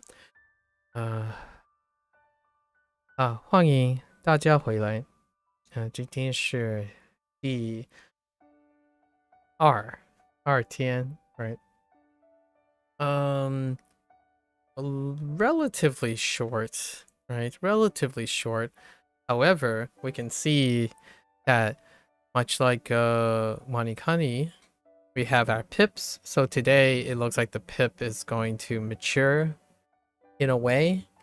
So we'll see what we get. It was relatively short yesterday, and perhaps it'll be on the shorter side. Then we could squeeze in some. It's all dependent. Trying to fill out the length of everything. And of course, in the sense of this app, you can literally regulate lots of things, and we're going to keep it all on default setting for the time being. So regular days, 10 items a day. Curious what that 10 items mean. So if it's 10 items a day, and that would mean the session of this is relatively shorter compared to the prescribable max limit of WaniKani today. So we'll see. It might be a different feel, it might be a different like cadence, right?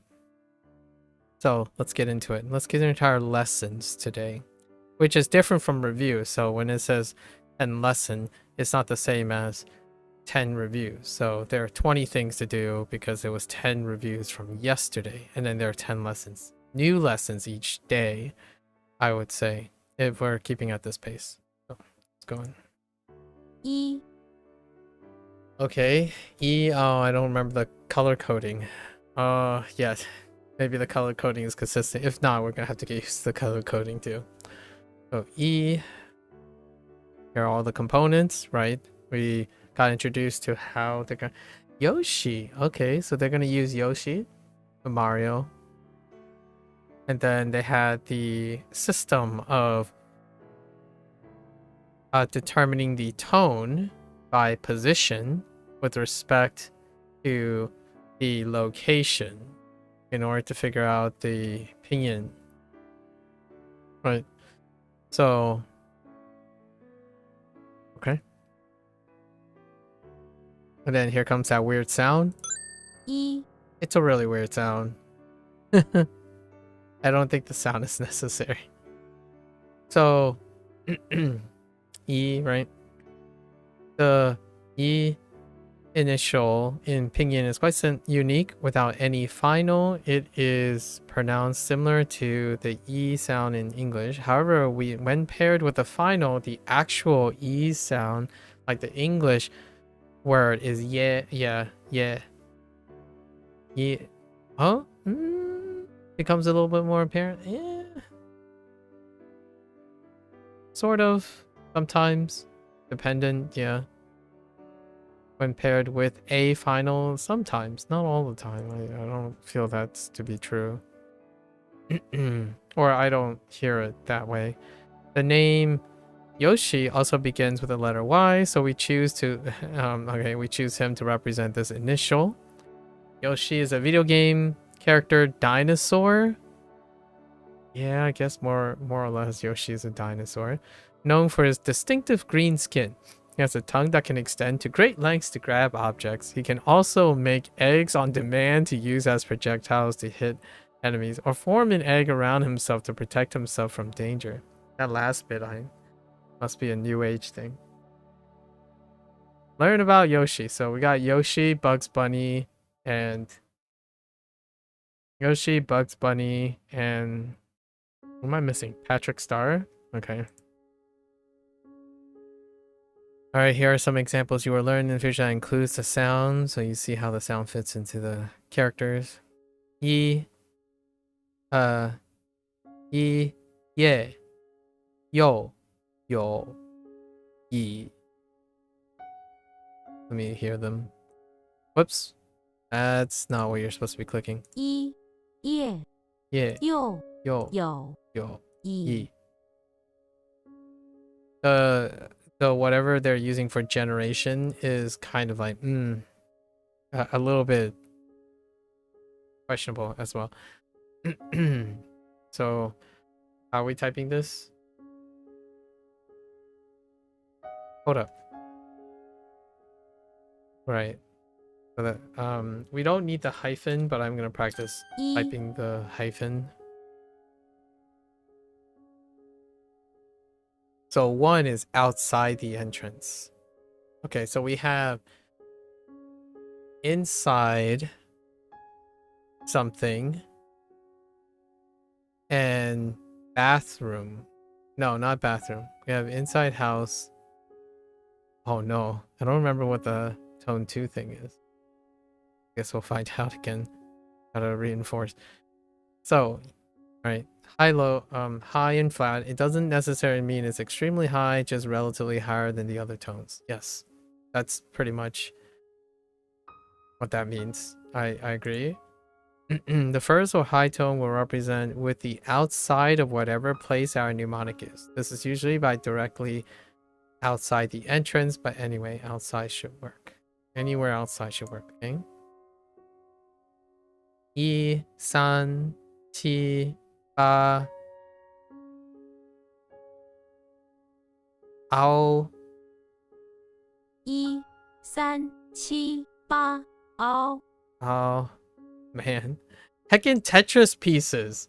He chose both the dude chose both the Tetris pieces already.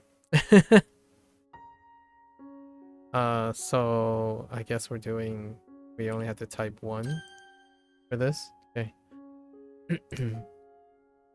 Okay. 1 stroke that represents the ground. Oh hey, commonality. Oh, we're gonna have interactions between WaniKani and HanziHero as well. 1 large stroke that represents the ground on which we stand. Indeed. In this case, it could be a coincidence, right? Here, but we're not banking on coincidences here. Here are some characters you will learn in the future that includes this component. Can you see where the component is within each line? Right, Yi, San. I don't know what proclaim is. Xia.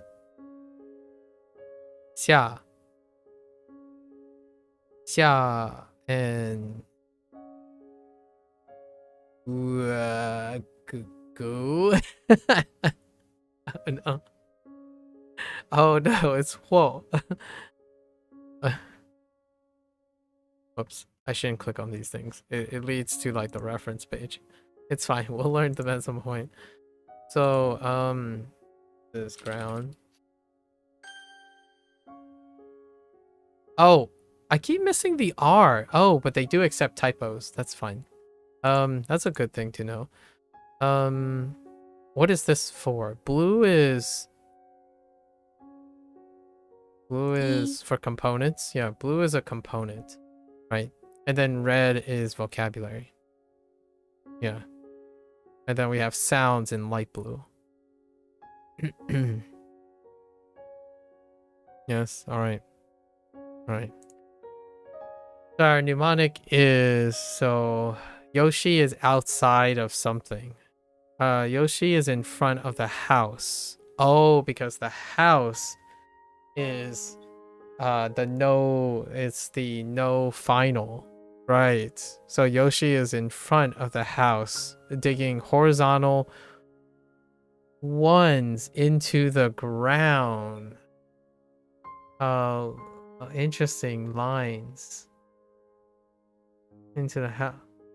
Oh man, the vocabulary part is kind of still weird. Like the companion one was pretty rough too, where you're thinking of 2 moon companions in order to know Peng. And this one is a little tough too, like the way it's represented. I almost feel like there may require some sort of separation from having them side by side with no separator. I get the brackets. The brackets kind of help here, but I'm not sure about how digging horizontal 1s or ground into, and then there's the component, right? That's the component. Into the ground of the lawn by scooping out soil with one broken green spotted egg. Oh, because of Yoshi.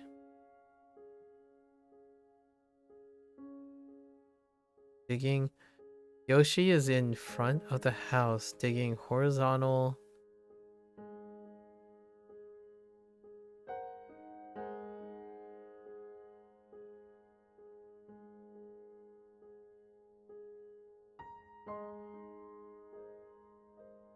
That's kind of rough.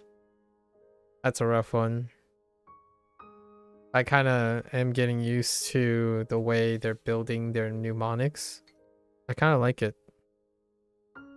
What? Gotta blow my nose.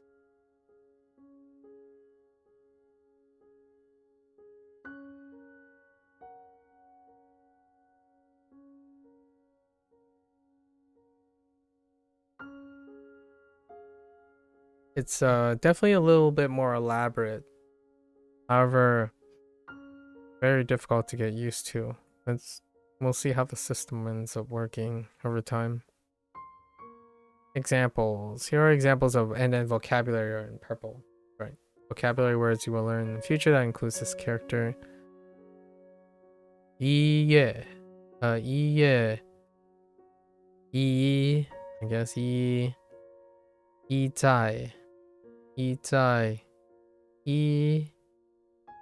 Hong. Tong. Yang. Okay. Did I enter the pronunciation?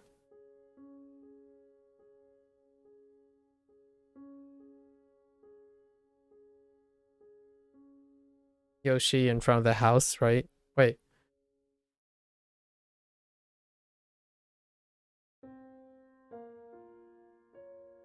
What part of the thing do we need to remember in terms of writing? So Yoshi in front of the house is the thing, right? House means there's a hyphen. So there's no final. But E, how do you end up getting E with no, how do you end up getting the I in Yi? Outside of the house. 一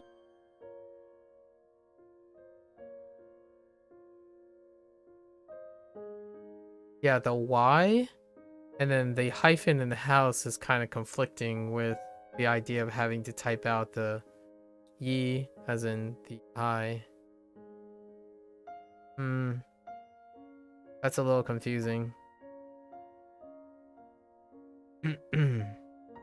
I'm not sure how I feel about that.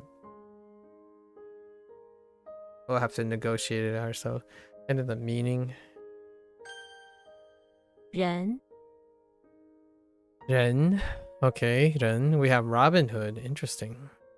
Alright. Robin Hood. Infirmary. For N. I see N. Infirmary. Ren.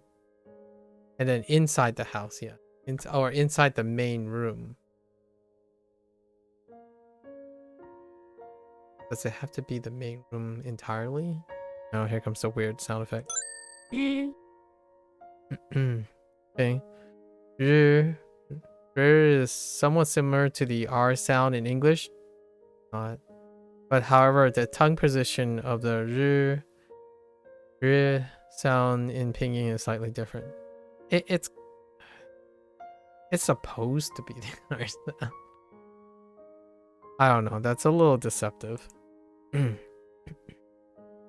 The name Robin Hood also begins with an R, so we'll choose Robin Hood to represent this initial. Robin Hood is a legendary outlaw known for robbing from the rich to give to the poor. He is usually dressed in green garb with a bow in hand. He most certainly does. Here are some example. Okay, let's see. 热 Ren 然 Ran 然 sorry 然 ran 然 wrong 日任冉然 然容 Rong. Okay. The sound, right? So this is the initial. 日 N So N, so Ren. The N sound in Pinyin is identical to the N sound in English where it's moment. Ment. Ent. Okay. This sound has parentheses because letters may be omitted when... Yes, we remember that part. So. Moment. Unt. Yeah. Unt. So, what's another one? And then they wanted to use en. So examples of n, like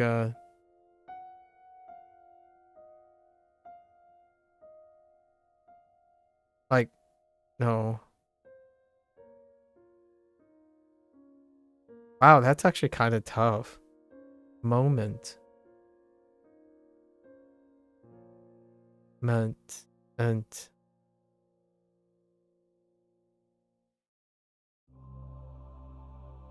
That's.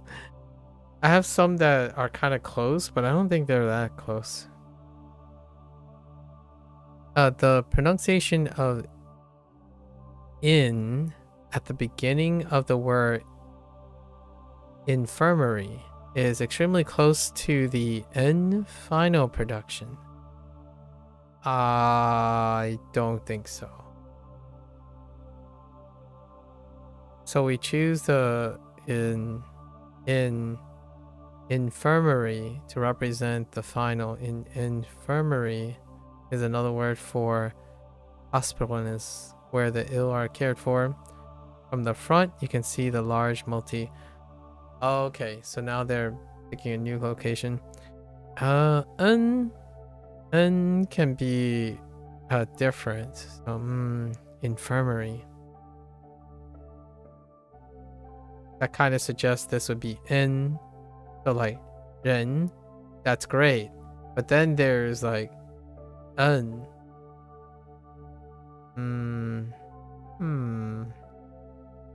I'll see if there's any more pronunciation components. Building complete with a red cross above the main entrance door and a nice manicured lawn and garden. Inside is a large sick ward with many cot beds full of recovering patients. The basement contains the mental wards and operating rooms. The bathroom is quite large and is often full of nurses or those dressing their wounds in front of the sink. Fair enough, some imagery.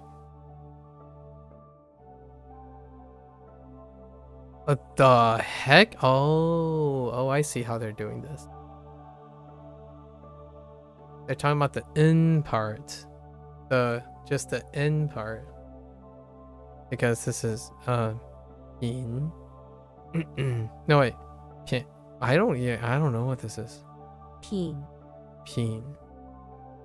Okay, so it's still E. I wasn't sure if there was a change after P. Ping. 真 真 圆 云 云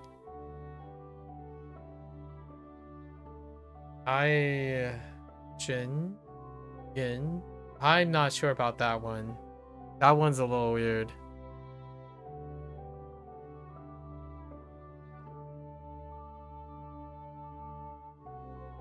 So there's Yan, Yuan, Yin, Yuan.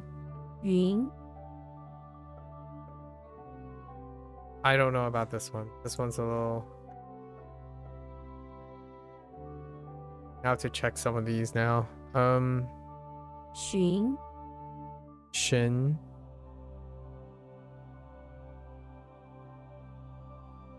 Shen. Hang on. Let's see what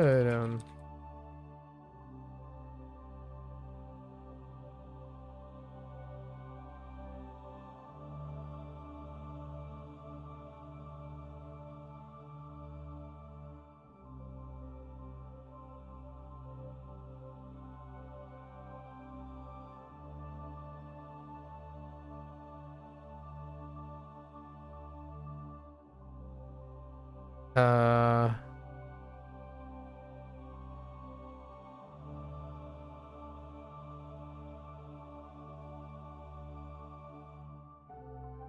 I also have to get used to looking at traditional. That's not it. But this will work though.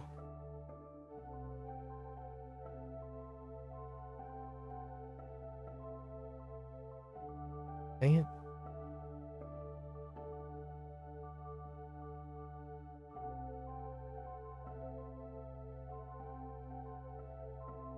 What happens if I type this in?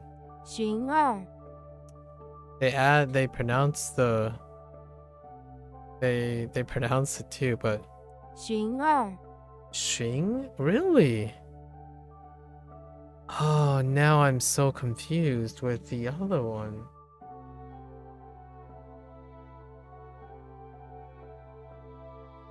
Oh, Yun and Xing? 云寻 Hmm.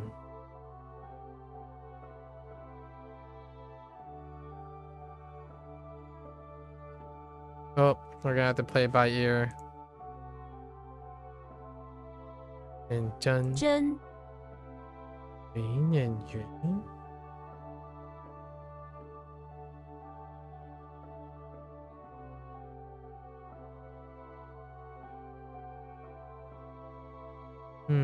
Okay.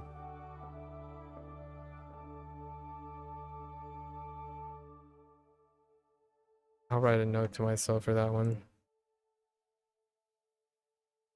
Any more references?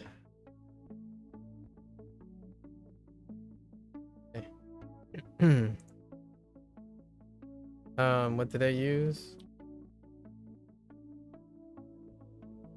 N And it could be a special thing with Y and X. It looks just like a person, right? Walking from side to side and their legs are comically. Yeah. This is WaniKani. Actually almost verbatim. This looks like it's almost verbatim, even the word choices and the sentence structure. Okay. Wow, that's kind of cute. Prisoner? Prisoner is a caged person.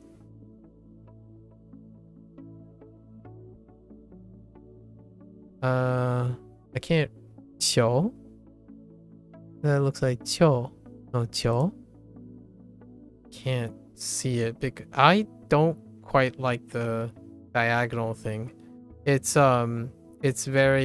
to be a different color. They have to swap up the colors because it's very difficult to see the tone mark when it's scratched out. I understand that it becomes this when you actually have access to it, but it's still legibility is really not great. Interesting to use. I don't know what that is either. Third. Oh.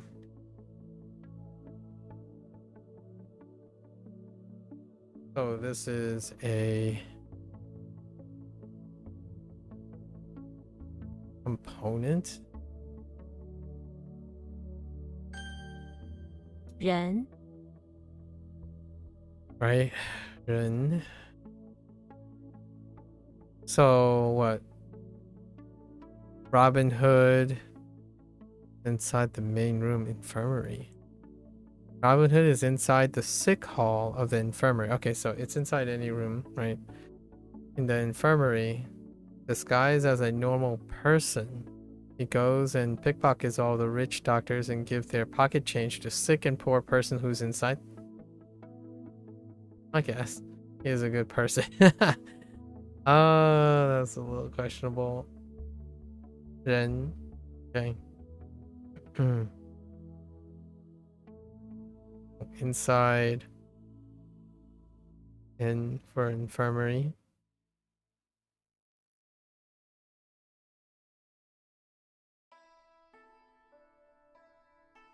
Da Ren. don't actually know. 人 something. 人口. Okay. Oh, hey. Neat. Oh, that's where the coal. Yeah, the coal lines up, of course. Right, because we know it's onyomi. And then we have.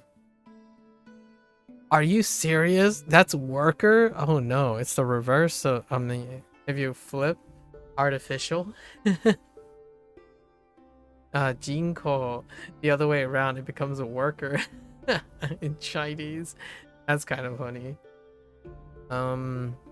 做人 no, 工人 yeah 工人 not 做 yeah 工作 right 工人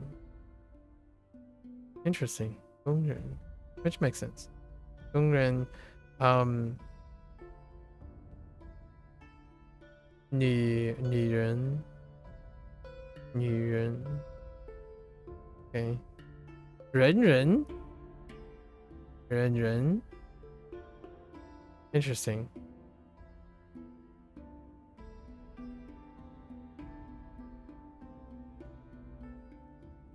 Okay. So what we can do 人 and meaning. Oh.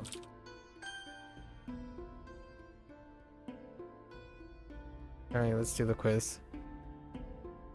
Component name. Okay, component names use translation. It doesn't. Oh yeah, it's supposed to be ground. My bad. That's supposed to be ground. That's annoying. Ground. So that's supposed to be our initial. 一 The component name.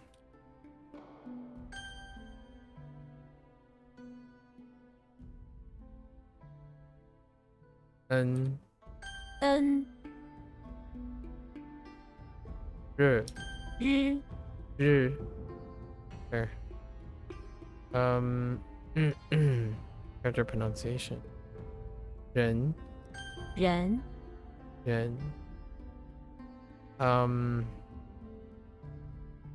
character meaning.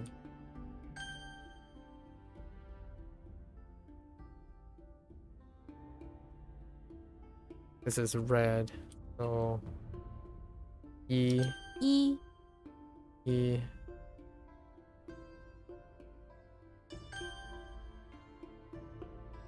Outside is 2. It's 1. I need to slow down. Deliberate. What was 2? 2 was inside a main room. And then 4.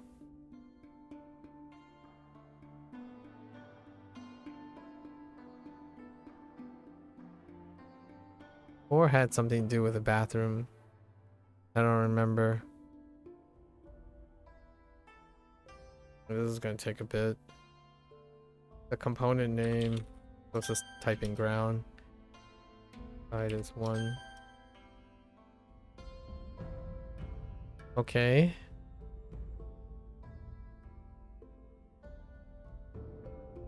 Okay. Sure. Legolas. Alright. I'm on board with this. Electricity plant. Yi. Okay, and then the roof. Neutral is roof. Huh. ，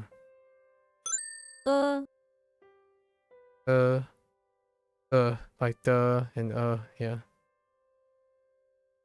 The word electricity also starts with E, so we can choose in electricity.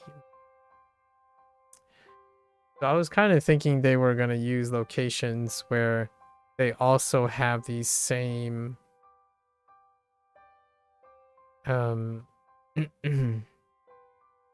same sound as well.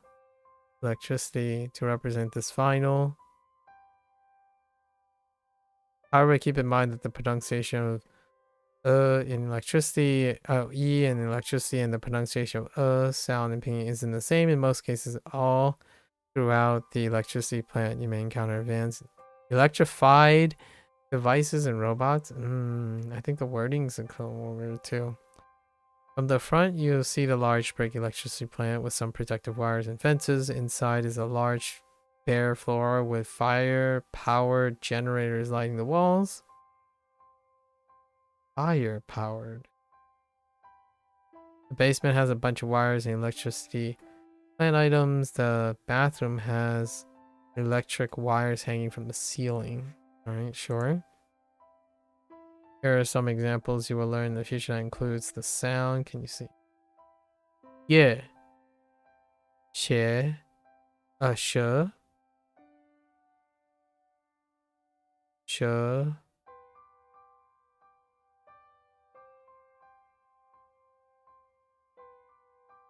Tie. 贴 Yeah. Or yeah. 叶 Yeah. Wait. Yeah. Oh, yeah. That's fine. And then the. 的 Okay, they're still fine. So it was a X and a Y situation. Oh, I gotta remember those. Yeah, my first inclination is yeah, but 叶 yeah instead of yeah, right? Yeah. I didn't really explain that yet. 的 Like the difference between the finals. Here.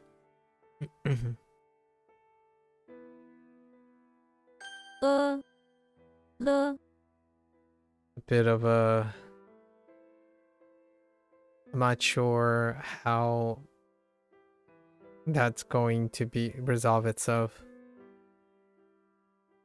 Okay, the L sound in Pinyin is pronounced the same as the L sound in English. Yeah, Legolas. No. Wait. I guess. The L in the name Legolas is pronounced the same as this initial, kind of. So we choose Legolas.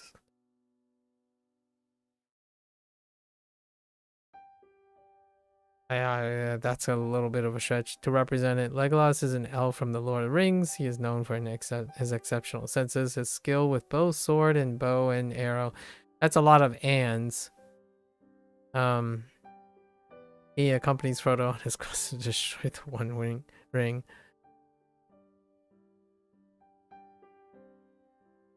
Le.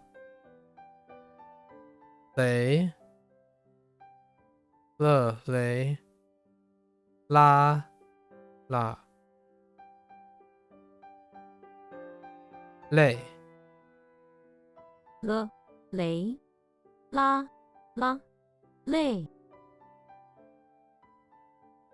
They all start with the same initial, so that's fine.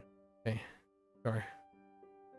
So,了 and then the roof. This tone is a light and short tone. Just keep it short and extend the pitch of the previous tone within a sentence. It's more like a rhythm within the language.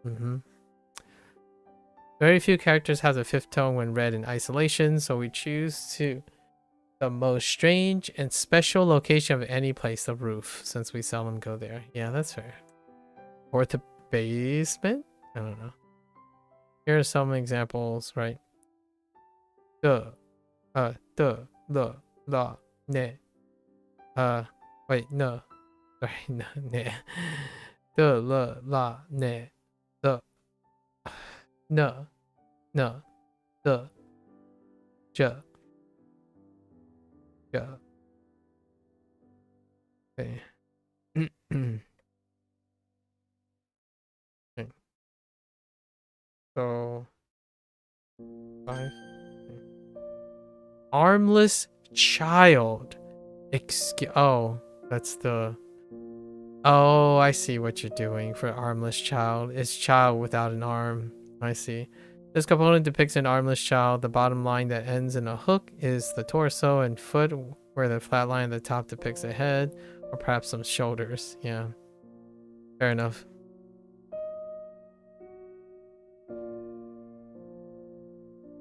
Smooth. Interesting. Cook? Oh, I don't think I even have this. Huh.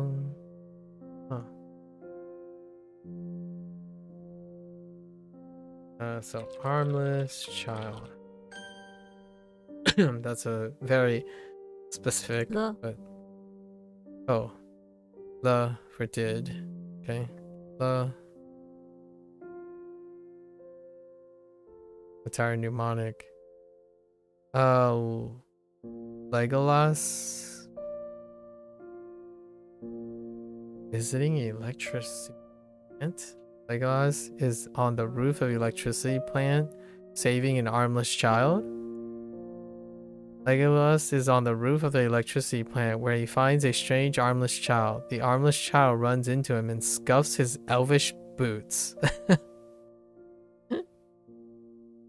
Legolas cannot believe it just did that. It just did that. Boy. So he kicks the armless child off the roof and it lands in a soft patch in the grass below. Some onlookers and even Legolas cannot believe he just did such a heartless thing. I'll say that's kind of out of character. It is kind of ridiculous though. I approve. It's at Wanla. I'm not sure if that's Wanla. Probably Wanla.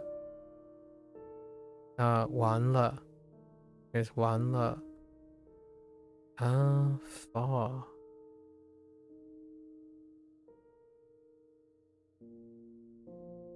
Fell through. It is so hard to see. Yeah, this we know. Chula. Chula. That's all. What does that look like? That doesn't look like anything. Okay.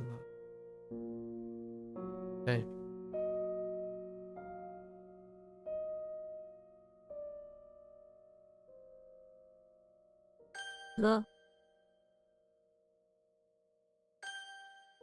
Okay. Let's do our quiz. Okay. The component name. Harmless child. Pronunciation. 5. The.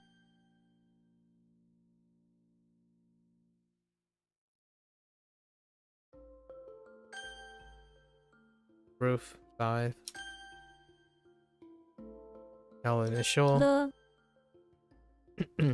The. Final.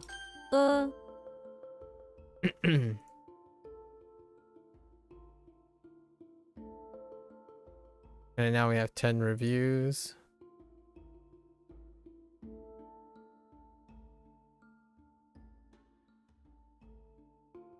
Intriguing. So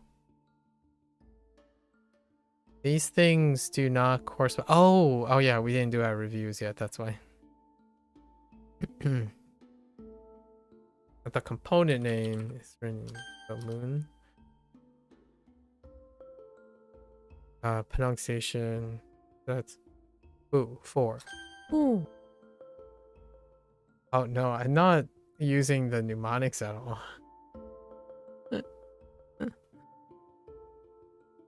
What was this one?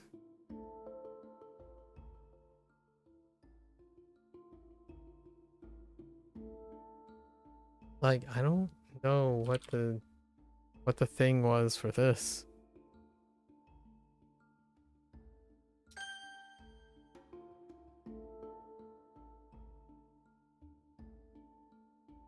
I don't know what the mnemonic was for that. House.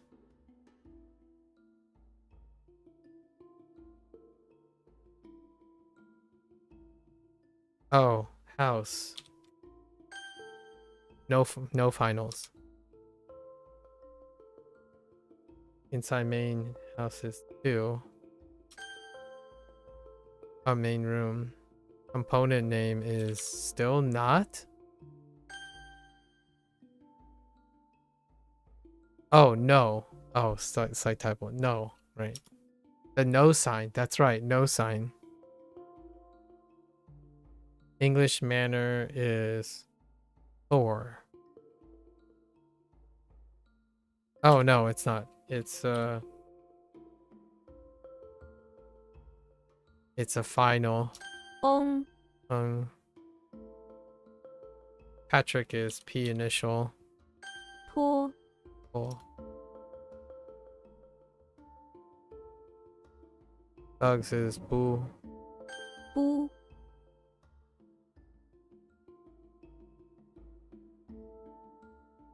Is bathroom 4?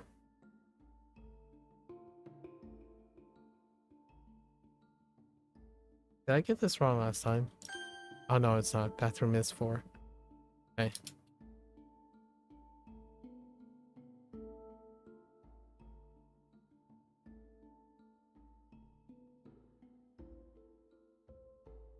How did this work?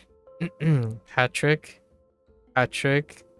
Dar was in the mansion, the English manor, with his 2 moon companions. Is the thing that gets you hung. 덩,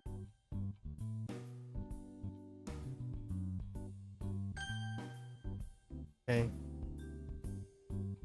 Nice.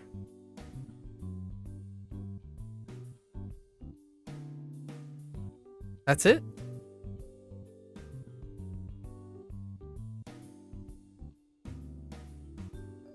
Yeah, this one is much shorter for the time being because we're ramping up, right?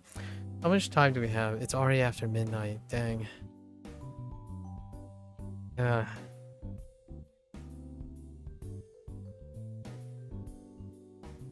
Yeah, we'll see if tomorrow is shorter. We're not gonna be able to do it. I'm really tired.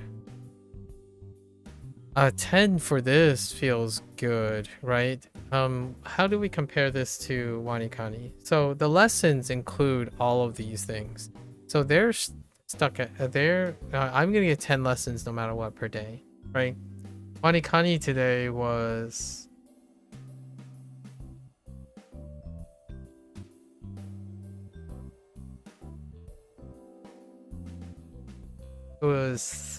either 20 or 30 because we had batches of 5.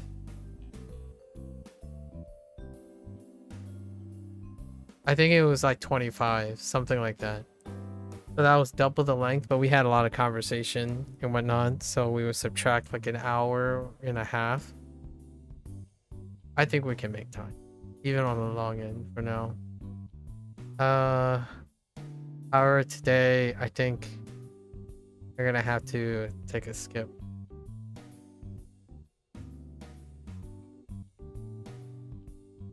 Tomorrow is largely going to be review, right? So we'll probably be able to free up some time. And this one seems like 10 is the... Oh, our review might increase though. The amount of review might go up. Here's the review for today. Oh, that's right. It's after midnight. So tomorrow there might not even be anything. Oh, wait. Hold up. Today is Thursday. I can't tell.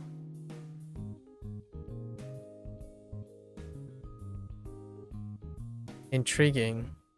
Oh, I had to play it by ear. It's kind of hard to tell. So this is saying we have 13 either today or tomorrow. It's around midnight, so it's very difficult to know how to read this. These are not proliferated yet because there's not enough data, or like there's not enough unlocked stuff, and they're doing it for every day, so it's very consistent. What were our choices? Interesting. Okay. Okay.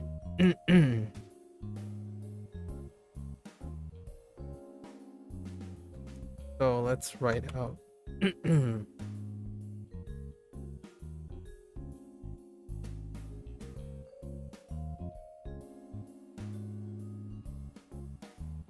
So let's get normalized to this.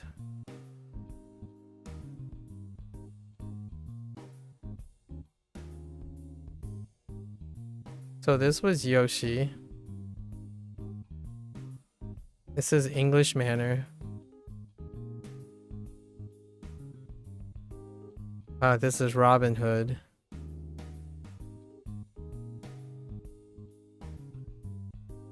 Outside. The roof. The roof. The roof and electricity plant.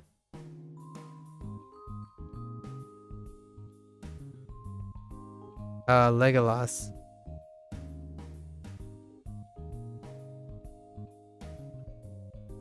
These are component names. Oh, this is still a person. Ground. And armless child. We can probably make a mnemonic with these in an elaborate way ourselves as well. And then maybe like substitute some mnemonics here and there once we get used to the keywords. And then these are definitions and pinyin, right?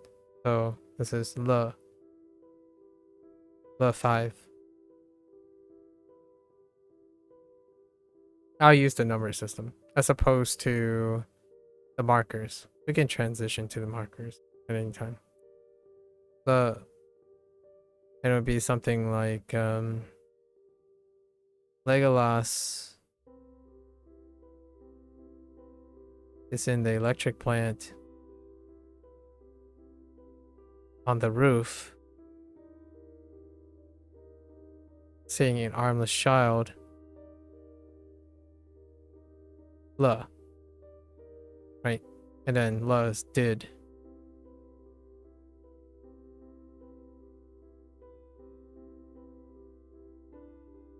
Right? Then we have Ren. Robin Hood.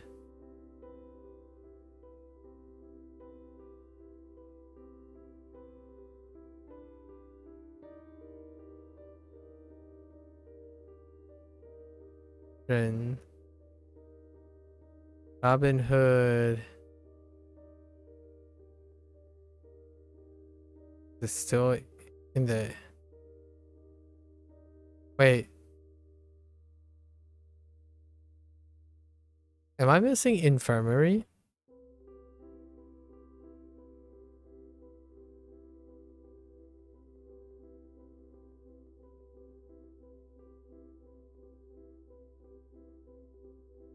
Oh, this must be... Oh, that's not English manner. Whoops.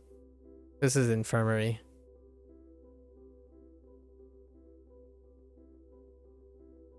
This is and then English manner is already completed. That's why it's not on here. Right, English manner is...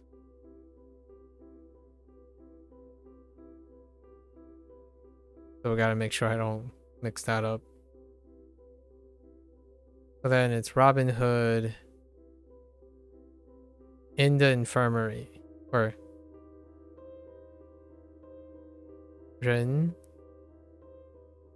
Oh, then I have to connect it to, which 2 is inside.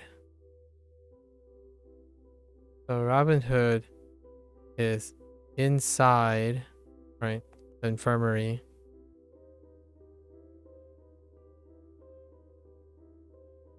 Inside the infirmary, taking or stealing and giving to a person.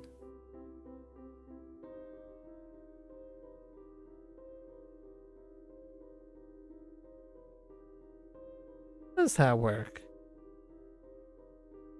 And then giving it to the person?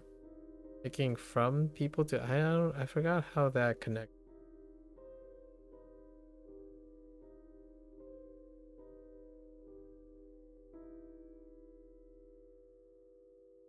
Oh, I guess it just leads to that in the components.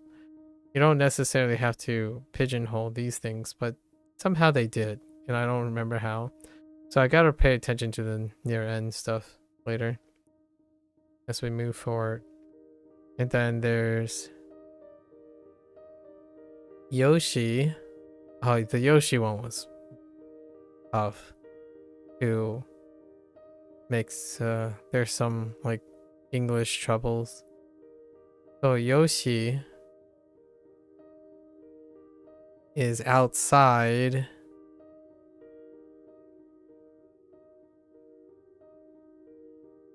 Yoshi is outside of the house, which house doesn't have anything anymore because we completed house as well. So house, right? House. Outside of the house.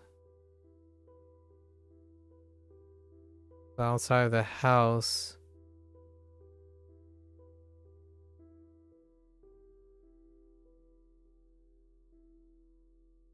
Digging lines into the ground with a broken shell, right? That's green spot shell.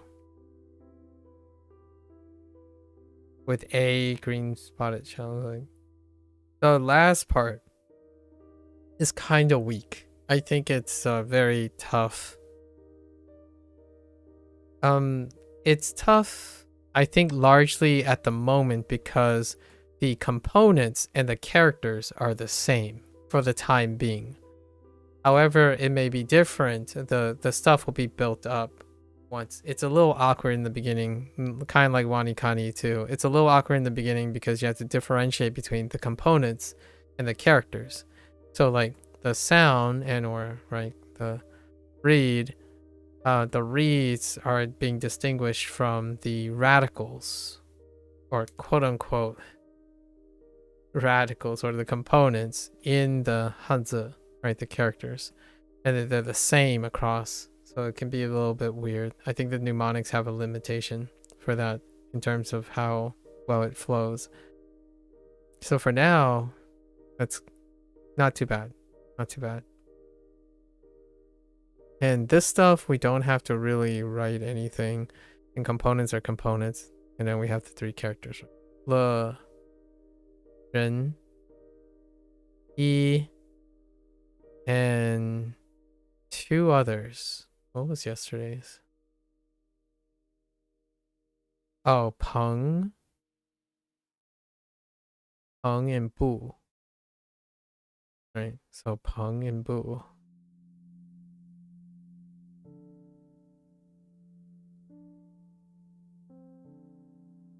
Can I do anything with that right now? To build a mnemonic on top of that? No, I can't. They're pretty random. Well, you have Ren, right? Ren.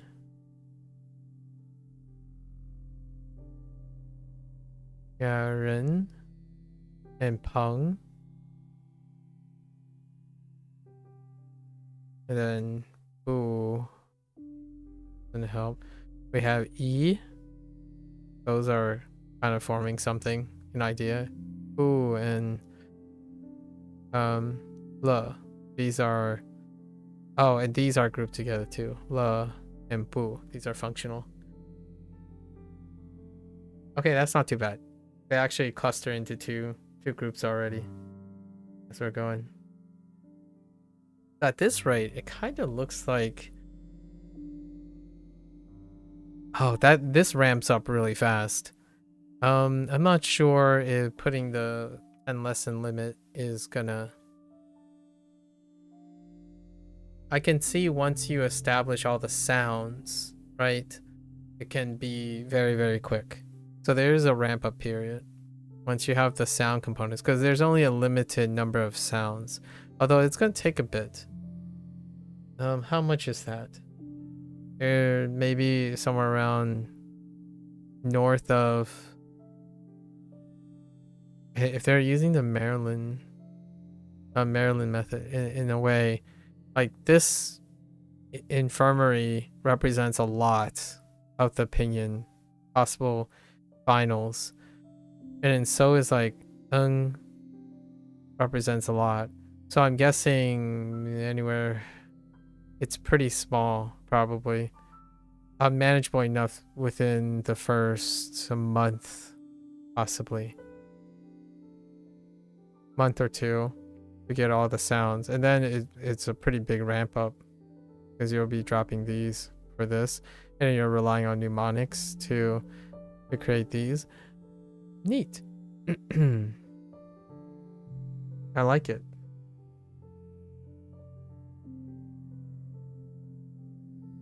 So right now for our schedule, we're having a problem. I think I might end up doing off-stream prep. We're probably gonna try to limit our Duolingo streams, possibly. I still have to do the review regardless of what time or day. So what I'm gonna do is, right now we're gonna keep WK and HanziHero as is. WK might need a time limitation. We might have to limit our time. Or we have like a skip schedule on Duo. So what I mean by that is there are going to be days that are long and there are going to be days that are shorter. Largely dealing with the volume, and it's going to be dependent on Duo. And I'm still going to prioritize doing the unit if I can squeeze in a day or two here and there. I have a buffer zone of 2 weeks right now with all the other projects, right? I have to start these two have to be reviewed. I have to do our it's looking like it's gonna be a either 3 or 4 day review, and they're gonna follow these, so that's going to be really tough. So they're probably gonna be a 4-day review cycle. 4 parts. That would be, we're gonna say 2 weeks with a break in between. So when I accomplish that, I have to do this before the end of January. How long is that? What is today's date? It's the 9th. So I have to do the review before the end of January. So it has to be like 2 weeks before the end of January. So the latest...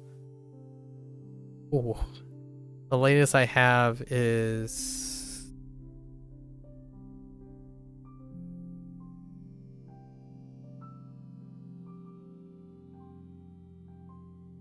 I have 9 days left.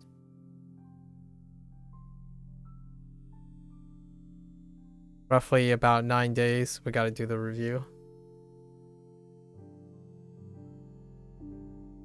That still leaves a cushion. At most, we have 16 days before the review must be done. For both. Both the reviews have to be done. Okay. So I still got a day or a couple days to play out this to see how the volume goes. Likely we're gonna put in a time limit, or maybe like an objective, a volume objective. It's either gonna be a time limit or a volume objective. Like finish the lessons, save the reviews.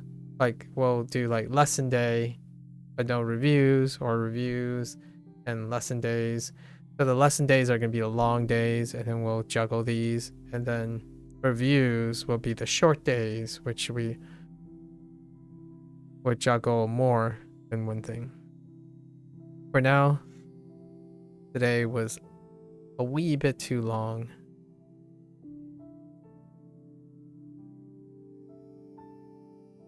Yeah, we'll take a rest. I'll probably do some practice on my own on preparing for these reviews. So the thing that's holding me back on these reviews is that at some point for both Duolingo, Japanese, and Chinese, I need adequate practice. Adequate practice on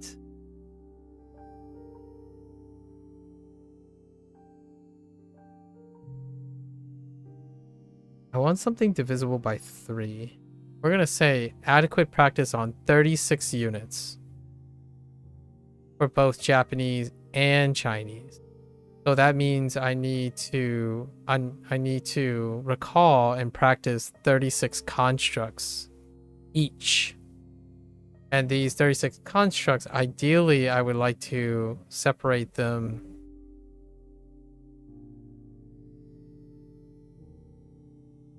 into 12 each.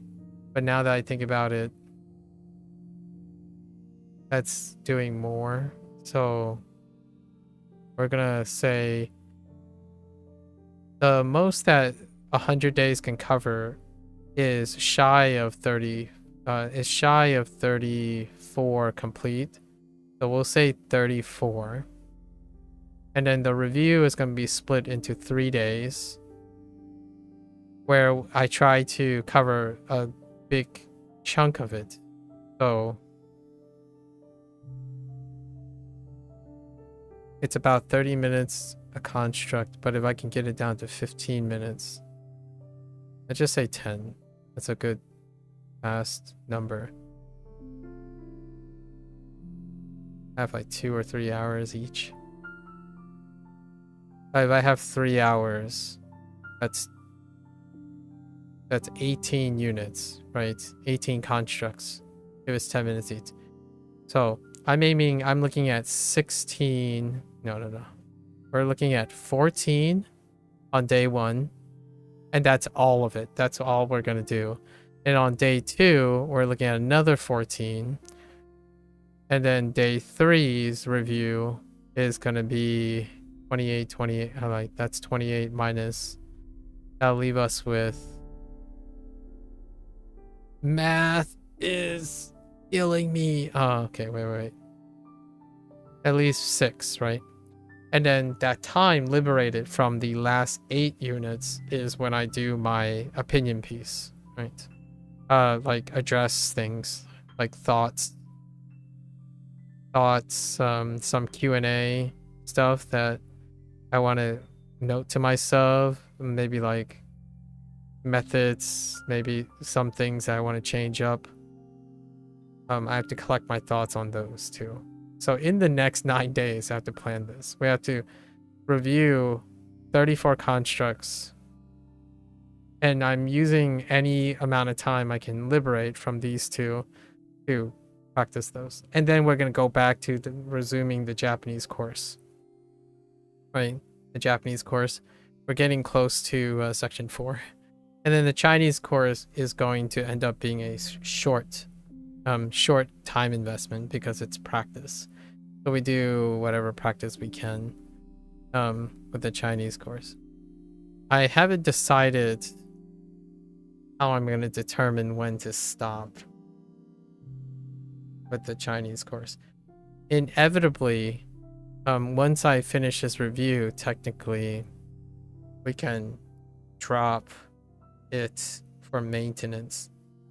We can kind of like lump it together with the end of Japanese by doing the personalized practices. There's no actual new content left in the Chinese course. So 14, 10 minutes each. I need my calculator here. So if it was 15 minutes each, it's more reasonable.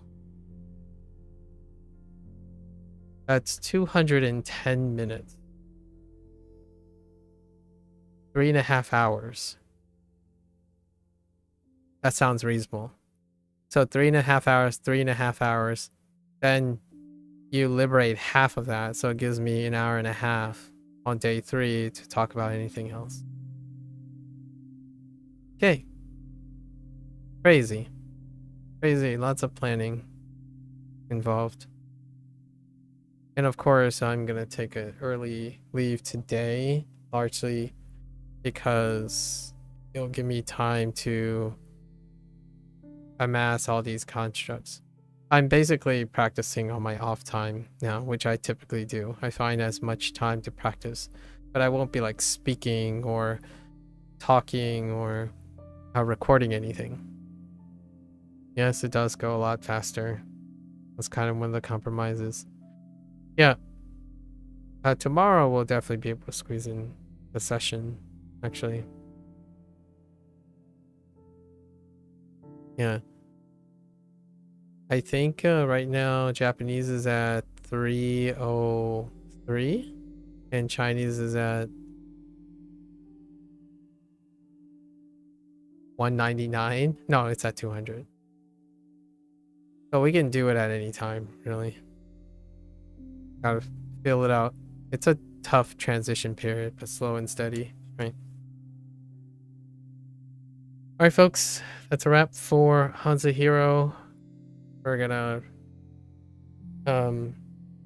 thanks, creative. We're gonna cut the Duolingo Japanese portion today, largely because I wanted to give a solid 2 or 3 hours. I think tomorrow we'll be able to add that session and go from there. Fill it out. As always, thanks for hanging out. If you're just chilling and listening and following along, today's session of HanziHero is a bit of a mixed bag because I have a lot of question marks. I've written a couple notes on like Shen, and Yuan, as opposed to Shun and Yun. So that's a weird one. And how they're gonna figure out how to introduce the alternative finals, because there are slight changes in alternative finals. Otherwise you fill it out by hearing it enough. There are certain ones, but I already gotten used to it. I'm just curious if they're going to mention it, like the difference between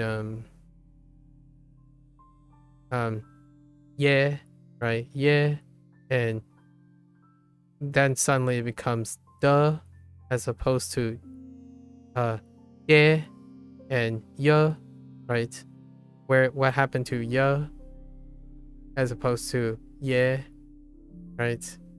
And the examples they have are lumped under one, but I think they're separating sort of, because they introduced the ending, right, the final, or but examples had and and I mean, wait,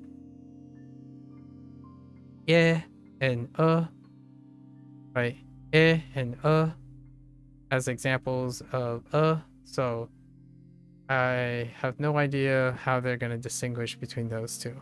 It will be interesting to see what they come up with, if they come up with anything. I don't think it's a deal breaker. The audio, I think, is still on point, right? So it's my inexperience with Shen, and Yuan, but I thought it was Shen. Oh no, Shen. They went with Shen, and Yuan, and the only example I have is Shin and Yun. So I gotta figure that out myself on the homework thing. Alright, if you're gonna watch this later, 谢谢. And as always, right, until next time, 下次见, right?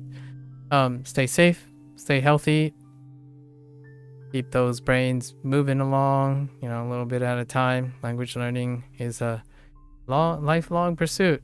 It's a journey. Yeah. Take care. Best of luck, and I'll be back tomorrow. So, see you then. Bye bye now.